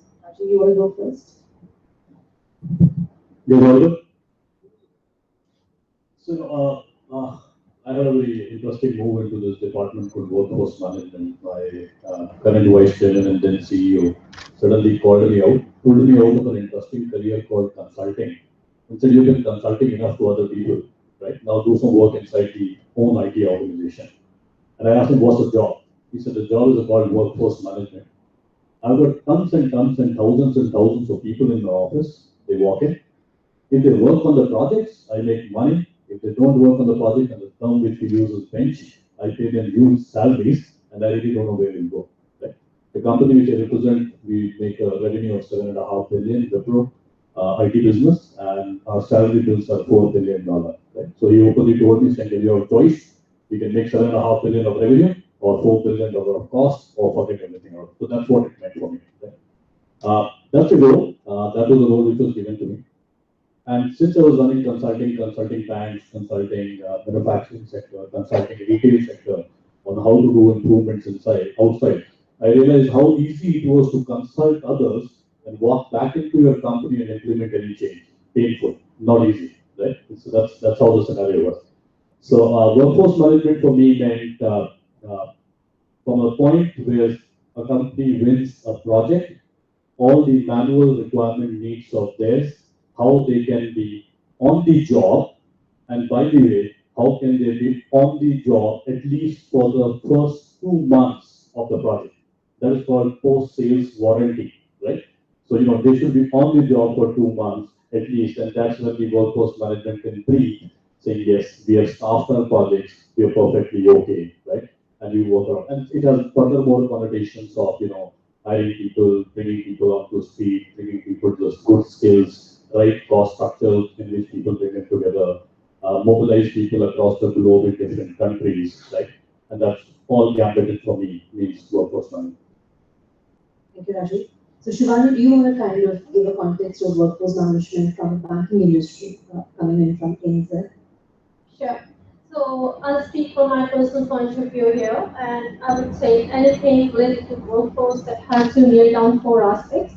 That is cost, that is efficiency, productivity, and talent is actually a part of your workforce management. Be it right from hiring the right people, mapping the skills, existing skills in the organization to the vacancy that you have. Sorry, is my voice echoing? Okay. Right from the mapping of the skills that you already have to the vacancies, ensuring that the people who are there in the organizations are rotated and back to the opportunities that they have are all belonging to the workforce management.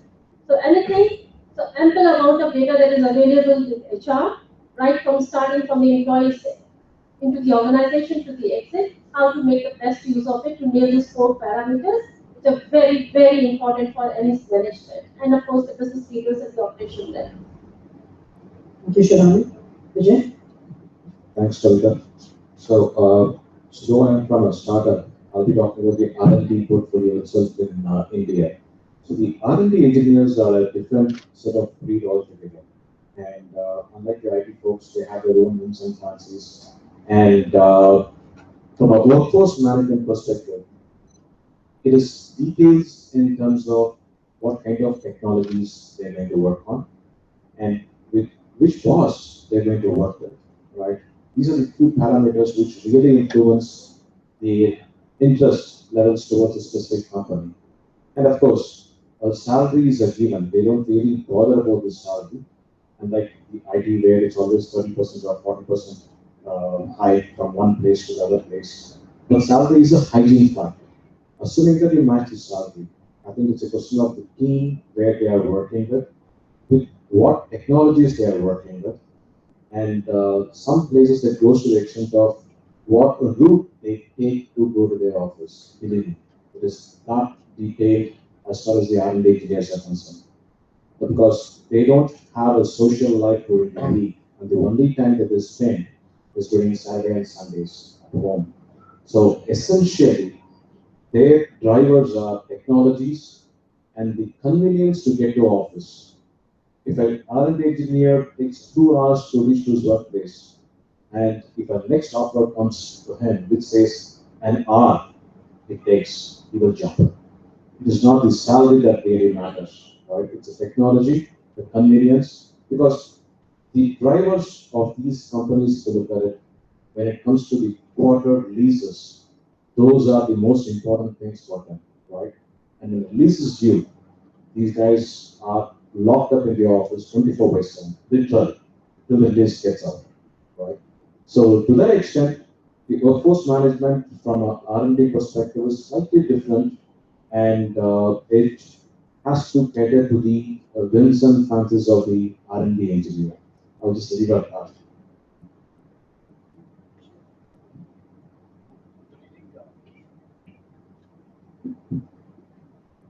Good evening, everyone.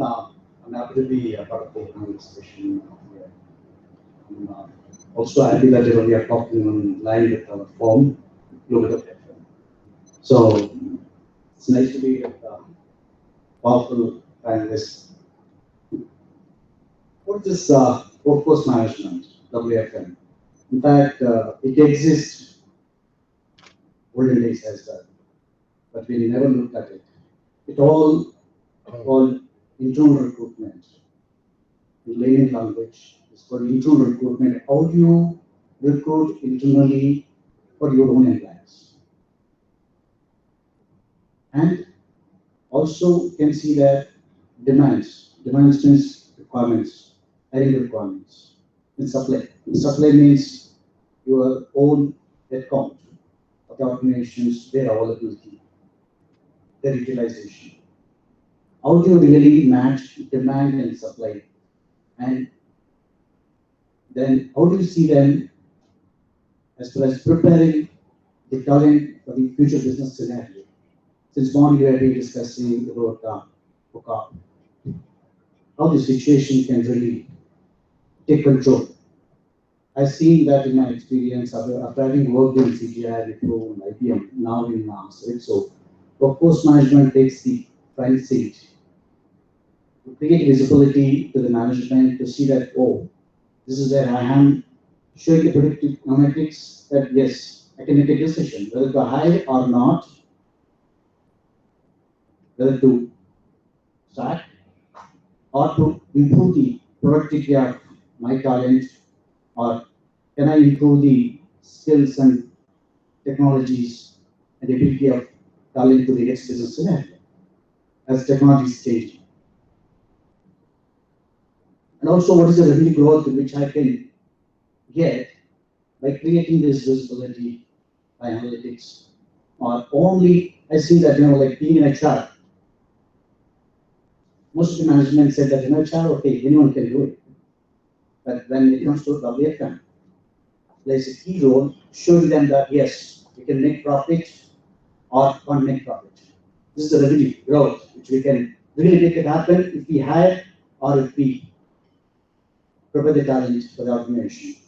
Today, I see that most of the organizations really investing and preparing the team to form a department separately and making this happen. In fact, I've seen this in Sodexo. After having worked in technology companies like IBM and Wipro, when I made a presentation to CEO and chairman, they said that no, it doesn't work here in Sodexo. Because we believe in just-in-time hire.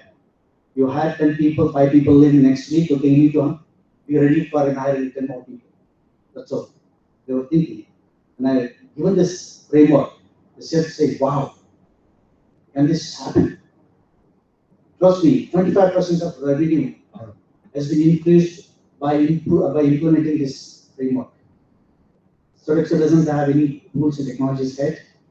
By introducing the framework of WFM, has increased 25% of revenue. 25% comes around to share that, the 25% of revenue, how it increased. So, that's where, we really cause success. This is the power of WFM, which can really make the organization create a view how we can really prepare for the future business. Without which, I see that most of the organizations like that, they said that no, that's not required. They're not really going in the right direction. Thank you, Shiva. The problem of going lost is everything is already said, right? So, I don't know what to say, but let me make 2 comments. I'll probably go back a little bit in time to talk about our own experiences. We used to have something called PMO. Most of my gray-haired friends would know it as called Project Manager Office, which used to keep track of people you have and what are they doing, which project are they utilized, are they built, are they ready to be built. So, has PMO become WFM today? So, the first and foremost question is, have we learned on how to effectively use the organization's data, what we had in whatever Excel form and shape and multiple rows which I could never see on screen? And are we able to make sense of it? That is the first question.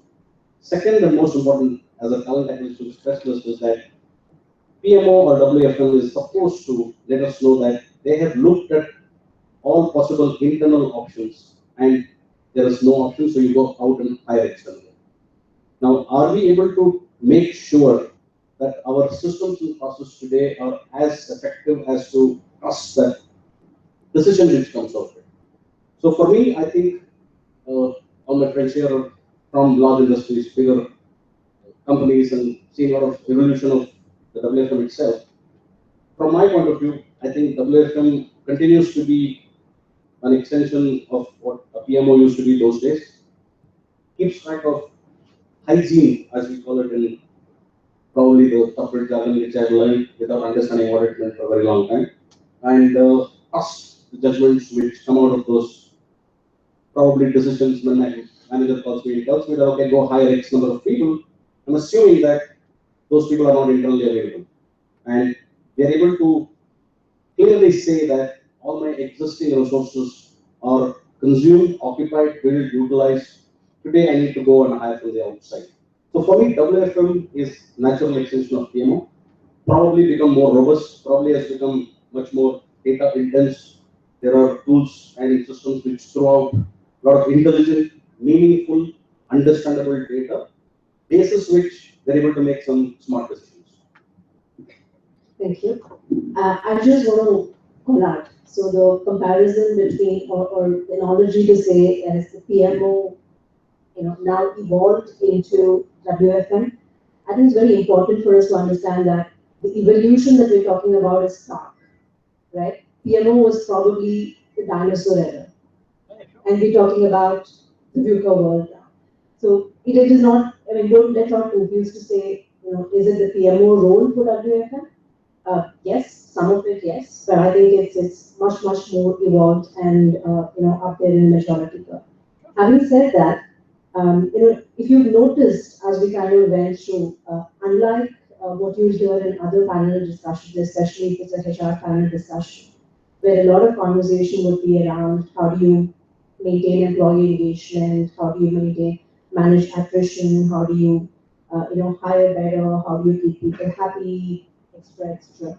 I think, as you heard around, one of the common messages that I kept hearing is about how does it impact, how does WFM impact your business financials? End of the day, what is the difference it makes to the bread and butter of the organization, right? Does it impact revenue? Does it impact margins? And I think that was a common thread that we heard across.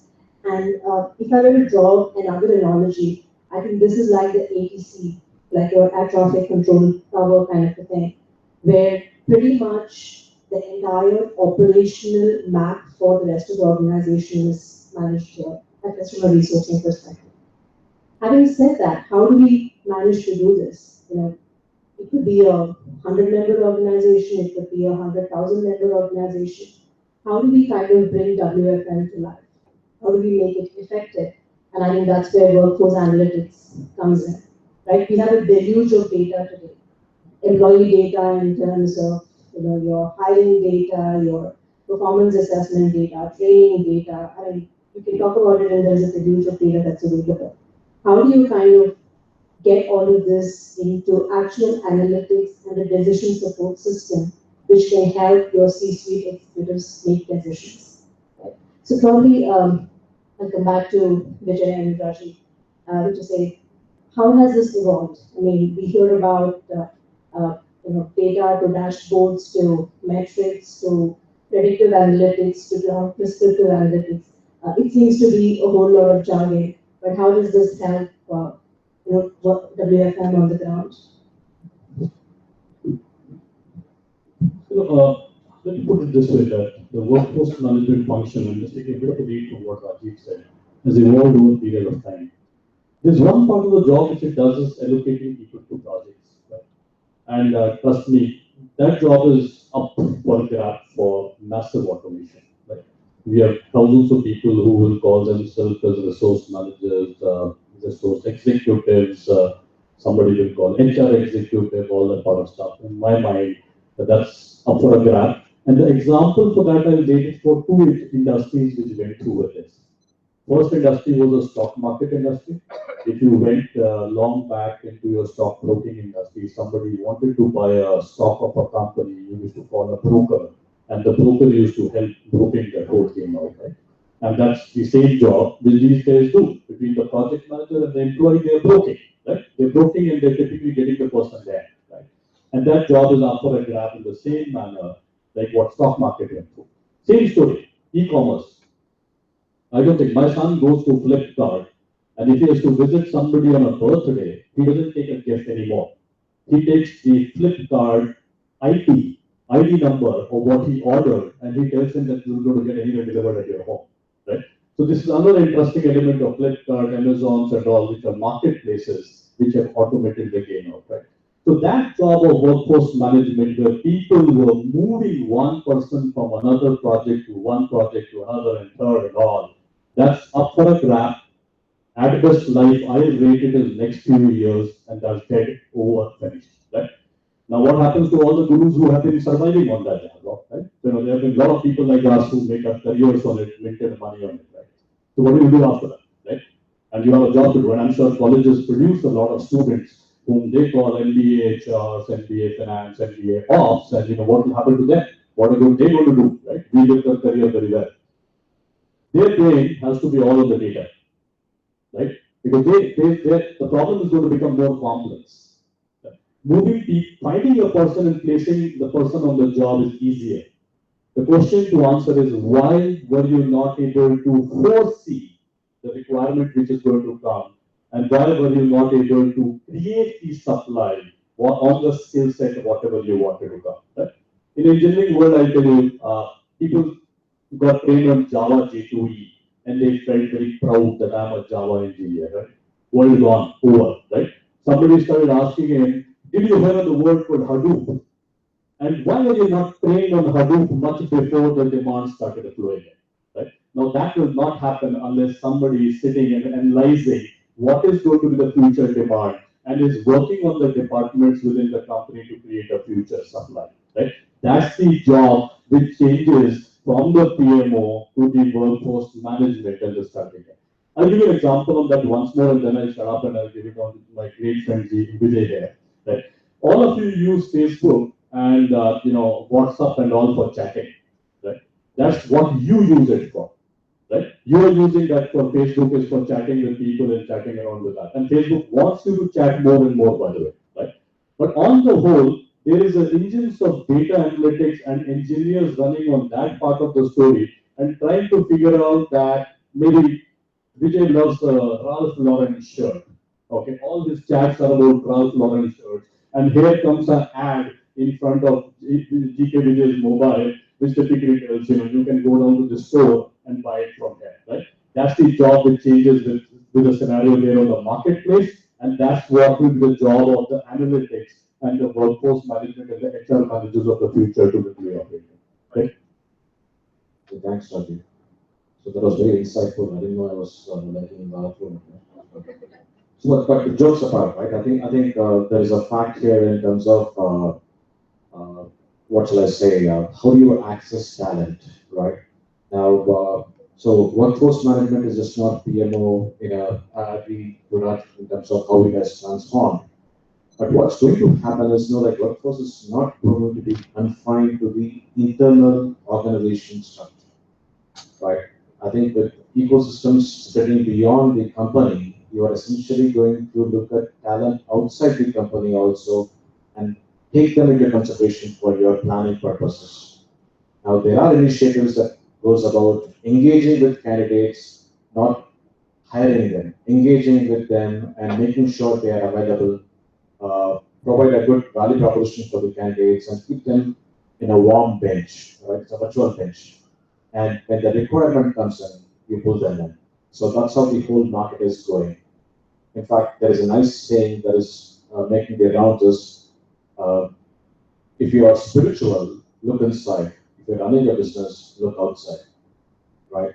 So gone are the days where you sit in a room and look at multiple dimensions of data that you have about your own employees, which you should have known before itself, right? Analyzing it, giving insights to the management, yeah. But now you're talking about taking the inputs about candidates outside, about the demand pattern from your clients, which your business guys don't have. Now, that is going to be a killer, right? So traditionally, the sales guys go and talk to a client and understand what is the requirement. But there's a whole lot of information that is available outside, right, in social media and other channels, where they give initiatives that are being taken, right? And in terms of what kind of profiles they require. That's a significant input. Now, the good news is this. All these data that are from multiple sources are in different formats. It is not in the same format as what you have inside your organization. The challenge has always been, how do I get all these things together and make sense out of it? Now, if you look at just 2 years back, that was not possible with just RDMS. Now, with the advent of unstructured databases that have come in, now we can take any data out there and make sense out of it and make choices and decisions that are actionable for the management. So essentially, if you look at it, we are really in exciting times, and agree to Rajiv in terms of if you're looking at just taking an open position and trying to fulfill it, that job is out. If it is not out, it is a matter of time, right? So it's a question of, like what Kavita mentioned, it is like a airport tower, right, which gives a complete view of what's going on and see where are the hot buttons, where are the problem areas, and fix it, and make sure saying that the organization runs like a well-oiled machine. That's where I would get it. And having analytics as the base to do. Yes, that's right. On that note, coming to you, Shivani, given that you manage workforce analytics for certain divisions within ANZ, can you talk to us about some real-life examples around how has this impacted the decision making in the organization? Coming to what Vijay said and Rajiv said, anything which helps your business to take decisions is, of course, what analytics. So I'll give you real-life examples of the projects that I managed recently. So, and this comes from two angles. One is, how are you positioning your function to be a strategic advisor to the business? And what are you doing to fulfill the business priorities? give you an example, one of the senior management agenda was to, of course, take tips from HR on how the workforce can be optimized. So what we did was to analyze the workforce data, and I'm saying simple workforce data available on the HRA from 5 countries. And we analyzed this from 3 angles. One is the span of control. I hope all of you are aware of what span of control is, especially from the college side. Second was from the compression analysis. Compression is nothing but just check, how many managers have their DRs at the immediate level, which ideally should not be the case in the organization design, unless it's those senior levels. And third was to look from the job family perspectives. So while span of control and the compression led us very good results in terms of saying, what should be the ideal org design or the org structure should be, and where the business are flaunting, and could directly have a short-term immediate impact on the business as well as the cost and concern. That we left with the business, but the job family analysis, we took it further to find out where are the similar skills existing within the organization, which could be consolidated together to bring up the efficiency, and of course see how many of such people are existing at the high cost locations. So we work across geographies, and one of our objectives was to save cost as well. So see how many of such skills are there, which are existing at the high cost locations and could be transitioned to the low cost locations as such. We nailed down 4 areas. One was reporting, second was business excellence, some very simple ones, which of course can be put out from the business. Other 2 was assurance, and third was the financial delivery. Work on that, while first 2 were very easy to create a center of excellence. So today we have a center of excellence for around 200 people who work at different level of reporting and serve the bank across the geographies. Same was with the business excellence. We were able to create a utility out of it, which led to the efficiency of the resources and of course centralized system of delivery within the organization, thus optimizing efficiencies. Our challenges came on the assurance front and of course the financial delivery front, which are very critical to the business in terms of the importance of these functions carry. And when we started looking from it from an HR delivery point of view, there came the biggest challenge. How many business they have their skill metrics or skill inventory updated, or how many of the roles that we identified had updated role mapping. So that became a major constraint to consult the business on what could be consolidated, what could be brought out onto the low-cost locations, and what could be left onshore. And here comes my point to all of you that analytics is not about high fund analytical tools or technology or the systems. It's more about understanding what the business requirement is, what is available outside and inside, how you can connect the dots and work together. And frankly speaking, like all my colleagues are coming from the high-tech organizations and they have, high systems implemented in their, within their teams. Unfortunately, we didn't have, and we had a lack of data as well. We looked externally, and what was available was the APQC framework, which helps you map and clarify the roles on specific areas, and this is divided into levels, which helps you map the activities carried out by the roles. So when we map the roles on the APQC framework, we asked, of course, we did not do that. We asked the business to do it. It was very crystal clear what part of the roles could be consolidated together and be, sent offshore. All these functions. All the utilities for both these functions were formed, and it was a direct impact on the bottom line, about Australian dollars saved in millions. So this is one live examples of how analytics can work, and not necessarily very high-end systems being available. You just have to think, what your business wants, what do you have, and as the data bandwidth is huge, what you need to really pick up to impact the organization. And that is why how you get a foothold with the organization, whether it's just going to be a system-driven tool, or it's going to be a decision enabler tool. Other example I would like to share is, of course, the ongoing initiative. We are into big way into automation, and we stand, very high on it in terms as far as the banking industry is concerned. With the automation happening into the, in the businesses, definitely the mundane work, as many of my colleagues said and Vijay said in the earlier presentation, the mundane work is already being done by the robots. right? Or I say be managed by the automation, then what is left to the human being? So when you enter an organization, what are you expected to do? With the automation of the processes, 30 to 40% of the job is already written. So do I actually keep an FTE from the cost perspective? Just think like this. Do I really keep to have one FTE for the 60% of work? Is it really efficient for the business or for the system? How do I manage that, right?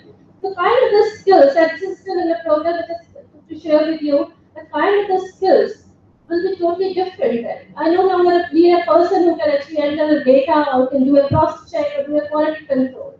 That part of the work is already done by the machine overnight when the person enters into the room, right? So how do I use my skill? How do I use my manpower and my talent? I use my manpower and talent into higher level of analytics, whether I should serve a customer, where the customer should be looked at from a written perspective or a wealth perspective or a timely perspective, right? Second impact of this from a talent perspective, when I see workforce management will be the career paths will change. The career path is traditionally as we go into the organizations, as we move up the levels, we move up, take up the lateral moves, move across the functions. But here the career paths will not be same, right? I am no longer a banking professional who's actually put into operations or into frontline management with specific skills. My work will involve managing the machines as well. My work will involve thinking ahead of the system, right?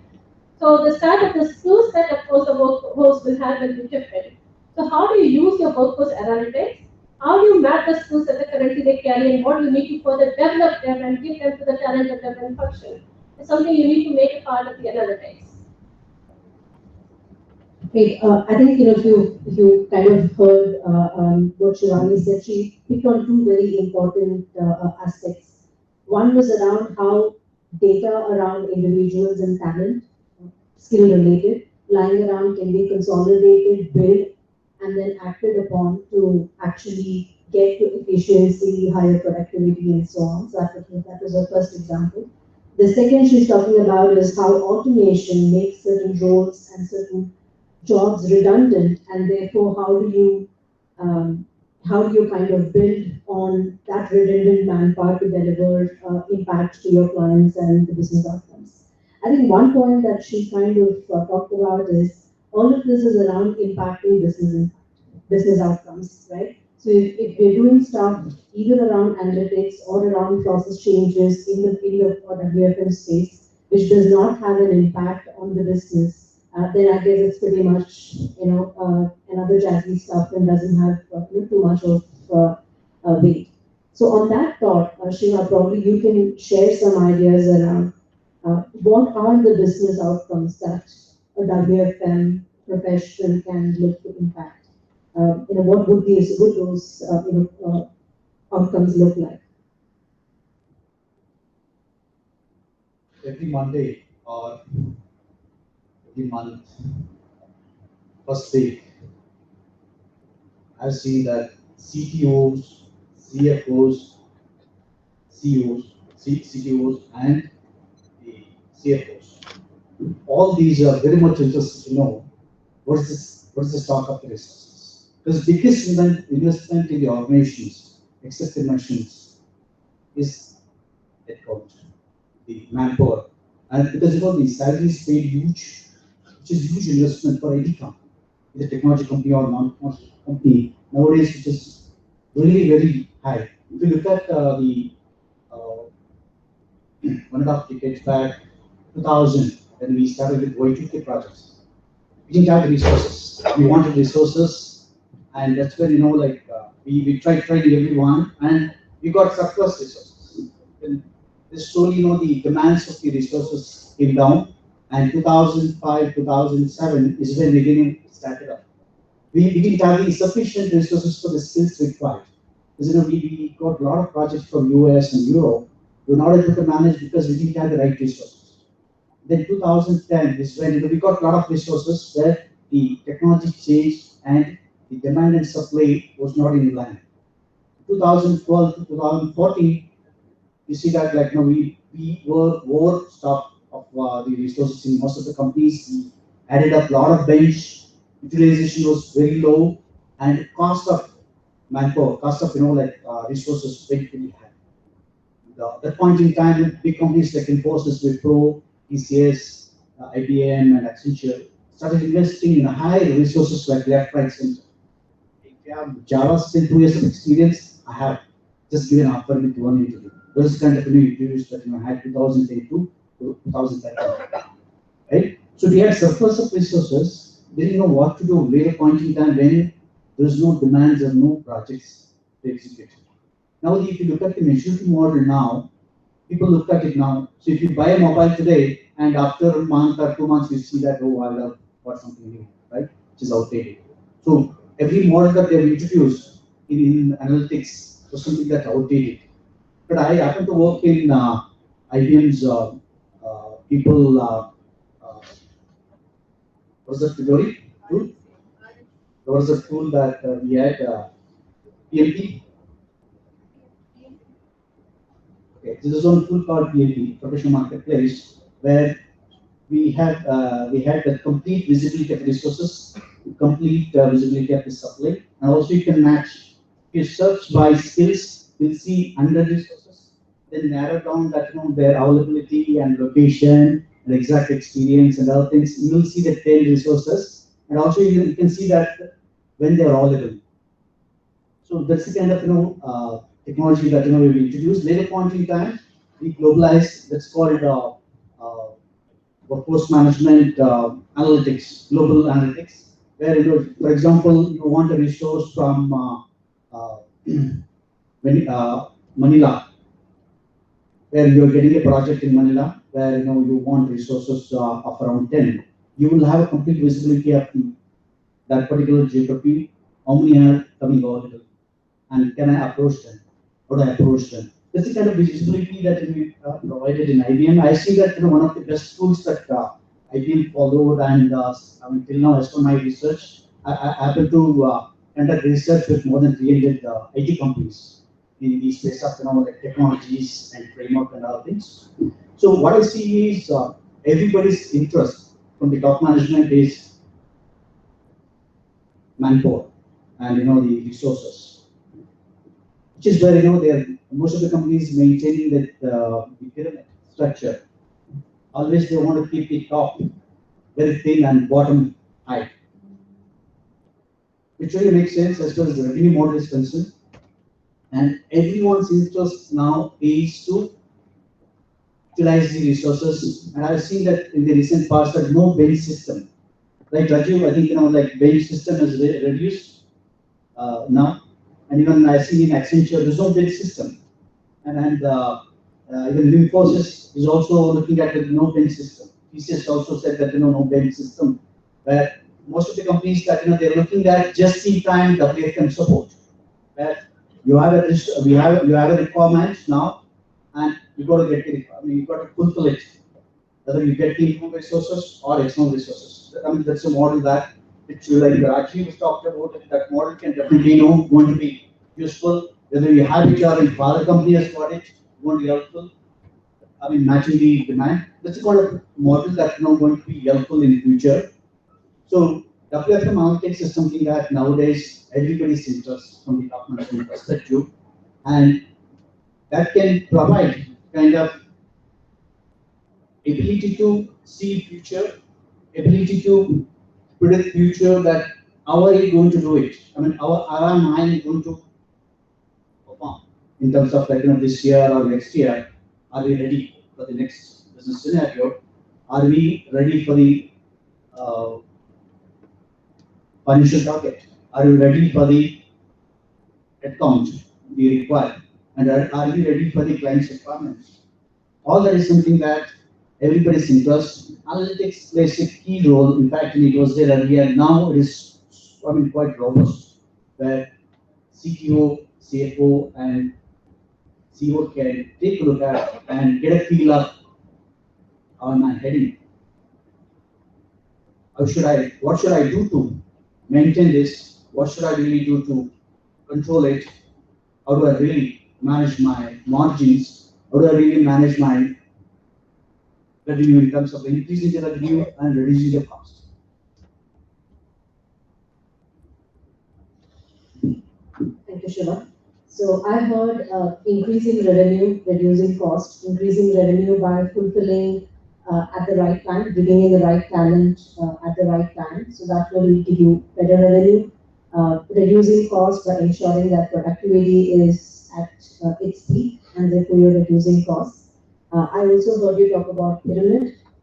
As you kind of right-size your organization pyramid, the average resource cost goes down, and therefore your operational spends decreases considerably, and therefore you impact the company margin. Great, so that was helpful. Rajiv, we've spoken about WFM and analytics, and I'm sure people here, I see a lot of students here, I'm sure they are also thinking, where is HR in all of this, right? I hear a lot about data, I hear a lot about business metrics, business operations, forecasting, analytics, where is HR? So if you can speak about who can play this role, who is a good WFM professional? Because if you look at just people on this panel, Rajiv comes from a business delivery background, Vijay comes from a technology background, Shivani is a L&D, HR background. I come from an HR background, moved into business operations. We have a talent acquisition professional here. I'm a business consultant, again, who's moved from business operations into this. So it looks like, it doesn't look like there's one stream of people who've gotten into, WFM and into analytics. So if you can talk to, especially to the students here, if you can throw some light in terms of what is a good profile for someone to get into WFM and who can be successful in this space.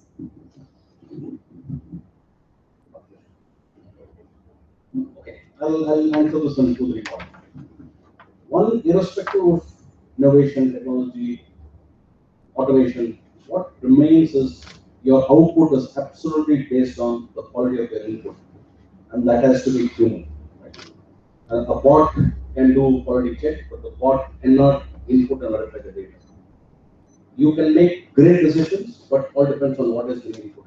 I think there is a fair amount of work for HR. HR continues to be making sure that the human in H remains, irrespective of whatever happens from a technology and innovation point of view. And who can be successful? I think this has always been a question that we always grapple with in our own teams, and then we build teams and what we look for. I continue to believe that you have to look for attitude and aptitude, and I think a skill is very much teachable, right?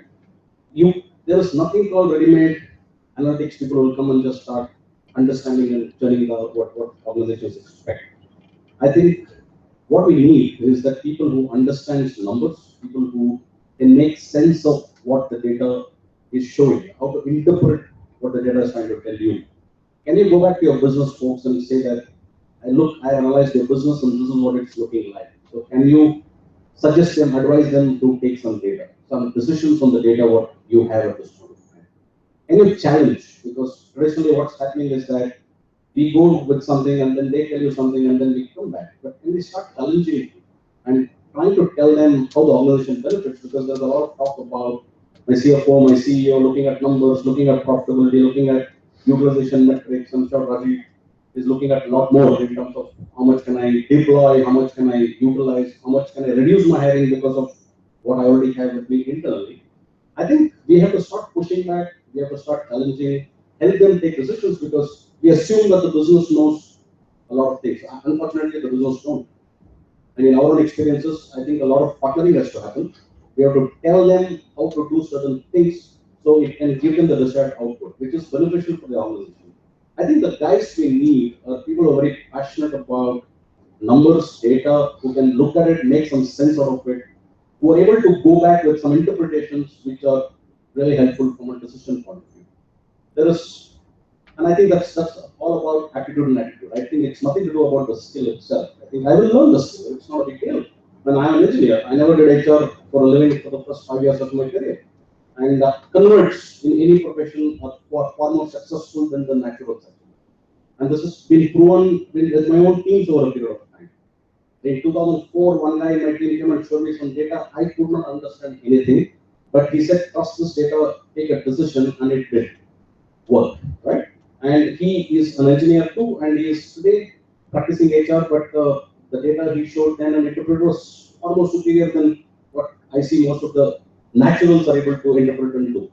I think converts are good. Our job is also to keep looking for that skill and the talent and convert them and say, hey, look, do this job. You'll probably be much more successful, and you'll make a lot of sense to all of us, including yourself. So we as leaders, a lot of people here who are in decision making, should actually start looking at people as people, their skills, look at how much does it make sense for them to understand their own strengths, because a lot of times people don't know that they're very, very good, but nobody told them that, hey, do this and probably you'll do much better in your career. So we have the responsibility of identifying those kind of skills in people and making sure that they're able to constantly do what they're supposed to do.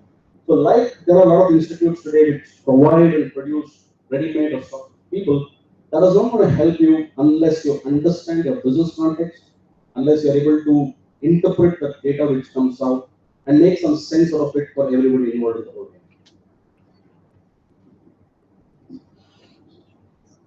Want to add on to this. In fact, when I was in Wipro, bench resources used to be pushed into this kind of group, where like you don't have assignment, right? Raju, I agree. So, and even in IBM, in fact, we set up one new model where over or bench, especially project managers, were pushed into this project. Okay, so because they don't get any projects for the next 3 months, they are not suitable for any skills. Okay, move into this. Right, Raju? So, I mean, this is happening. I'm seeing it in most of the companies. Okay, they have no choice. Okay, that's how it is. But they took it up. Some of them took it up and made their career. In fact, my experience goes that I've been into recruitment. I got a chance to recruit more than 50,000. I fell in love with WFM. That's when I thought I'll catch up with my research on this. So I recruited a lot of WFM resources, more than 80 to 100. What I see is I recruited mix of people who come with a delivery background and who come with finance background and also HR background, who can really think on the feet and also like understand the urgency, and also is good at numbers, also take decisions, and also responsible. These skills that identified, any HR or delivery project manager or finance or even technical engineers can be suited for the workforce managers or workforce head or any kind of role within the workforce management. Thank you, Shiva. That was helpful. So, Sid, I had a question from Sid here, which basically said, what is the best skill or competency for this? I guess you got your answer here. Before we move on to the questions, any last thoughts that you'd like to share, any of you? On the skill part of it, the domain still is very close to HR. There's no debate on that, right? But from an element of HR only believing that we'll only concentrate on the human element, but we'll not go in depth of numbers, we'll not understand financials, right? Those days are over, right? If you go into your typical MBA schools, right? They split branches after branches after branches. And I'm sure the engineering colleges did a wonderful job of cutting branches after branches after branches, right? In the whole process, what you create is half-baked professionals and you throw them into the industry.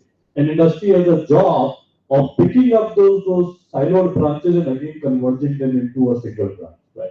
So, best professionals I will look for people who have an ability to understand HR because it's human. We're talking workforce here and we're not talking machines, we're talking about humans here, right? That's important. You need to have a deep eye for numbers and numbers which are beyond Excel sheets and broad, right? Huge amount of data crunching. If you feel that data crunching is not your art, more or less any profession you get into a trouble in days to come around, right? So that's the second bit which I would say. And third, though 100 rupee note, 500 rupee note, and 1000 rupee note, all three are numbers, right? But each of them have a different weight. And if you want to try it out, try clearing all three of them. I want to see your capability, that how easily you can clear a 100 rupee note and a 500 rupee note and a 1,000 rupee note, right? Okay. By the way, your P&Ls are made up on those real rupee, dollars, money, right? If you don't have a sense of that, then I'm sure that workforce management is the wrong profession in which you are. Absolutely. I think the ability to look at talent, workforce in the lens of business and data, I think that's very critical for this segment of people.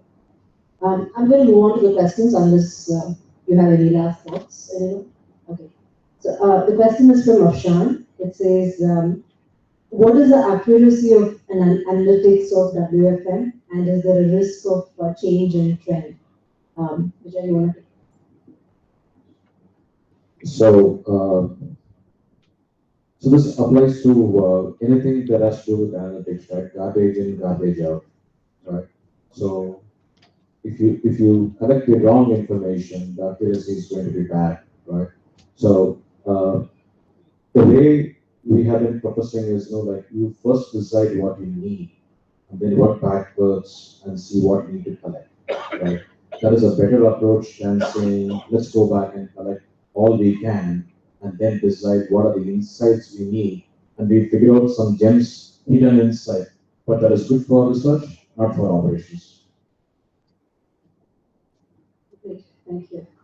The next question is addressed to me. So the question is, as a WFM professional, how wise do you think it is to invest in L&D, learning and development, or is L&D overrated? Very apt question, actually.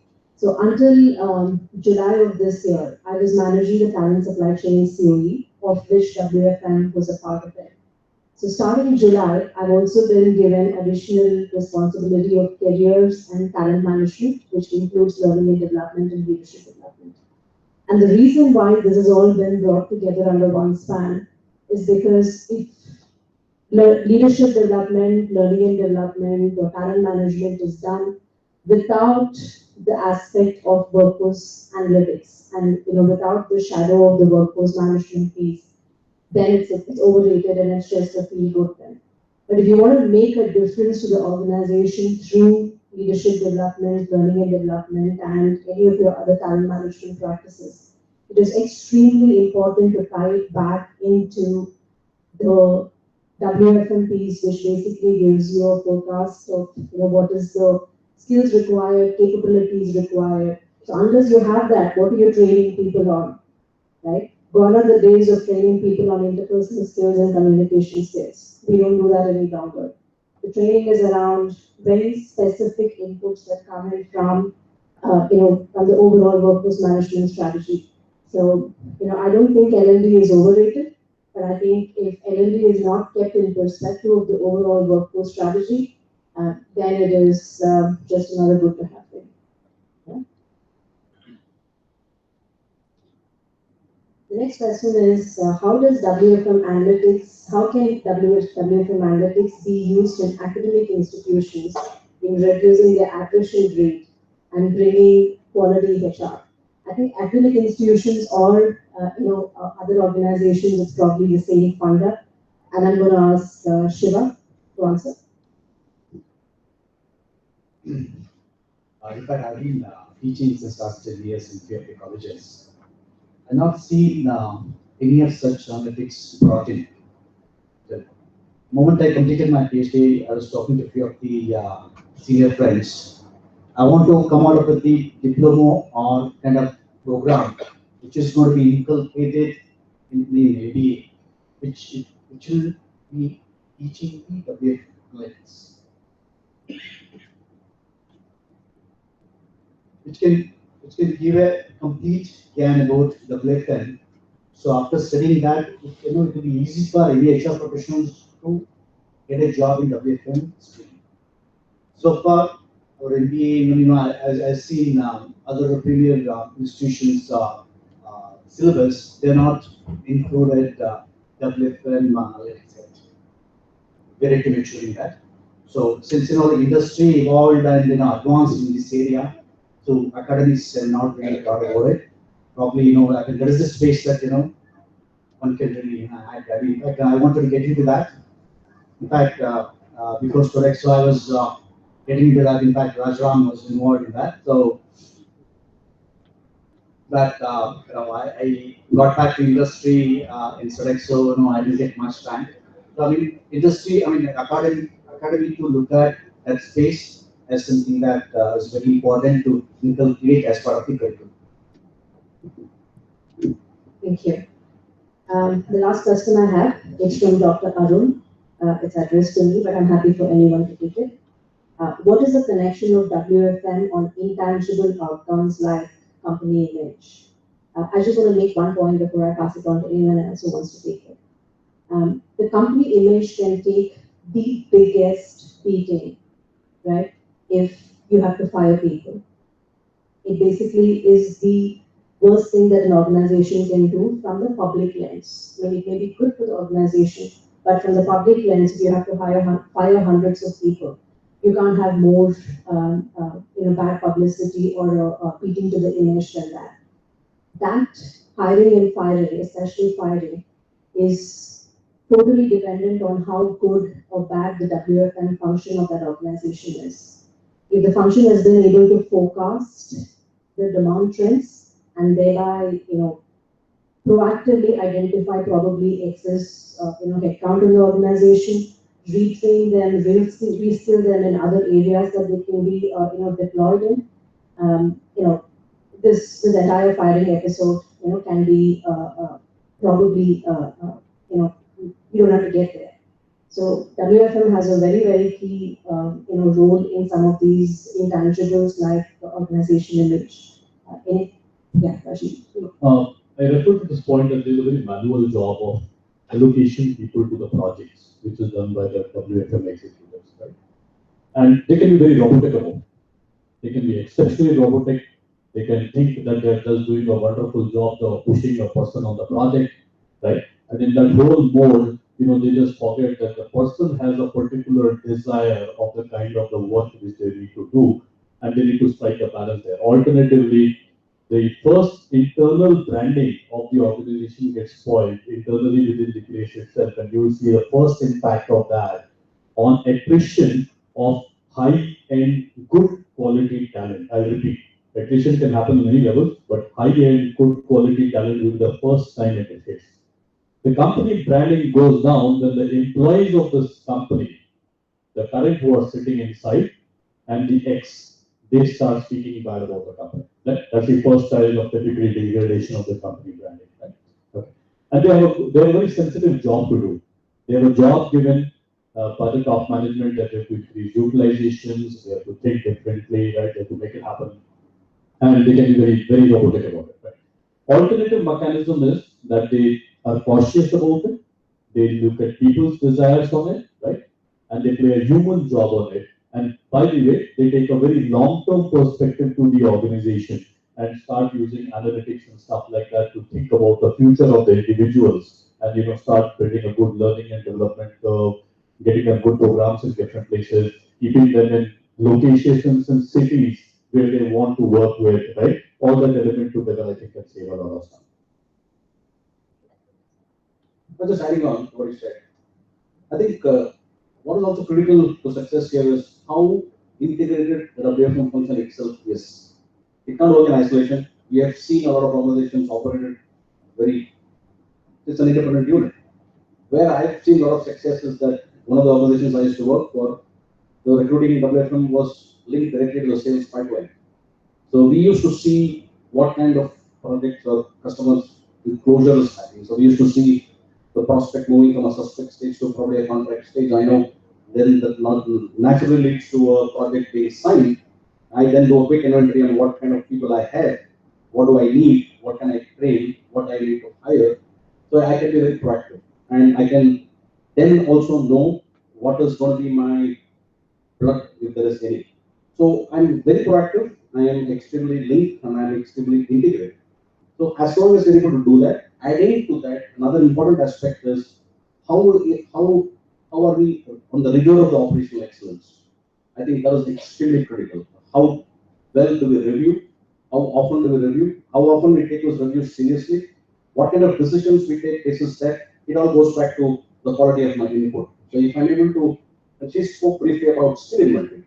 In one of the organizations, I started a skill inventory, and we didn't even know what people's secondary skill was, which was very surprising because if I don't know secondary, then how do I even cross-train if I have to? So I think a lot of those aspects come into the picture.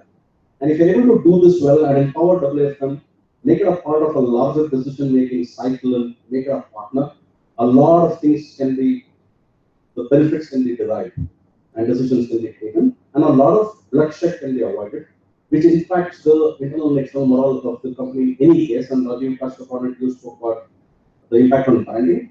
It is going to be very, very difficult after that to bring a lot of people to the table.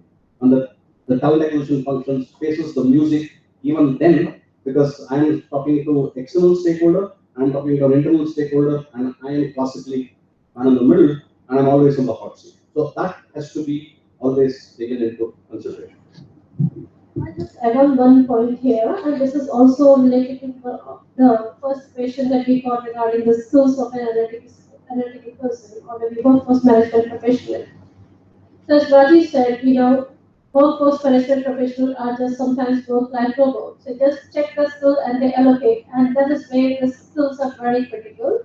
So as a workforce management professional, if I see what is the maturity level of an employee into those skills, how long the person has been working on those similar kind of projects, that really helps in the right allocation and talent rotation, which of course has a huge impact on the employer branding. Absolutely, well said, bang on. So just to summarize and close, so workforce management, a relatively lesser known,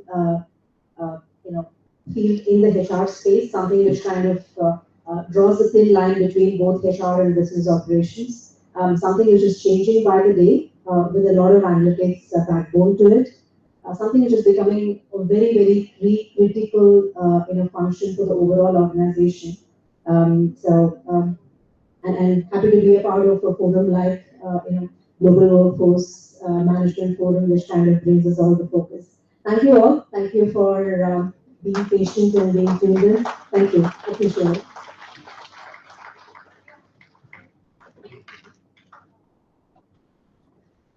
Thank you, panelists, for your in-depth discussion. I now request Vishal Arora, Chief Manager, Cap Steel, to give away the mementos to our panelists.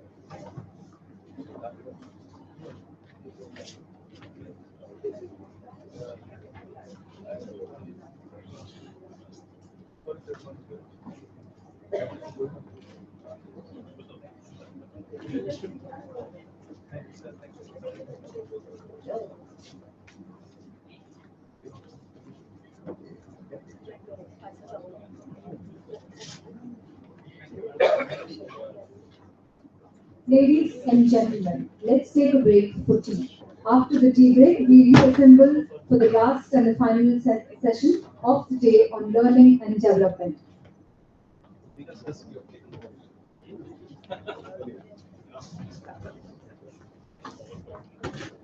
The tea break is for about 10 minutes. We request to be here after 10 minutes. The quicker the tea break ends, the quicker we all go home post L&D. All right?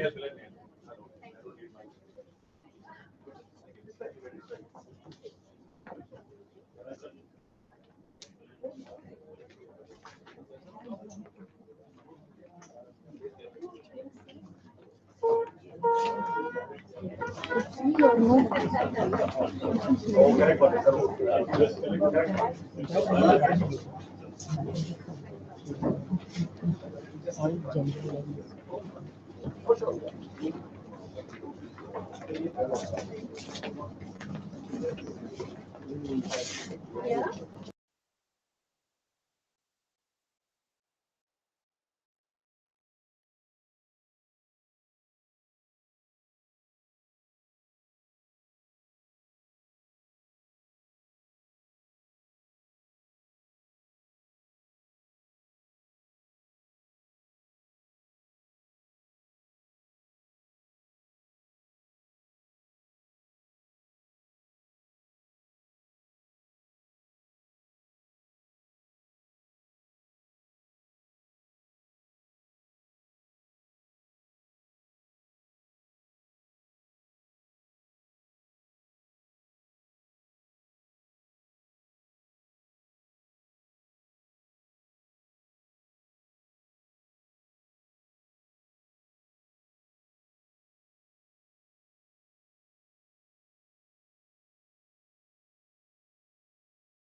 has been the pressure on organizations to improve learning and development continues to intensify.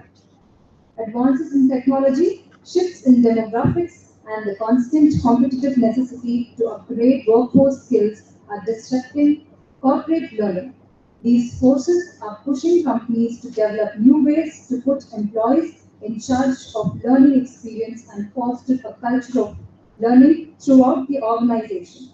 This year, the big change is a shift beyond internal programs aimed at developing people to innovative platforms that enable people to develop themselves. Corporate learning departments are changing from education providers to content curators and experience facilitators, developing innovative platforms that turn employee learning and development into a self-driven pursuit. The transformation of learning is a powerful story, and most organizations are still in the first or second act of this multi-act drama. Shifting from an internally focused, corporate-centric learning universe to a learner-centric one upends many long-held beliefs in the HR community. Employees will likely find it's easier to make this pivot and plan HR departments because this new world is already part of their mobile, social, and online lives. For their part, business learning and HR leaders must embrace a new mindset that puts learners in the driver's seat. Redesigning programs to harness the power of technology and the amazingly diverse wealth of instant available external content and offering great user experiences to the learners. Learning continues to be important to HR and business executives worldwide as they strive to adapt to the disruptive change that is sweeping through corporate learning and development organizations. Ladies and gentlemen, presenting the final panel discussion of the day on learning and development, employees take charge. This panel would be moderated by Kaustav Chakrabarti, Head People and Organizational Capability, Asia Pacific Lenovo. Kaustav Chakrabarti is a qualified psychologist with over 17 years of diverse post-MBA experience in HR and deep domain expertise in learning and organizational development. Kaustav has extensive experience leveraging organizational learning and development to drive critical business outcomes. Significant consulting, entrepreneurial, and general management experience from building and reshaping L&OD functions for large multinationals, leading large-scale transformational initiatives across geographies and co-founding a successful boutique L&OD consulting firm. In his current role at Lenovo, he is responsible for designing and delivery of Lenovo's leadership and talent development and organizational development initiatives in Asia Pacific region. We welcome you, sir.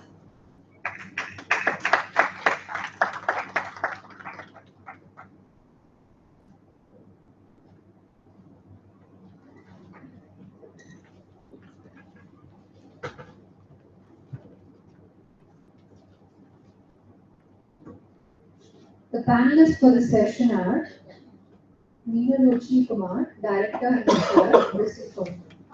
Mrs. Kumar has 18 years of experience across business, HR organization development, learning and senior leadership development, talent management, neuroscience-based executive coaching, and program managing mentoring, and are also her coaching.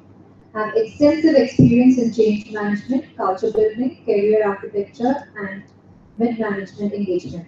She is a board member in the International Mentoring Association and seeks to bring in the mentoring as a holistic employee development engagement in the organization. She has certificates in coaching, leadership, and psychometrics. We welcome you.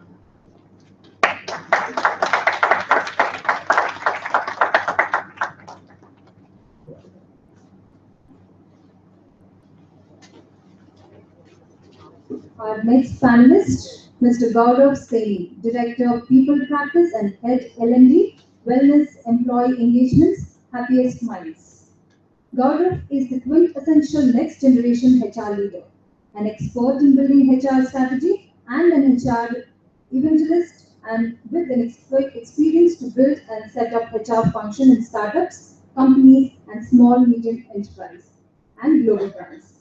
Gaurav is a specialist in talent acquisition, talent management, employee relations, L&D, HR shared services, HR BP role, and HR journalist profile.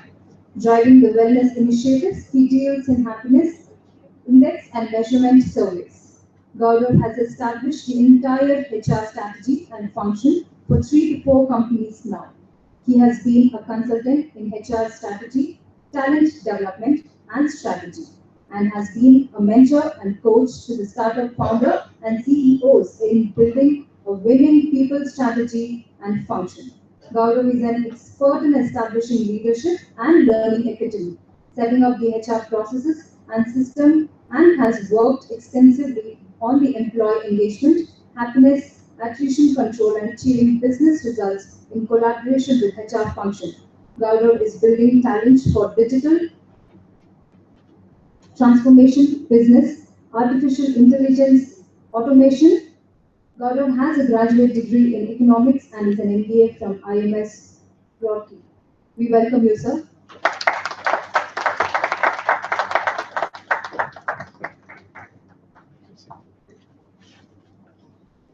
Our next panelist, Ms. Rubina Jodi, Head of Talent and Development, Thomson Reuters India.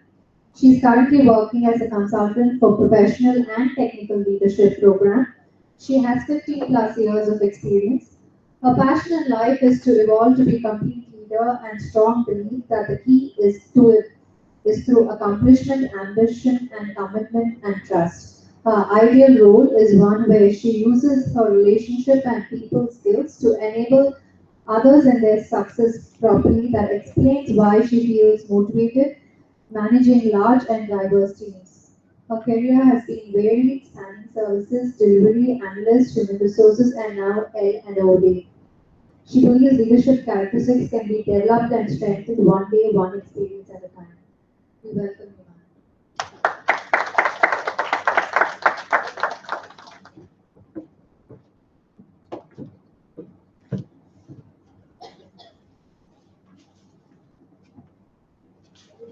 Our next panelist, Dr. M.S. Balaji, Vice President, Head HR and Transformation, PA Software Development, Private Limited.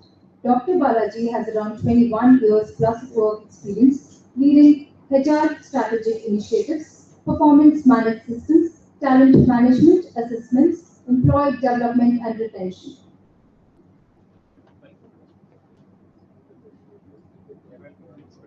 Yeah, we always welcome. We welcome the spirit. Is there?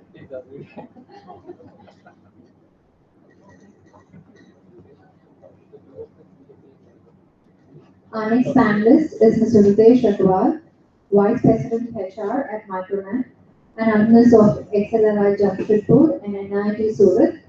Mr. Ritesh has 15 plus years of board-based HR experience with significant expertise in the areas of talent management, employee engagement, and leadership development, working across organizations spanning manufacturing, FMCG, and financial services.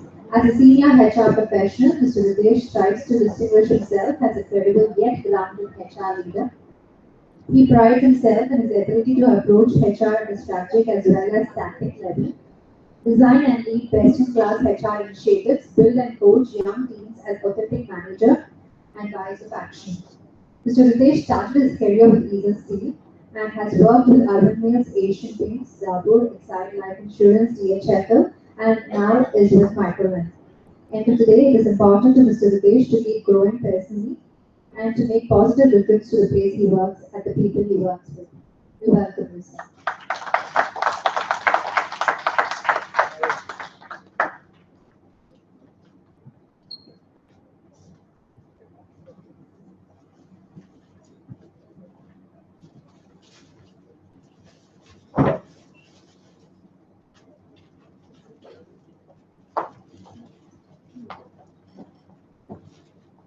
For inconvenience, I also welcome Mr. Kumar Saurabh from Seagate. Thank you.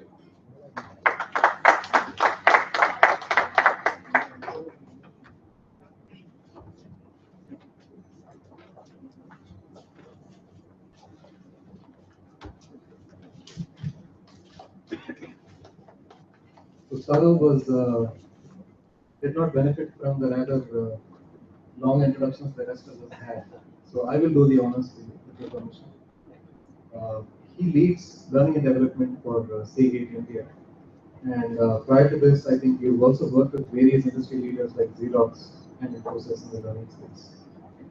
What I love about your profile is that you have clearly specified you're an engineer at heart, but you use your comfort with numbers and analysis to gain valuable insights into behavioral areas where you need to be able to evaluate the impact of am I audible here? Yes, impact of our learning initiative. And this is one of the most important areas today and also in the upcoming future. So it's a pleasure to have you on the panel. Thank you.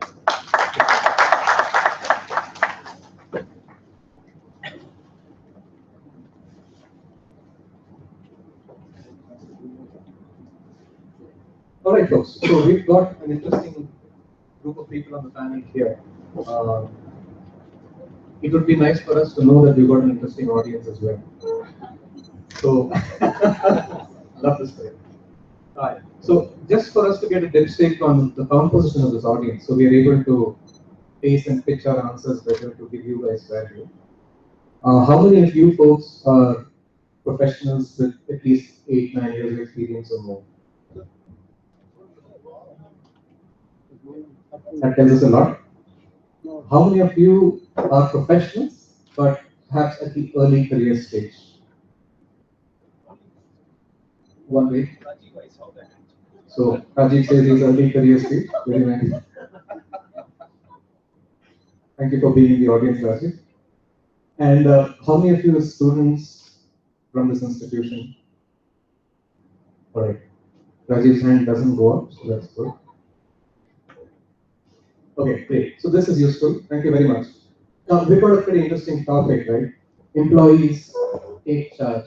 And the way that we've tried to add value to this topic or to present it to you is, of course, that we'll start with a little bit of a context setting spiel that I will try and do, just to make sure that we're all aligned in terms of what we want to cover for the rest of the talk. And then we'll approach the topic from 4 specific angles. Right?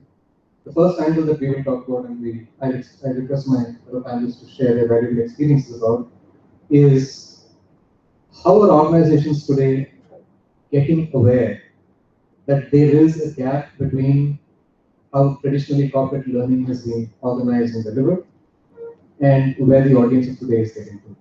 Right? Are we aware? You've seen that movie Shrek. The character donkey keeps saying, "Are we there yet? Are we there yet? Are we there yet?" So are we there yet? And where are we getting to in the first place? Right? So that's the first pillar that we will try and touch upon. The second one, progressing logically from there, is having become aware, what are we doing to change the orientation of the learning function in our respective organizations to meet this challenge? Which means, how are we changing our strategies? What are we talking to our stakeholders about? How are we influencing the decision-making process at different levels of the organization to give us the opportunity and the resources that we need as learning leaders to make sure that we align ourselves to this new reality in the learning function. Right? The third pillar we want to talk about today is technology. How are we in our respective organizations leveraging technology differently in order to meet these challenges? The new audience, their expectations, and how we need to realign our function to meet those expectations. And the last part is about delivery. Tactically speaking, what are we doing in order to re-engage the audience that we have in front of us? Because as we are realizing, as millennials have started coming into the organization a few years back, and as the new generation is starting to come into the organizations, the learning styles that they are used to, the learning resources that they typically leverage are very, very different. They no longer necessarily look to the corporate learning function as a primary source of their learning. How are we getting ready to re-engage this audience and make sure that we provide them the learning they want, at the time they want, in the mode they want, so that they're set up for success? This is the 4th pillar that we will try and address. Fortunately, although we are at the end of a long and hard day, I can sense a huge amount of enthusiasm from this audience. See that? And with due respect to that enthusiasm, please be assured we will stick to our time. Alright, so I want to set context first in terms of, we're talking learning. This is all great. The brief document that kind of set us up for this seminar in the first place introduced this topic as follows, that learners are changing and therefore learning needs to change, right? Where is this fitting into the bigger picture of corporate evolution today? I'm sure that the word VUCA is not something new to many of the folks here, but for those of you, who've not yet heard of this term, VUCA, anyone who's not heard of the term VUCA? Okay, so there's one person, two people. Okay. So let's ask one of the audience members to tell us what VUCA is. Perhaps someone from the fourth row on the extreme left of my views. Mm-hmm. Ah, hey, yes.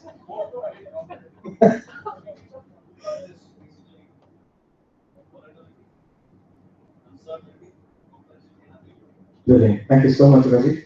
Volatility, uncertainty, complexity, and ambiguity increasingly has been termed as the reality that we live in today. Right? In fact, there was a beautiful book that Phil Kotler, who's the guru of marketing, as many of us know, and we studied his works, wrote just about a few years back, 2009, he published this book called Chaotix. And in this book, he calls out 7 specific trends that characterize the business world today. Right?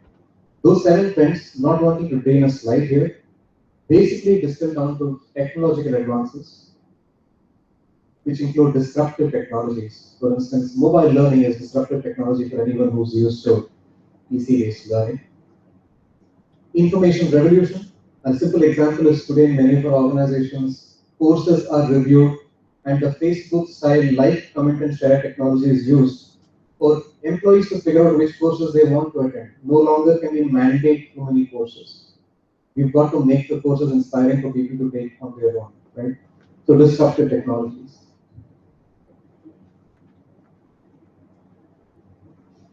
The rise of the East from the corporate leadership perspective. Time after time, in all of our multinational organizations, I'm sure that we've heard leaders address audiences across the world and make this comment, that the leaders of the future aren't going to come from the West, they're going to come from the East. In exactly these clear and specific terms. So it's a well-recognized phenomenon that the others defined as us, the East, are rising. When I went to Malaysia for the first time, there was a beautiful island there called Batu Ferenghi. Something might have gone there yourself, right? And the guide asked us, what is the meaning of Ferenghi? I was very happy because I knew the answer, right? And I said, Ferenghi, yes, I know, white man. He said, no. Ferenghi means you guys, Indians. I said, what, are you mad? You're not Ferenghi. He said, no, look, this is Malaysia. This island is the place where you Indians landed for the first time. And so we're calling you Ferengis. The Batu Ferenghi actually refers to the place that we landed, right? So the others here in the same context actually refers to us, the Indians, the Chinese, the Vietnamese, the East, right? Hyper competition. Some of you are already in industries where this is a reality. Right? I was speaking with the chairman just a few minutes back, and he mentioned the case where in Macy's in London, he and his family went there in the morning to do some shopping, and they saw a certain shop layout. And then he went back in the evening, and he saw a completely different shop layout. And they said, what happened to the shop? How did it get transformed so quickly? And the answer they got was, analytics tells us that the profile of customers who come in the morning needs that arrangement, versus the profile that comes in the evening needs this arrangement in order to derive the best revenue from that. That's the level of hyper competition we're seeing today. The mobile industry is a classic example of how rate plans keep changing on a daily basis. Right? So hyper competition, airline industry I don't even need to talk about, but really it touches every aspect of our lives. The importance of the green revolution, and in this context I'm talking about the environment increasingly becoming a decision-making or influencing factor. How many of us in this audience and the family have chosen to boycott a product or a company anytime in the last couple of years because of concerns over that company is not treating the environment as importantly as it should? Please raise your hands. That's a good number. Right? I certainly have boycotted some products because I felt they were not responsible enough towards the environment. Increasingly, we're seeing the younger generation of people actively engaging themselves in environment-related campaigns. You see social media campaigns. You see, if nothing else, likes, comments, and shares on articles that highlight malpractices with respect to the environment. There was a beautiful viral campaign by a lady from Kodaikanal, based on the Anaconda song, about a company that I would not rather name, but I'm sure you guys can look it up on the internet. Which basically talked about the perceived malpractices or irresponsibility of that organization in respect to the environment. Correct. And this has impacted the stock price of the company to the extent that the global CEO had to get on Twitter and publish a return. So that. Sovereign wealth funds. Increasingly, countries and wealth funds created by countries are investing in other countries in economic, in government bonds as well as in private stock. And this is causing a huge interrelationship of organizations and economies worldwide to the extent we reach the point of hypersensitivity in the economy. In other words, one economy gets affected, everybody else gets affected. We are no longer insulated. And this is a huge business transformation agenda. Right? Because we've got to then manage our businesses in an environment where oftentimes economic instability can't be predicted. Simple example, Brexit happened, some of you may know. And instantly there was an impact on one very large organization in terms of a large number of workforce being impacted because a certain key project was withdrawn. Customer and stakeholder empowerment. Increasingly, individuals across the world are very powerful in determining public perception about the brands that they consume, or the governments that they are a part of, or the organizations that they are a part of. So, to what extent can organizations today manage all of these levels of complexities and nevertheless continue to perform their key function, which is to survive, to thrive, and to create profit for their stakeholders and shareholders, while also creating value for the organization, the environment, and the society at large. Now, why am I giving you this spiel? Because as learning professionals today, this is the world we operate in. One of the thoughts that was shared when I was speaking with Chairman just a few minutes ago was, in today's world, a currency is our only currency. The only thing that we can survive and depend on is the fact that we are current with our knowledge, with our skill sets, and with the results that we deliver. Because the minute we lose our currency, we lose our relevance. This is true not just of the people that we serve as professionals, it's true of us as learning leaders as well. So, in the light of all of these critical changes that are constantly going on, the VUCA world, what is it that we need to do as learning professionals to make sure that our organizations are strongly aligned to business priorities, deliver value, and at the same time stay to our own passions, our own agendas, which is developing people and making sure that people's lives are impacted positively? That's the challenge that we're faced with. So, obviously now, one of the elements of change in all of those elements that I discussed is the fact that our audience is significantly changing. The term millennials has been thrown around, bandied about, abused, misused. Books have been written and millions have been made and lost on the term and description of the word millennials. Right? There are experts out there who will get on stage and tell you, millennials do this, millennials do that. I think it's not so much about a generation of people.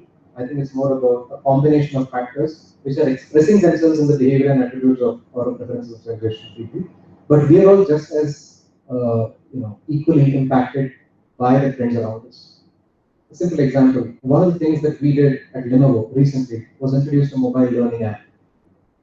Right? How many of us panelists on stage have mobile learning apps already as a part of your portfolios in your companies? I would expect many of us. If not, is it a part of your roadmap in the immediate future? Yes, it is. So clearly, all of us recognize the importance of being on the mobile platform because that's how you're going to impact your users. A lot of these folks here, your audiences are significantly in the millennial population. Mine isn't. 60% of my population is not millennial, at least the Asia Pacific region. Right? But when we introduced the learning app, guess what happened? Uptake of the courses available on the learning app dramatically increased. And who were the guys who were consuming this? The same people that skeptics a few months ago had told us will not consume. 35-year-old, 40-year-old, 10-year-old grizzly salespeople who, for obvious reasons, felt it more convenient to consume learning when they could.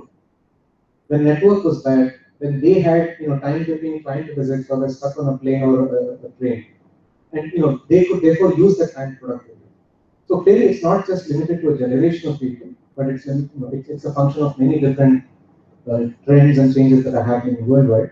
Nevertheless, our user or learner habits are significantly changing. So my first question to the panelists, and I think we will start with you. The question is, how are we as learning leaders seeing our respective organizations becoming more aware of the changes in the audience's behavior, preferences, the ways in which they consume content and relate to the learning function? And to what extent